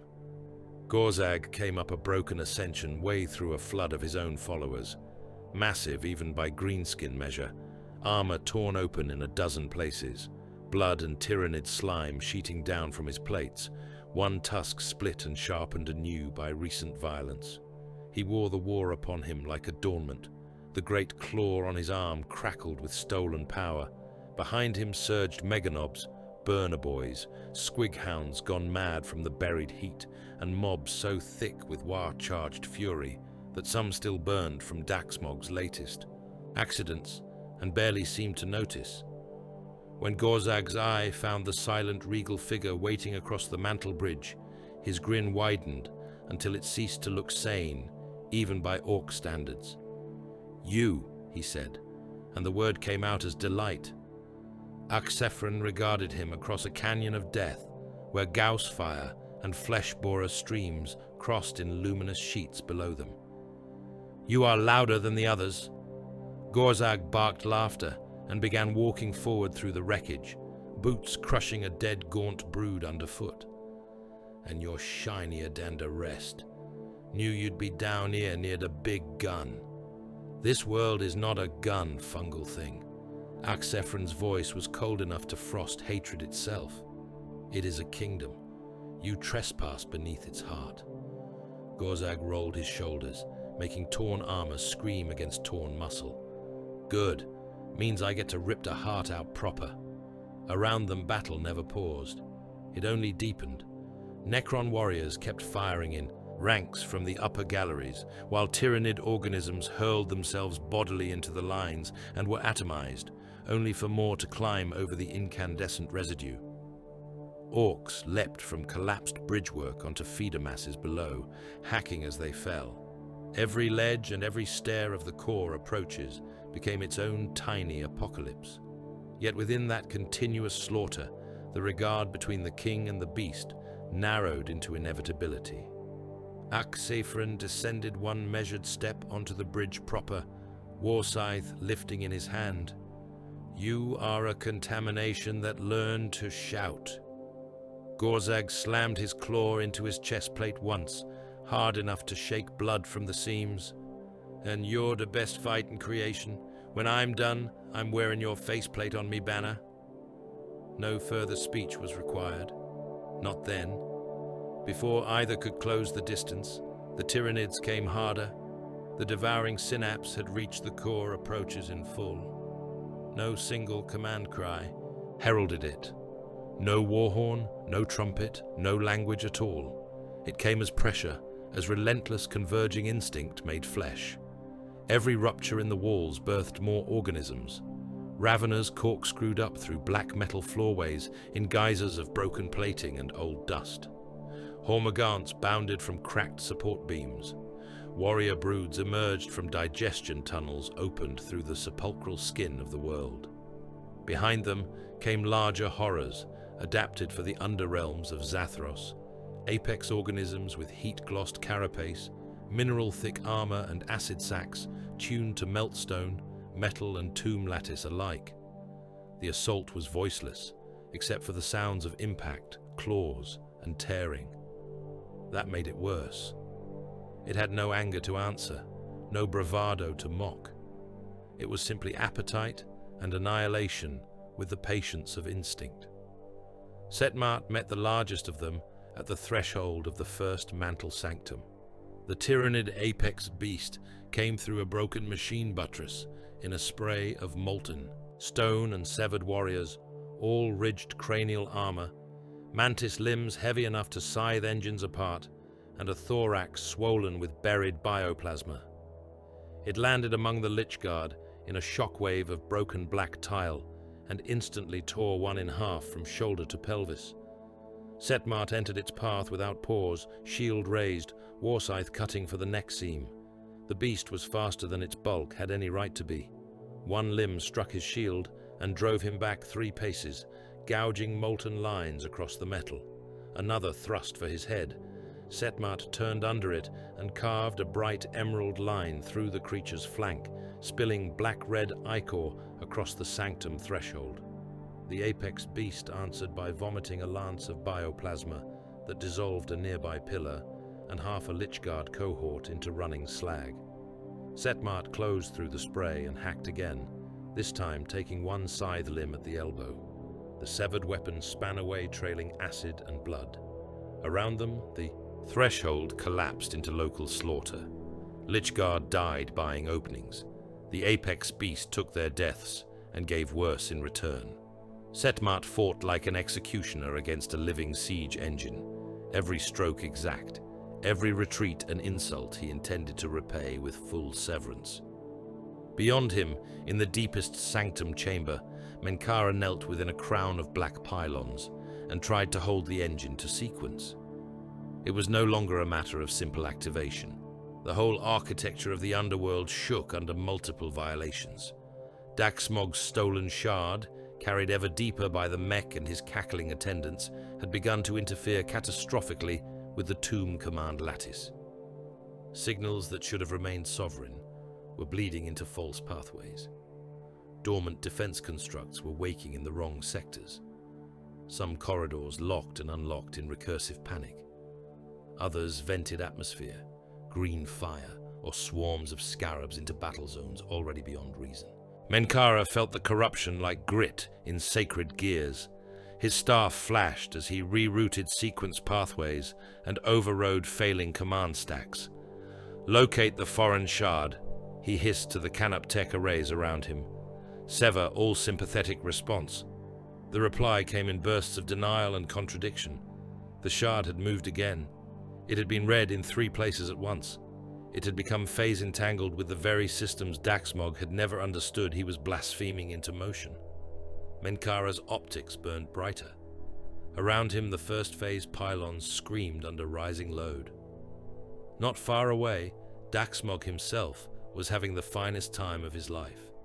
He and his mechs had wedged themselves into an old control artery overlooking the mantle approaches, surrounded by stolen cabling, half-stripped scarab assemblies, and the pulsing shard floating in a crackling cage of junk. Every time he hammered a new line into the cage, something somewhere else on Zathros malfunctioned more enthusiastically. He had no idea that he was fouling the command architecture of a world judgment engine. He only knew that doors were exploding open, guns were firing without permission, and shiny dead things kept trying to kill him in increasingly interesting ways. "See?" he shouted, as 3 dormant pylons in a neighboring chamber suddenly woke and vaporized both a Tyranid feeder wave and 2 score orcs who had been trying to climb through. "I'm driving it right good now." A grot pointed out that they were all probably going to die. Daxmog hit him with a power conduit and fed another surge into the shard cage. Scragger chose that same hour to unleash his last masterpieces. His cyborg horrors had been dragged this far down in chains, penned more by violence than obedience, and the pain boss had decided the time for restraint was over because everything around him was already splendidly ruined. He cut them loose in the tunnels leading to the mantle bridge. They came out, foaming, stitched, bolted and shrieking, monstrosities of orc flesh grafted to Tyranid claws, Necron blades, piston limbs, and stimulant lines pumping enough fury to kill them within minutes. Most did die almost instantly. That did not make them useless. One charged headlong into a warrior phalanx and exploded from internal pressure when a Gauss beam touched the overstuffed stim tanks in its ribs, taking half the line with it in a shower of green fire and bone. Another threw itself onto a Tyranid warrior brood and tore one apart with a stolen scythe limb before 3 more hacked it down. A third, jawless and blind, simply ran screaming across a bridge until it hit a support pylon and toppled the entire span into the magma-lit shaft below, carrying orcs, gaunts, and 2 Necron immortals down with it. Scragger watched the carnage with paternal delight. "Beautiful," he murmured, then seized the nearest wounded knob and began replacing his arm with something sharp while the patient still tried to fight. The bridge between Axphron and Gorzag emptied by force rather than intent. Tyranids surged across it from below and were cut away by both sides with equal contempt. Orcs trying to swarm past their war boss found themselves thrown back by the sheer density of killing around him. The bridge stones cracked under engine tremors. Emerald light from the mantle wells rose through the seams. Both lords advanced through interruptions until they were close enough to kill without preamble. Gorzag struck first, because that was his nature. He came in low for one so huge, claw lashing for the Overlord's midline, while his free fist swung like a wrecking hammer at the skull. Axphron turned with the impossible precision of an immortal warlord, the war scythe catching the fist and shaving sparks from the armor, the shaft of the weapon twisting to deflect the claw's first murderous snap. Even so, the force of the charge drove the Overlord half a pace back and cracked the bridge under both of them. "You move good for a corpse," Gorzag snarled. "You remain filth regardless of velocity," Axphron answered. The war scythe hissed for the orc's throat.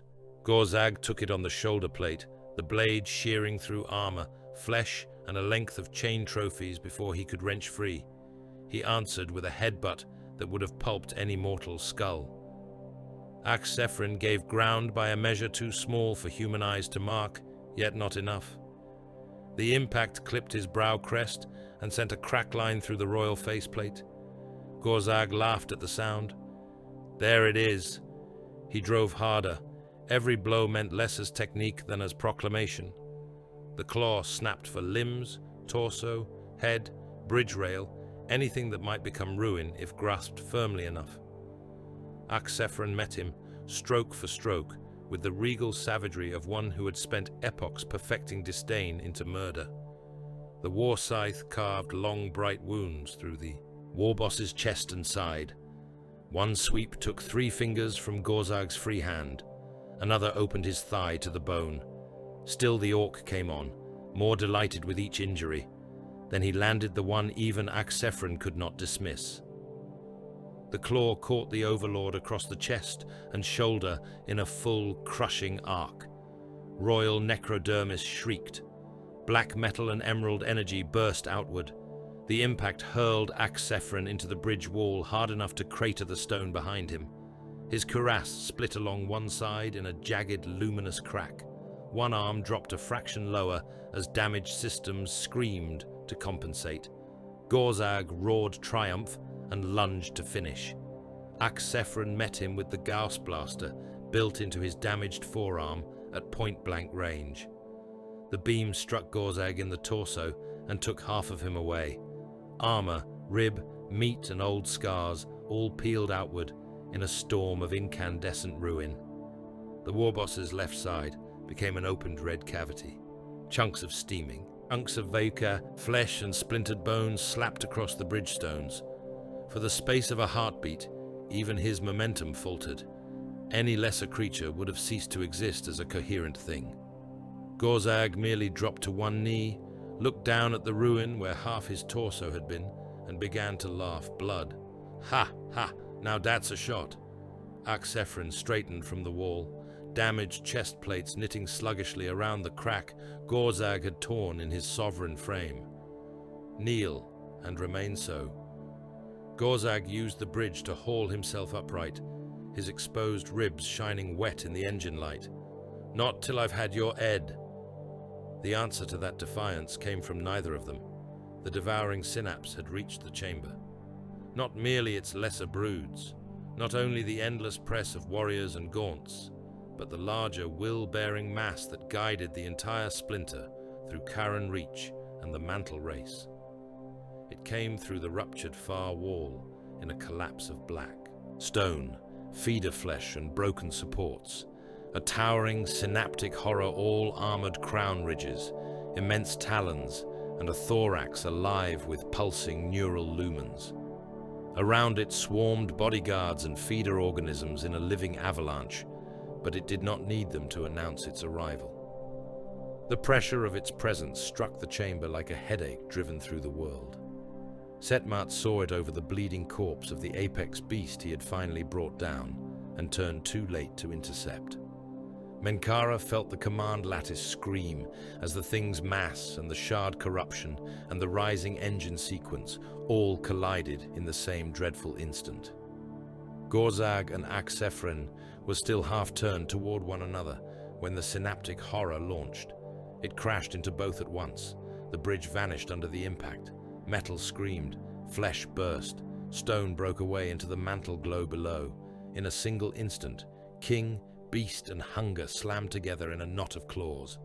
Gauss fire claw, talons and shrieking support beams, and the core chamber of Zathros became a three-way massacre. Menkara completed the activation, with both hands sunk into the control lattice and green fire running through the seams of his arms, like blood, remembering it had once been star matter. Around him, the mantle sanctum had become a convulsing cathedral of command failure, battle static, phase corruption, and rising annihilation. The black pylons of the Sepulchre engine stood in widening circles around the core shaft, each one flaring brighter as deeper sequences woke beneath the crust of Zathros. Canoptek attendants had been atomized at their stations. One whole command gallery had collapsed into the shaft below, after Daxmog's stolen shard screamed through the architecture and made three ancient stabilizer fields contradict one another at once. Still, Menkara remained at the center of it, staff fused into the console web, transmitting command over command, override over override, feeding the world its own death in ordered increments. Above the sanctum, around the sanctum, through every bridge, vault and processional abyss of the core approaches, the battle had exceeded sane proportion. No army line remained clean, no front remained stable. Orks and Tyranids and Necrons existed there, not as organized bodies, but as contending floods driven through the same collapsing arteries toward a machine too old and too terrible to belong to any age of flesh. Whole phalanxes fought in segments broken by cave-ins and eruptions. Orc mobs fell through split flooring into lower galleries, landed on top of gaunt swarms, and simply continued fighting as though the planet itself were doing them a favor by adding more impact to the charge.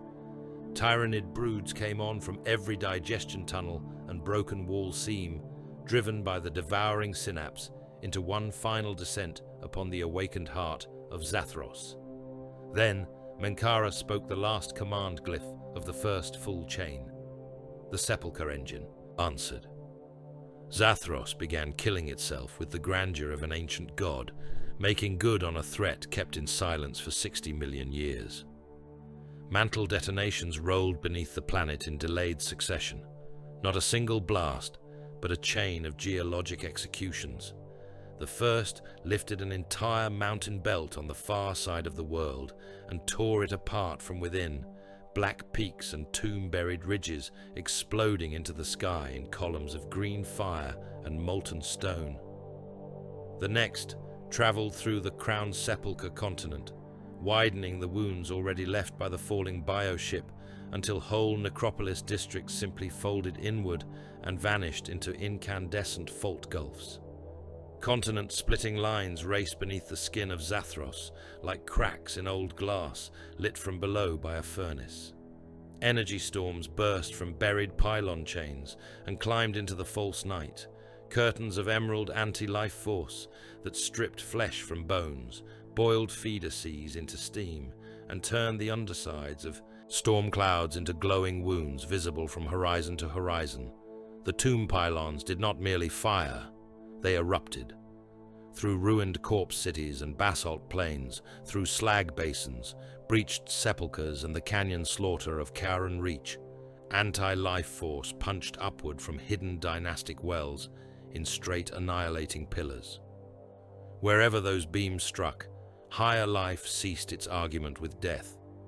Tyranid broods were flash-cooked where they ran, their flesh blackening and bursting from their frames before the momentum of the charge had finished carrying them forward. Others were dissolved outright, reduced to hissing slurries and blown chitin shards. Whole feeder belts collapsed into themselves when the ground under them gave way and buried them alive beneath avalanches of black stone, dead architecture, and their own birthing sludge. Still more poured forward. Fear had no place in the Tyranid answer. The swarm reacted with total metabolic frenzy. Capillary roots overfed. Digestion pools convulsed. Feeder organisms gorged until they burst, trying to reclaim one last measure of biomass before the world denied it. Burrowers drove deeper even as ceilings collapsed over them. Rippertides flooded into fresh kill zones, while anti-life force still flickered over the bones of the last wave. The hive mind, voiceless and without human comprehension, did not mourn the dying world. It tried to harvest it faster. The Orks loved it. No lesser word would do. The ground opened beneath them in bright red cracks, and they howled with delight because it meant more noise. Spires split and fell and were climbed while they were still collapsing. Gargant frames lost their footing on disintegrating plains and toppled into fault lines, firing all the way down. Boys charged along ridges that were in the act of becoming avalanches. Trucks leapt widening chasms, sometimes making the far side, sometimes exploding halfway, either outcome greeted with equal enthusiasm by those close enough to see it. The fire, the ruin, the sheer scale of the death around them ceased to be obstacle and became revelation. This was no longer merely a war. It was the purest expression of war ever birthed on Zathros, perhaps anywhere. The planet itself had joined the fight, and it was fighting hard.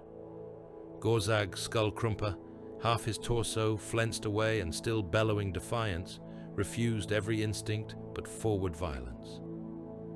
Even after the devouring synapse had crashed into him and Axphron on the mantle bridge, even after the bridge itself had broken under the impact and spilled them all into the lower chamber in a cascade of shattered stone, gauze flare, and Tyranid flesh, he did not yield an inch of intention.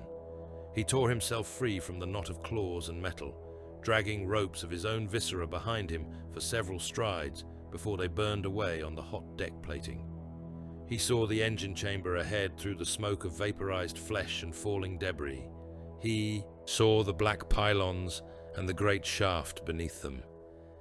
He understood none of it, except this. It was the biggest thing on the world. That made it his. He charged the chamber itself. Axphron rose from the wreckage nearby in fragments of his own sovereignty. One side of his royal cuirass had been caved in by Gorzag's claw. The crack across his faceplate had widened until green light leaked from it in unstable pulses. One leg dragged by a degree too slight for any mortal eye to catch, yet enough to infuriate him beyond language. His command aura flickered. Ancient subroutines glitched beneath the strain of accumulated damage, the stolen shard corruption, the synapse pressure, and the engine sequence shaking his world apart around him.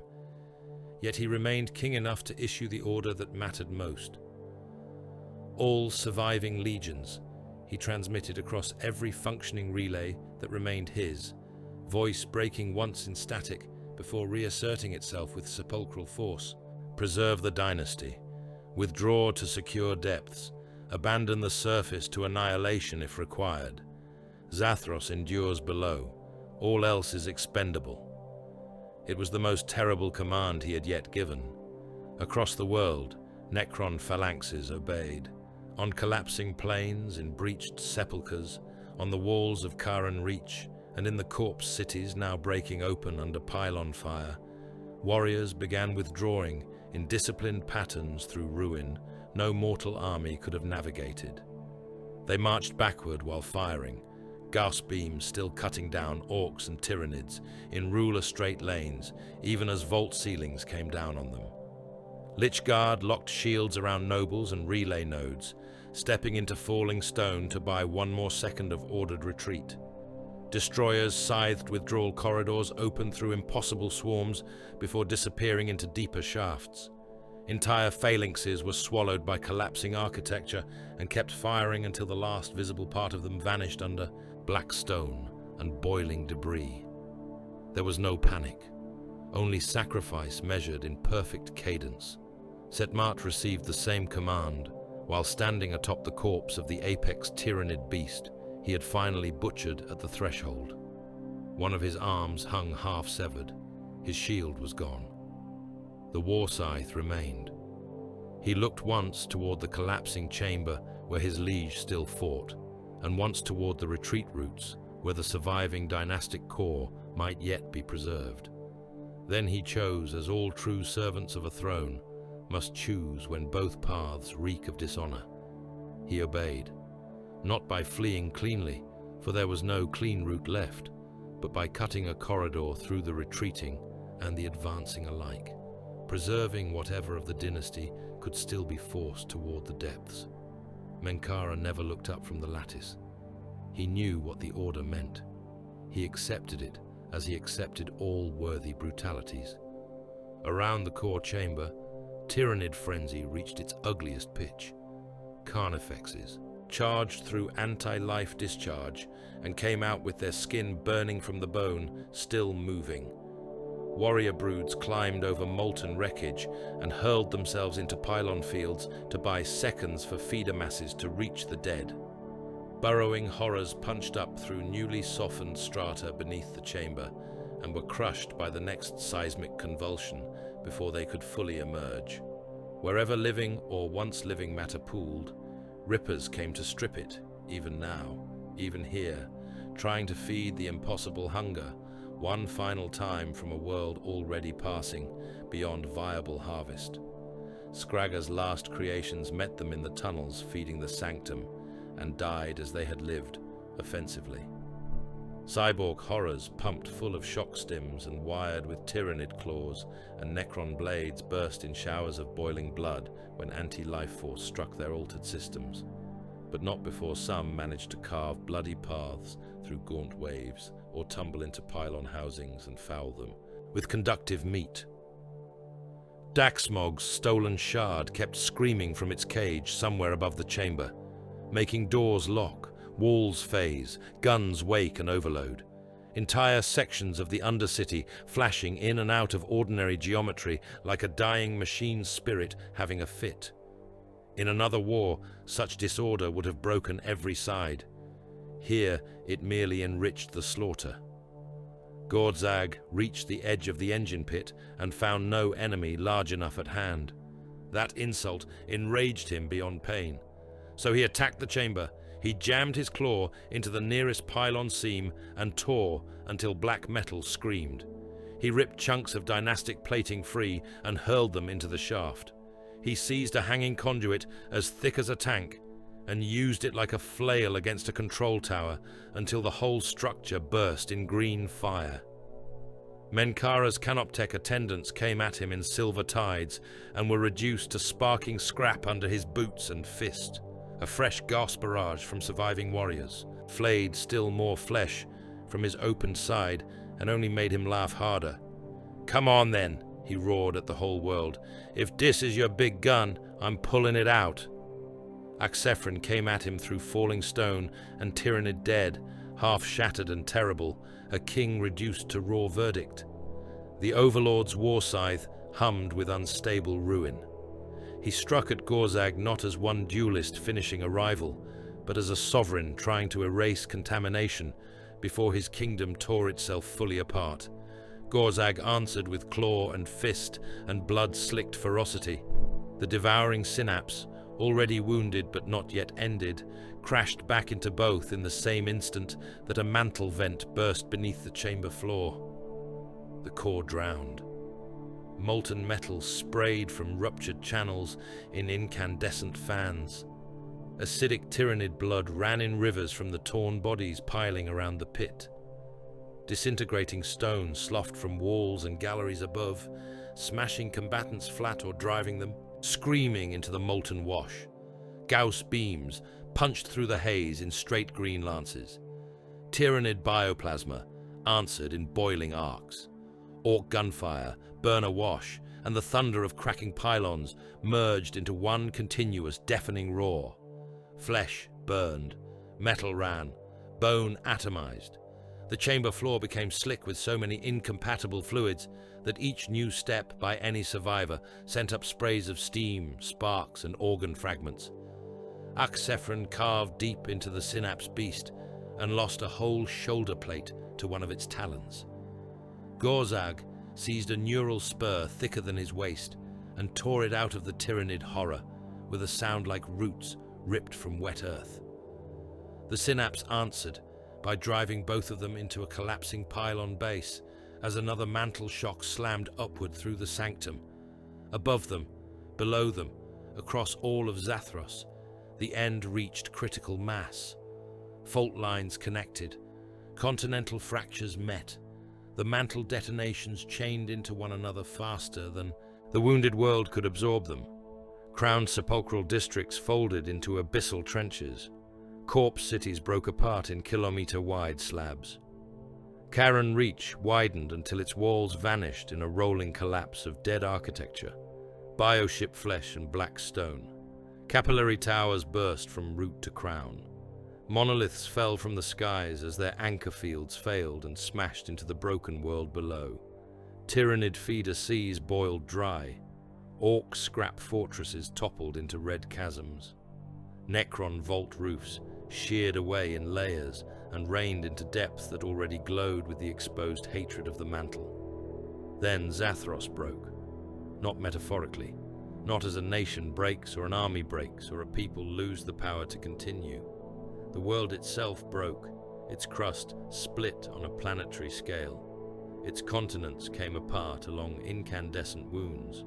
Great portions of the upper shell collapsed inward toward the engines straining beneath them, and what remained above became not a world in any sane sense, but a broken carcass of burning landmasses. Abyssal trenches and storming green fire hung around a deathless heart that still refused to stop beating. When the breaking finally ceased its first impossible convulsion, Zathros did not emerge from ruin. It remained inside ruin, lodged there like shrapnel in the corpse of a giant. The main surface of the dead world had been turned inside out. Continents once black with ash plains and corpse cities were now split into ragged shelves, hanging over abyssal trench systems so deep that no natural light could have found their bottoms, even if any honest daylight had survived above them. Those chasms glowed instead with the malignant underlight of exposed mantle wounds, with the green pulse of still-living tomb relays, with the red eye shine of cooling magma caught beneath slabs of cracked sepulchral stone. Their walls were layered in all the sediments of catastrophe. Fused bone lay there in drifts, entire ridges of white and black where armies had been flash-cooked and compressed beneath landslides. Slag rivers hardened over the remains of old battle lines and then cracked anew under lingering seismic spite. Black bio-slime-coated ledges and dead feeder trenches in glistening ropes, its surface still stirring where lesser organisms moved beneath it, without true permission from any greater will. Nothing on Zathos resembled a proper landscape any longer. It resembled aftermath made planetary. The sepulchre engine had done what it had been built to do, but not cleanly.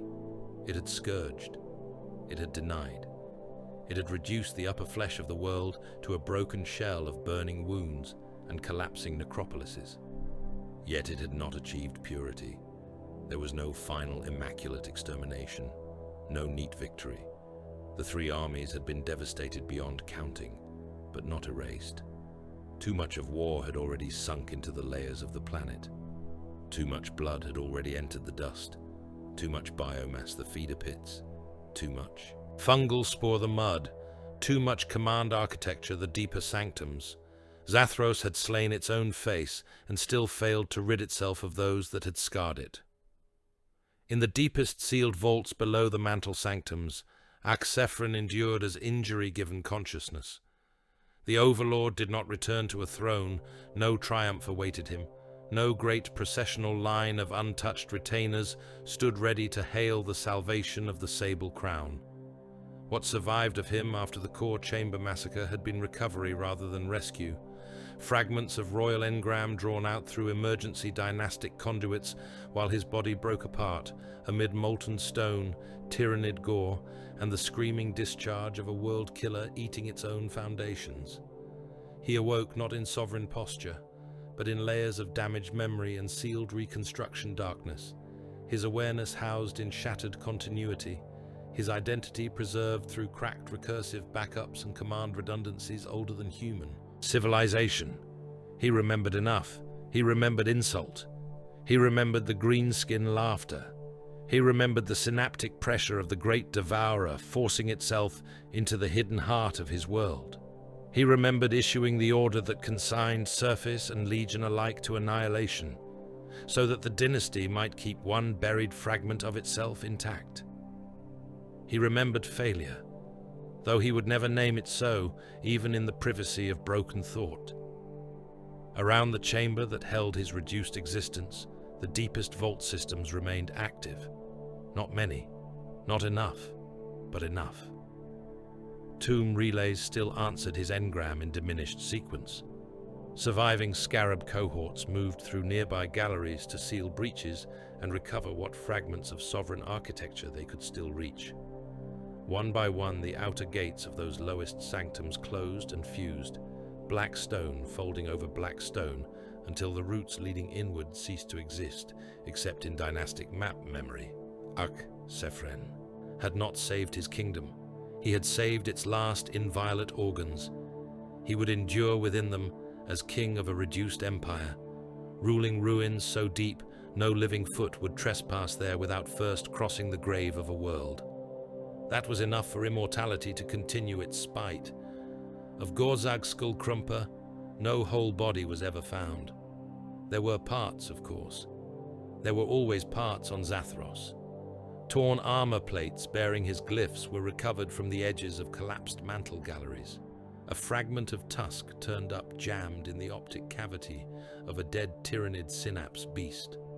One knob swore he had found the crushed remains of the warboss's sidearm embedded in a pylon base still wet with old blood. Another dragged a slab of black metal from a trench wall and insisted the handprint burned into it had to be Gorzag's, because no other orc could have gripped hard enough to bend living metal that deep. None of it proved death.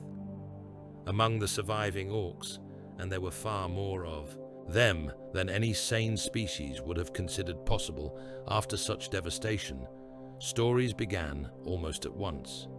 It started in the trench camps, hacked out along the edges of the new abyssal faults, where mobs huddled around Promethean braziers and listened to the ground mutter in the long hours between aftershocks. Some said that when the crust settled at night, they heard a roar from beneath, not the rumble of the mantle or the coughing collapse of dead tunnels, but a proper bellow, furious and delighted and still looking for something bigger to hit. Others swore they heard metal screaming in answer to it, as though somewhere far below, Gorzag was still trying to tear the engine out of the world by hand. By the third cycle after the break, some of the boys had stopped speaking of him as dead at all. "He's down there," they said, "still fighting." For Orks, that was as good as survival. Worse, in the long measure of worlds, he had already won the one thing that mattered, most to his kind. He had spread. Orc spores survived everywhere. They clung in the ash drifts of the broken plains. They thickened in the blood lakes left where whole mobs had boiled under gas fire and pylon discharge. They nestled in the wound mud of crater lips and fault scarps, in the greasy slurry made from battle-dead and rainless weather. They lodged in engine wreckage and in the cooling joints of fallen gargants, in the rotted flesh heaps abandoned by feeder swarms, in the cracks of monolith debris, in the seams of tomb breaches and the deep pores of basalt newly torn from beneath the crust. Zathos had become one vast spore bed fertilized by apocalypse. Tiny green shoots had already begun to force their way through corpse-rich mud in places where the ground still smoked. The Tyranids had not finished either. The great synaptic structures of the invasion had been broken, buried, or burned. Much of the splinter fleet had been annihilated in orbit or blasted into ruin on the ground. Yet the Sepulchre engine's wrath had not sterilized every trench, every feeder pit, every capillary root cluster. In the dead zones, where anti-life force had passed less cleanly, where collapsing terrain had shielded pockets of biological filth, feeder organisms still moved. Some were little more than knotting mats of rippers, gnawing the same fused corpse mass hour after hour. Others were blind tunnel things, continuing their function from pure embedded instinct, dragging scraps of biomass deeper into roots that no longer connected to any living ship above. Isolated gaunts were seen in the black bio-slime districts, moving in twitching packs, without clear command, but still killing anything warm they could catch. In the shadow of one half-collapsed capillary tower, a brood nest was discovered birthing malformed organisms from stock already damaged by pylon exposure and mineral poisoning. They died quickly. They had still been born. In orbit, the silence above Zathros was not total. The main battle swarms had gone, burned, fallen or fled beyond immediate sensor range, but distant void signs remained, scattered auger echoes on the far edges of the system. Biosignatures too large to be debris, too slow to be chance, hanging in the dark like predators, remembering where they had first tasted blood. No complete fleet shadow returned, not yet. But whatever had descended upon Zathros had not been the end of its species' interest. It had been a mouthful, a first taste taken from a wounded table. Daxmog escaped the death of the world in the only way that suited him, through catastrophic improvisation and theft. How he survived the final collapse of the Undercity was a matter disputed even among his own mechs. Daxmog himself claimed he had driven the whole planet funny till it spat him out, which was not impossible by the standards of his work. Others insisted that the stolen Necron shard had phase-kicked his command artery sideways through a mantle convulsion and dumped him into the wreck of an old orbital elevator caisson near the surface. Whatever the truth, he came back with the shard cage still half intact, with a trail of electrocuted grots and burnt assistants behind him, and with more captured Necron devices hanging from his harness than any mech should have been allowed to survive carrying. Some of those devices were dead, some merely sleeping. One occasionally spoke in a voice that made nearby fungus wilt. Daxmog adored them all.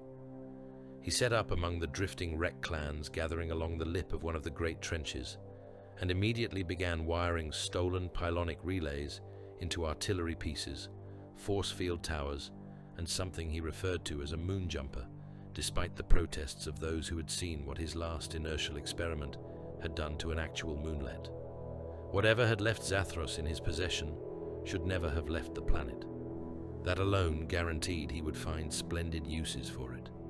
Painboss Scragger survived in the ruins as easily as disease survives in a battlefield corpse. His butcher fortress had been crushed 3 times, burned twice, and partially devoured by feeder organisms before the end. Yet he crawled out of the final collapse, caked in enough blood and organ paste to appear as though he had simply built himself a new skin from the dead. He did not travel alone. Behind him came a shuffling train of broken assistants, grots held together by staples, poles, and fear, and a menagerie of experimental monsters too maimed or too enraged to know that the battle had technically passed them by. Some had Tyranid limbs still twitching with divorced instinct. Some had Necron blades bolted where faces should have been. One dragged its own exposed spine on a chain and kept trying to bite the shadows of passing gargoyle carcasses. Scragger regarded the shattered world and saw not defeat, but opportunity beyond measure. So much fresh ruin, so many interesting wounds, so many survivors who did not yet know they were his future work. He made camp in the cavity of a fallen Squiggoth skull and lit his first new surgery fire before the ash of the last one had cooled. Across the broken shell of Zathros, survivors of all 3 powers continued to move among the dead. Necron tombs, still active beneath the deepest strata, dispatched scarabs, retrieval cohorts, and occasional execution teams to seal what could be sealed and erase what remained too near the surviving dynastic core. In the upper ruins, scattered phalanxes cut down intruders with the same perfect indifference they had shown before the world broke, though now they did so from half-buried galleries, from the mouths of trenches, and from beneath mountains of fallen black stone. They were fewer. They were not gone. Orks gathered in camps, scrap forts and drifting warbands along the burning fault systems, already fighting one another for territory, trophies, and the right to claim Gorzag's legacy, should he remain inconveniently absent much longer. Yet even their infighting fed the future. Every brawl thickened the spore bed. Every engine they rebuilt dug deeper into the carcass of the world. The trenches and wreck fields of Zathros suited them too well for abandonment. The Tyranid remnants rooted where they could. Feeder mats spread through crater lakes. Burrowers made short blind tunnels from one biomass pocket to another. Brood traces lingered in the shadow of dead capillary trunks.